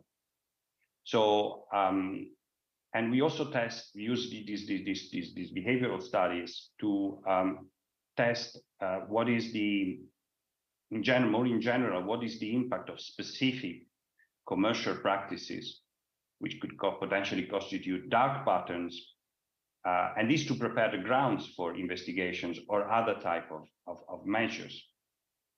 So the first, I would say, strand of work in this area, we use, for example, to test the labeling of commercial content in the videos broadcasted by a very well-known platform. So whether the indication, and in the sort of the qualification of commercial context is good enough, is prominent enough for consumers to understand it. And that's very important, I would say, in the type of platform tools that we are confronted every day on the internet. And the second one, so we tested, for example, to see what is the impact of cookies and choices related to targeted advertising. Okay, what is interesting in these experiments is that they are calibrated based on the needs of each specific case, and we use large sample groups to produce credible, reliable scientific results, so higher chance to identify significant statistical differences. And we use also AI-powered tools to do this, including analytics, but also eye tracking technology connected to analytics. And that we did, for example, to test the impact of advertising on children and minors, and we tested them in lab. Now, the last thing I wanted to address here rapidly. It's an area which is drawing a lot of attention, which is mentioned also by previous speakers, at enforcement level, not only in the EU, but also in other jurisdictions, and is the offering of AI-based services to consumers, such as AI-powered language models, recently developed on UNIM and recently becoming popular. And these models can generate, we all know these models, not by now, but they can generate human-like test responses to a given prompt. Such responses continue to improve based, on massive amount of text data from the internet, what is called reinforced learning from human feedback. And they are not offered only as standalone, but they'll be integrated in other services offered, like platforms like search engines and marketplaces. While these practices are being investigated in the EU and other jurisdictions, I cannot say much about this ongoing investigation. The attention, I can, however, flag a few elements where the attention of the stakeholders at the moment is focusing. So what are the issues? What are the problems? And, we see that one main area of problem is transparency of the business model.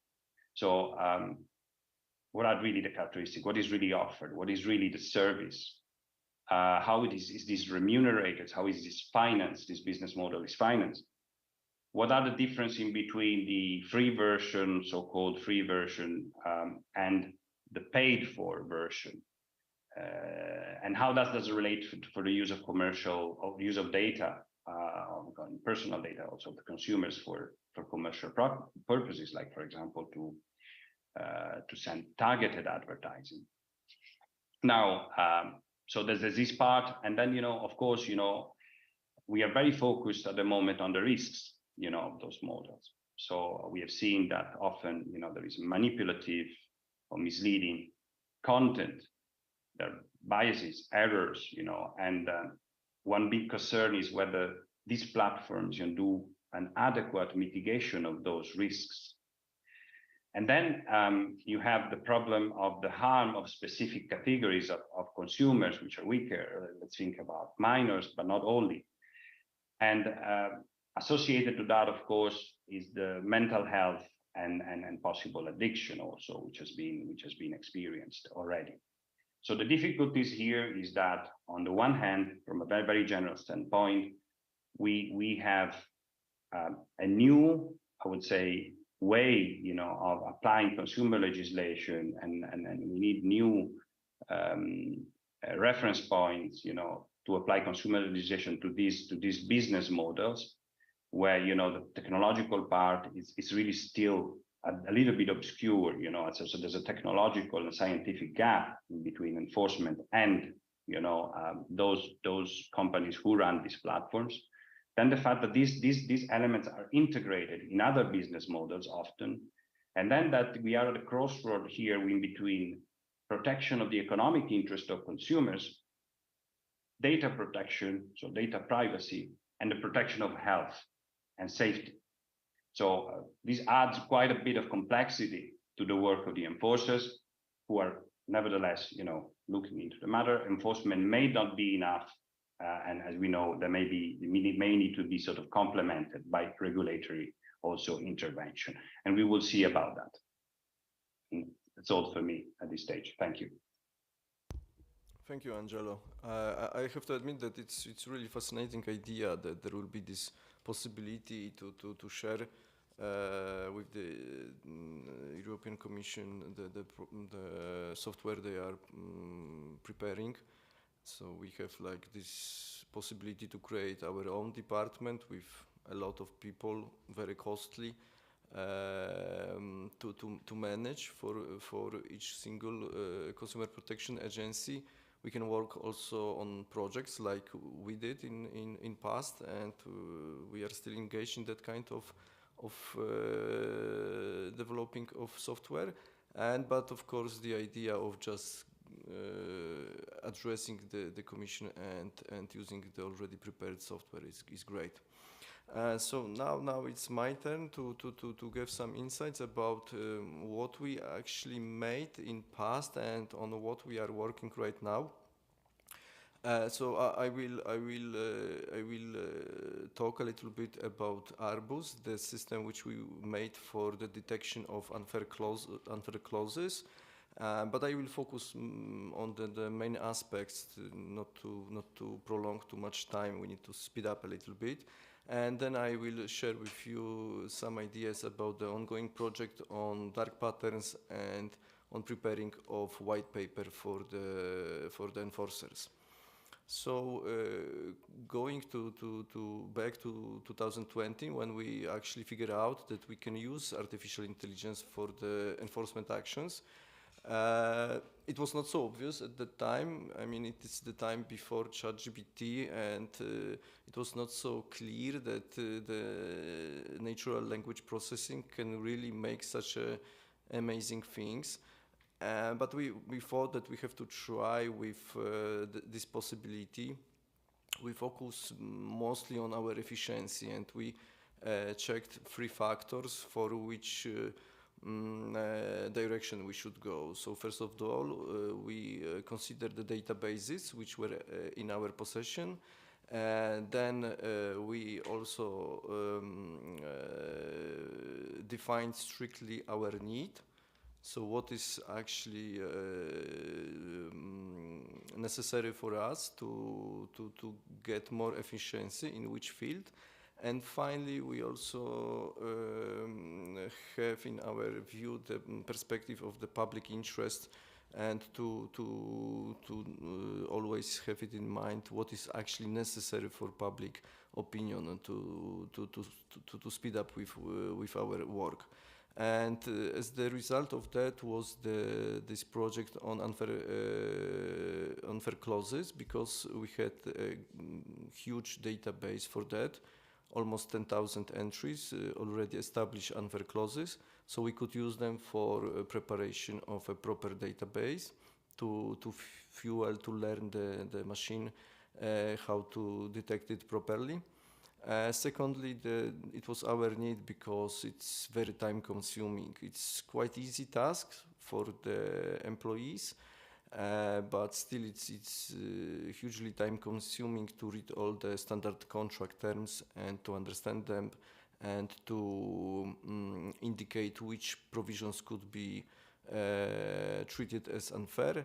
And finally, this is really huge public interest because we have to take care of all the standard contracts, and we try to eliminate as much as possible of unfairness from that contracts. And especially with fast-growing e-commerce market, it means that we have to adjust our enforcement actions and work closely with the sector. There's no other options like automatization of our actions for doing that. What about the challenges in the project? First of all, database. So like I said, we had a huge material for that, but still we had to use a lot of human work to structurize it. It's not so easy. You need to put it in the special format. You need to choose one and then prepare that in a special way to make computer to understand it. Then second problem which we faced at that time was the choosing of the vendor.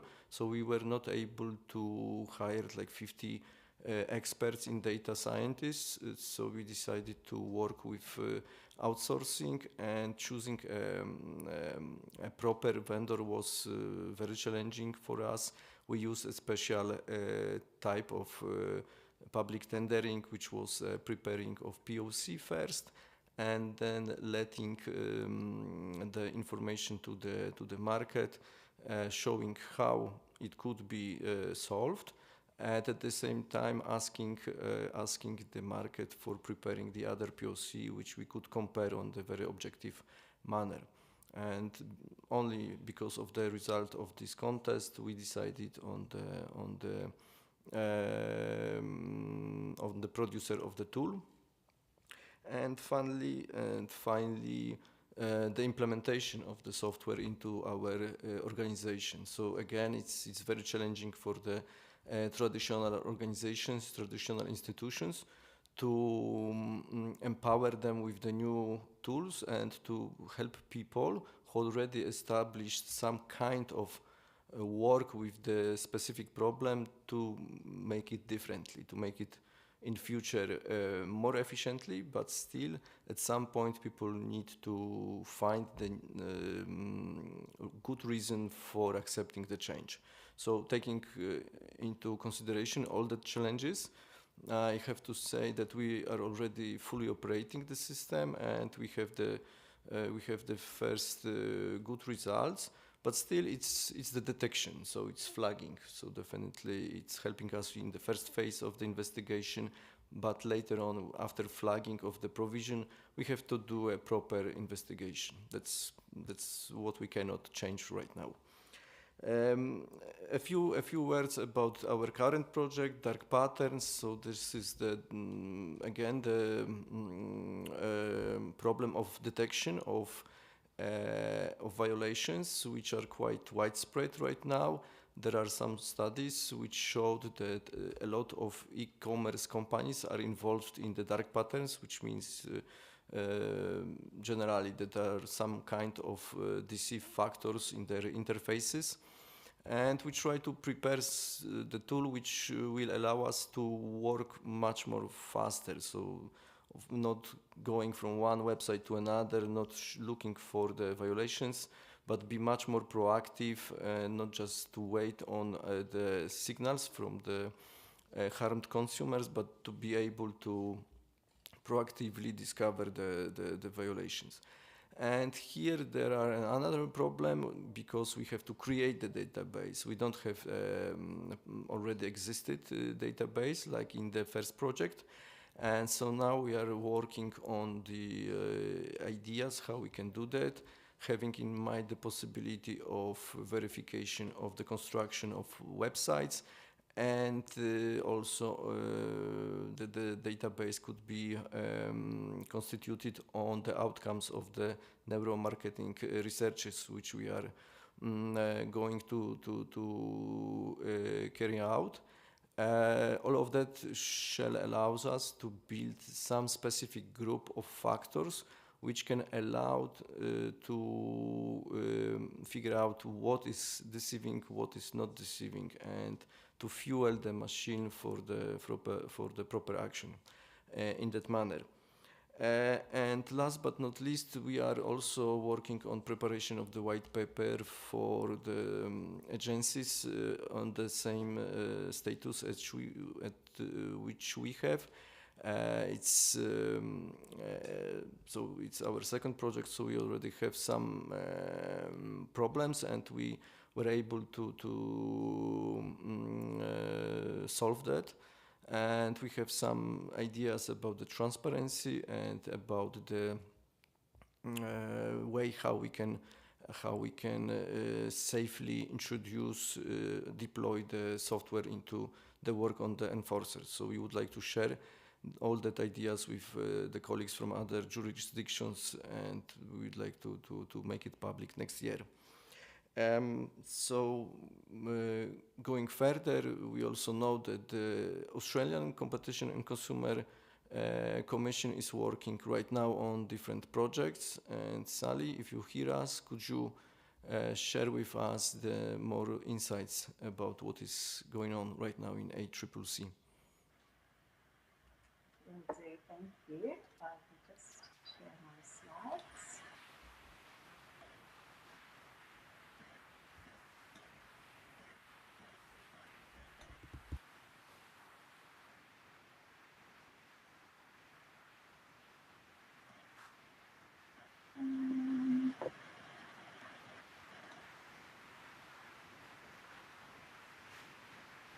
I'm not used to using Zoom, I'm afraid. So is someone able to maybe talk me through how to share my screen? Sorry.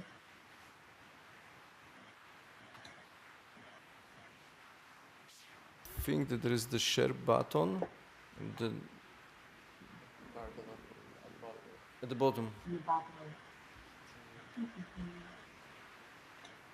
Oh, yes, thank you. I can see that, thank you. Right.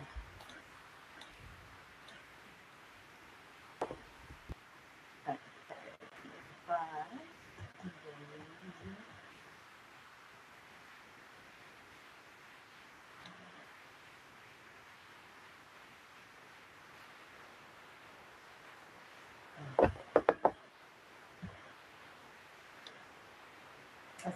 Oh, okay. I will present like this. I'm sorry, hopefully that is readable to everyone. Great. Okay, look, thank you so much for having me attend today. Thanks to IGF for hosting this meeting, and also to YourKick for arranging the panel today. I'm sorry I can't be in Kyoto, but I'm pleased to attend virtually. So my name is Sally. I'm Exec Director of Data Strategy at the Australian Competition and Consumer Commission. And today I'm going to be addressing the theme of AI as the source of empowerment from 3 different angles.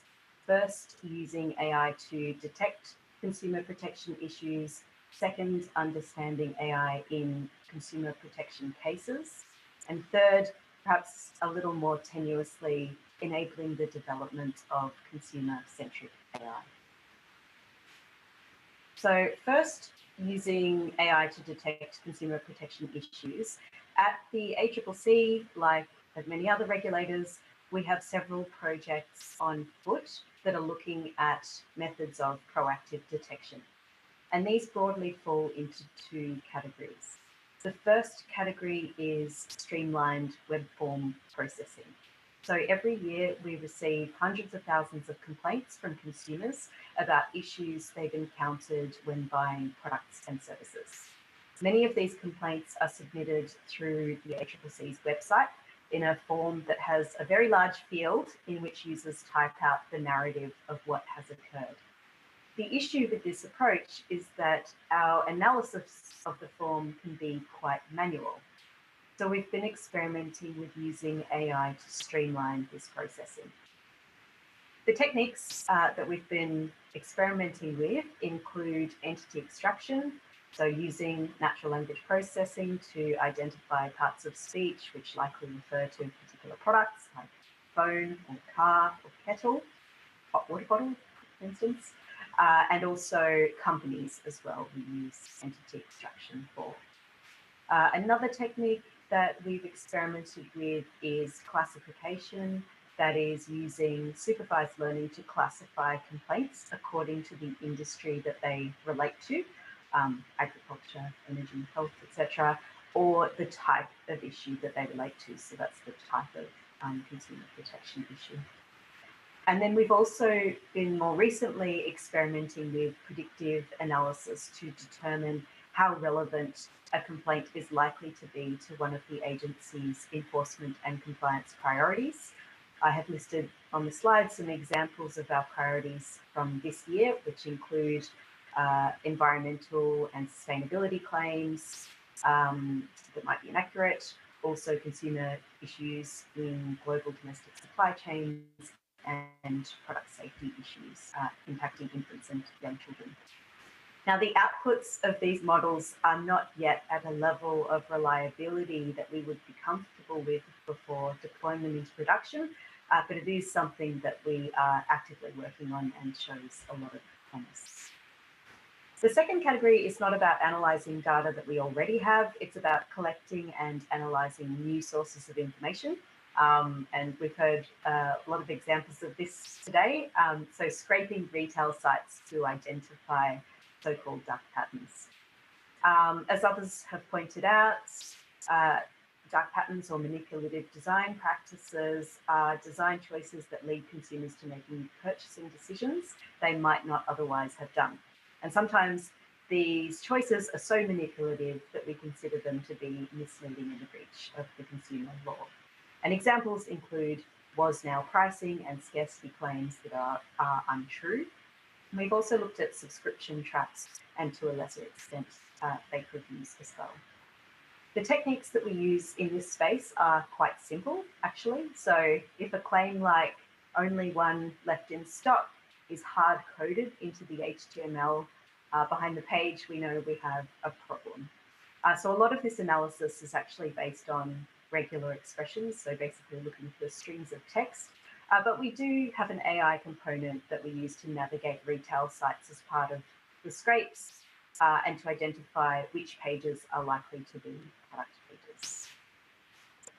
Turning to the second lens at looking at this question of empowering consumers with AI, I thought it might be useful to touch on some of our cases where we have obtained and analysed algorithms that were used by suppliers in their interactions with consumers. And this is a really important thing to be able to do from an enforcement perspective. As algorithms are increasingly, and here I'm slipping into using algorithms instead of AI, as Christine mentioned, AI is a bit of a misnomer. But as algorithms are increasingly used to implement decisions across the economy, regulators must be able to understand and explain what they're doing. So we've had a few cases and market inquiries where we've needed to do this, and I thought I'd explain a little bit more about what our approach is. And I'm going to speed up as well, given the time. So when we need to understand how an algorithm operates, we'll typically look at three types of information that we obtain using our statutory information gathering powers. So the first type of information is source code. That is the code that describes the rules that process the input into the output. And we've had a few cases where we have obtained source code from firms and worked through it line by line to determine how it operates. It's a very labor-intensive process, but it's proven valuable, if not critical, for a few of our cases. The second type of information we obtain sometimes in algorithm cases is input-output data, which is useful because it tells us how the algorithm operated in practice in relation to actual consumers. It helps us establish not just whether conduct occurred, but also what the harm was. So how many consumers were affected and to what extent. And then finally, the third type of information we obtain is business documentation, so emails and reports, etc. And this is useful because it tells us what the firm was trying to achieve. Often when firms tweak their algorithms, they'll run experiments on consumers, on their customer base, so-called A/B testing. And so obtaining documentation about those experiments can shed light on what was intended to be achieved.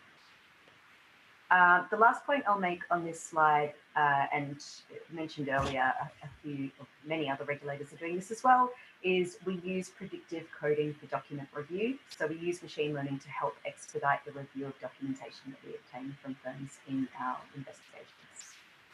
Okay, and very lastly, I thought I would briefly touch on a topic that's a little more future focused, which is the possible emergence of consumer-centric AI. So this is more about empowering consumers in the marketplace as opposed to empowering consumer protection regulators.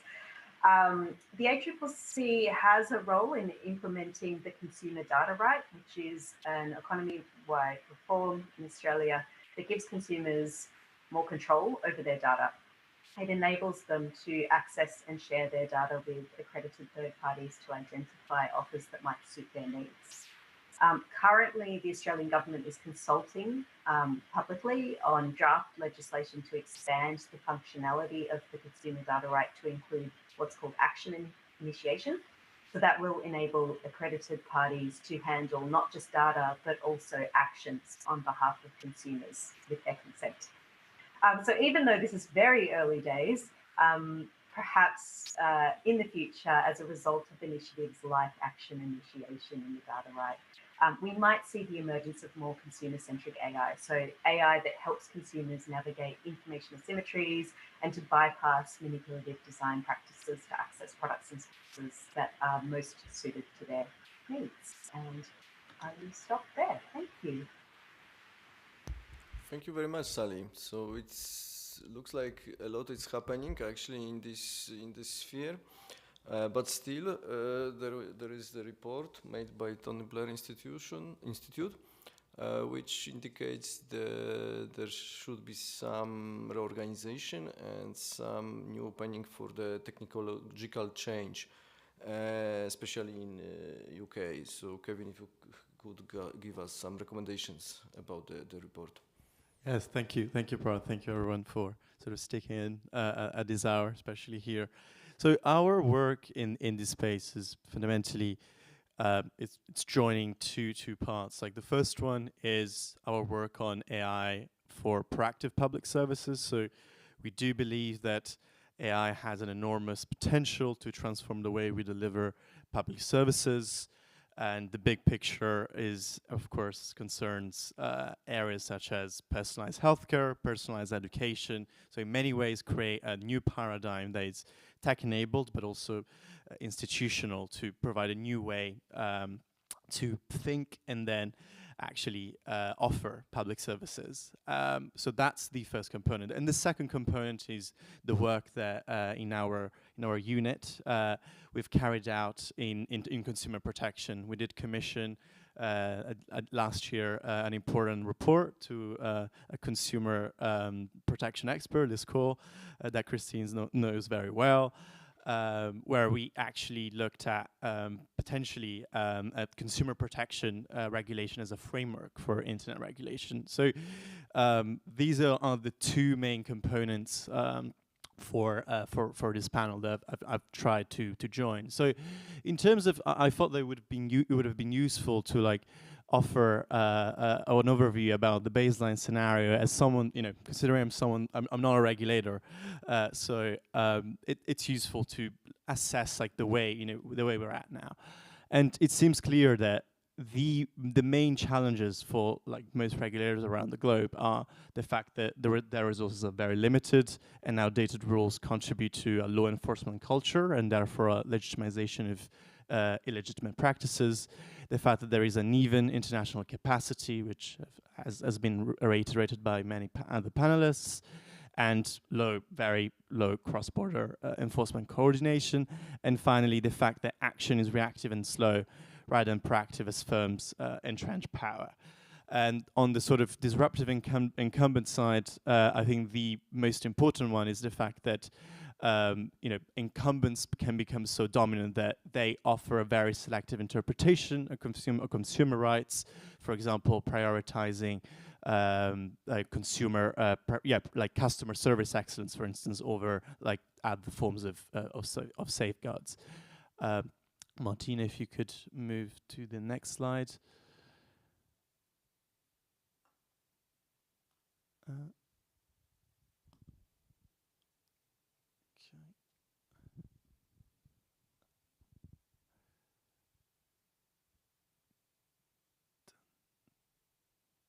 Okay, I can continue.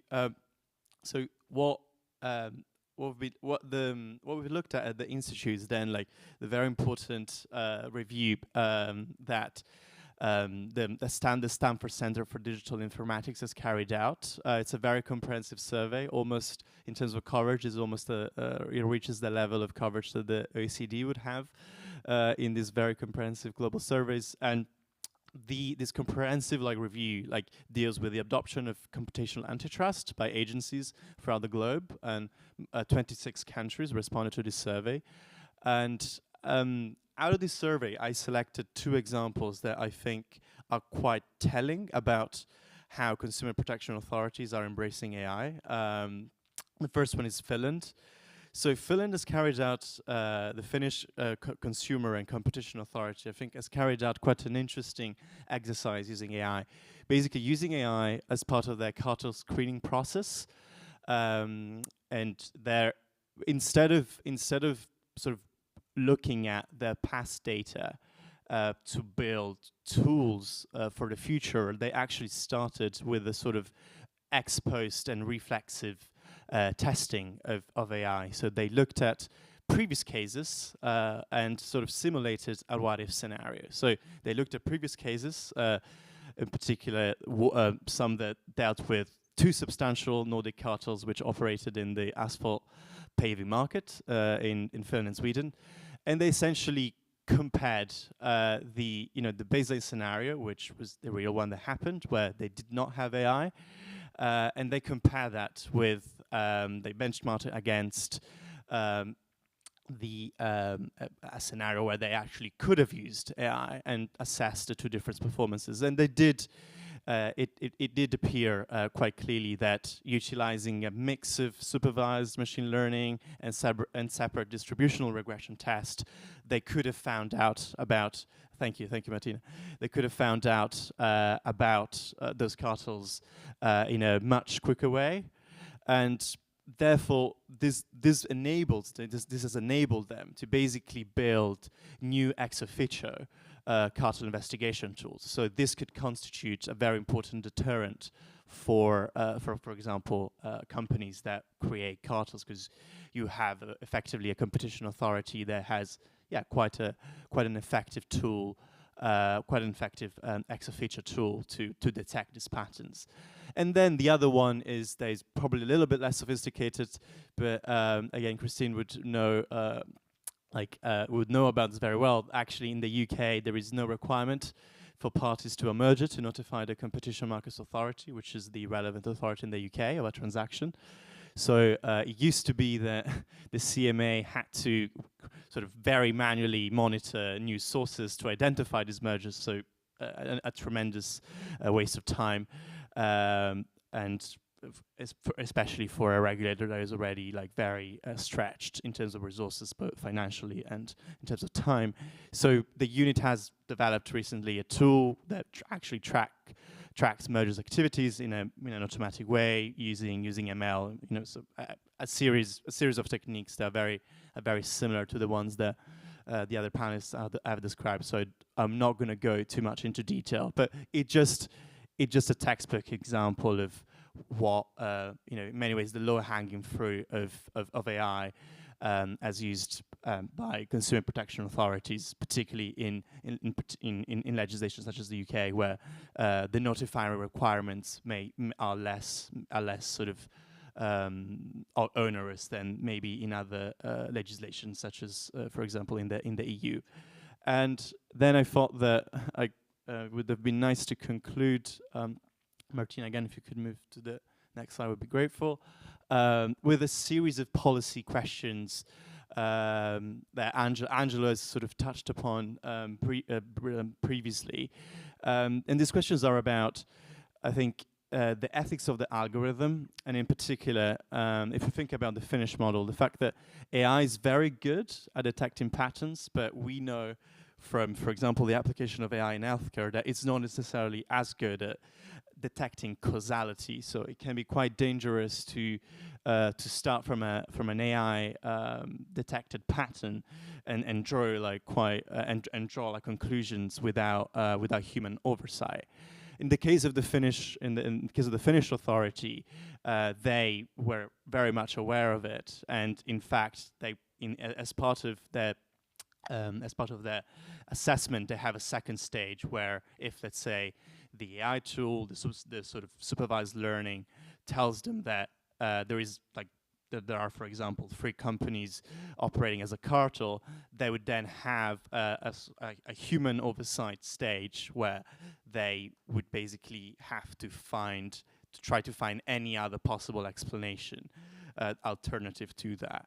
And this is very closely related in the EU to Article 14 of the AI Act, which is one of the most important articles and deals precisely with human oversight. So for most regulators, I imagine one of the most important challenges it's going to be to essentially draw this line, like where does the automation, where does the AI empowered sort of step begins and ends, and when does the human oversight begin, in what modes? And finally, one of like the last question is like the role that large language models can actually play. I did find it interesting that in the survey published by Stanford, out of 26 competition authorities, only one, the Greek one, explicitly mentioned an LLM powered tool that they're using. Now, I imagine that this is not the case. I'm sure like plenty of other consumer authorities have been using LLMs throughout the last year, but we're probably reluctant to say so for obvious reasons. But it seems likely at the same time that regulators by default are, risk adverse, and these large language models do pose like quite important risks, particularly in terms of privacy. For example, one of the competition authorities, it was trialing an AI-powered bot to deal with whistleblowing. So a case where, when you're building a tool like that, the privacy concerns are clearly very important. So I think the last question is, does the generative capacity of these models have actually anything significant to offer to consumer regulation, or other forms of AI, probably more like low-hanging fruit, are instead more suited for a regulatory environment? I think that's it. Thank you very much, Kevin. I just need to mention that definitely we are working on setting the line properly between the place where AI is working and the way where we are making the oversight. Very shortly, we are closing to the end of the session, but very shortly, I would like to ask each of the panelists the question about the future. 1 minute per each. Christine, can you start with you? Great, absolutely. So 1 minute, I'll use 3 keywords then. I think the future is a lot of homework on classification and normative work. Are we all talking about the same thing? What really is AI? What are the different strands? And trying to get the consumer lawyers and the users to actually understand what the technologists are really talking about. Collaboration is the next. I think there's real urgency in, and I'm really welcome what we heard today about ISFEN, really trying to gather and galvanize the consumer agencies, because project in common probably will be a better use of money and then able to yield better results. And my last keyword would be to be reactive and completely transform the way consumer law is enforced. If we can move from the stage we're at, where we use AI to simply detect, to a place where actually we can prevent the harm being done to consumer, then that would obviously be a fantastic advancement for the protection of consumers around the world. Thank you, Melanie. Thanks, Christine. Yeah, look, I think as businesses are always going to move quickly, where there's a chance for money to be made, they'll do it, and they're unrestricted in many ways compared to regulators who are often too slow to address the problem.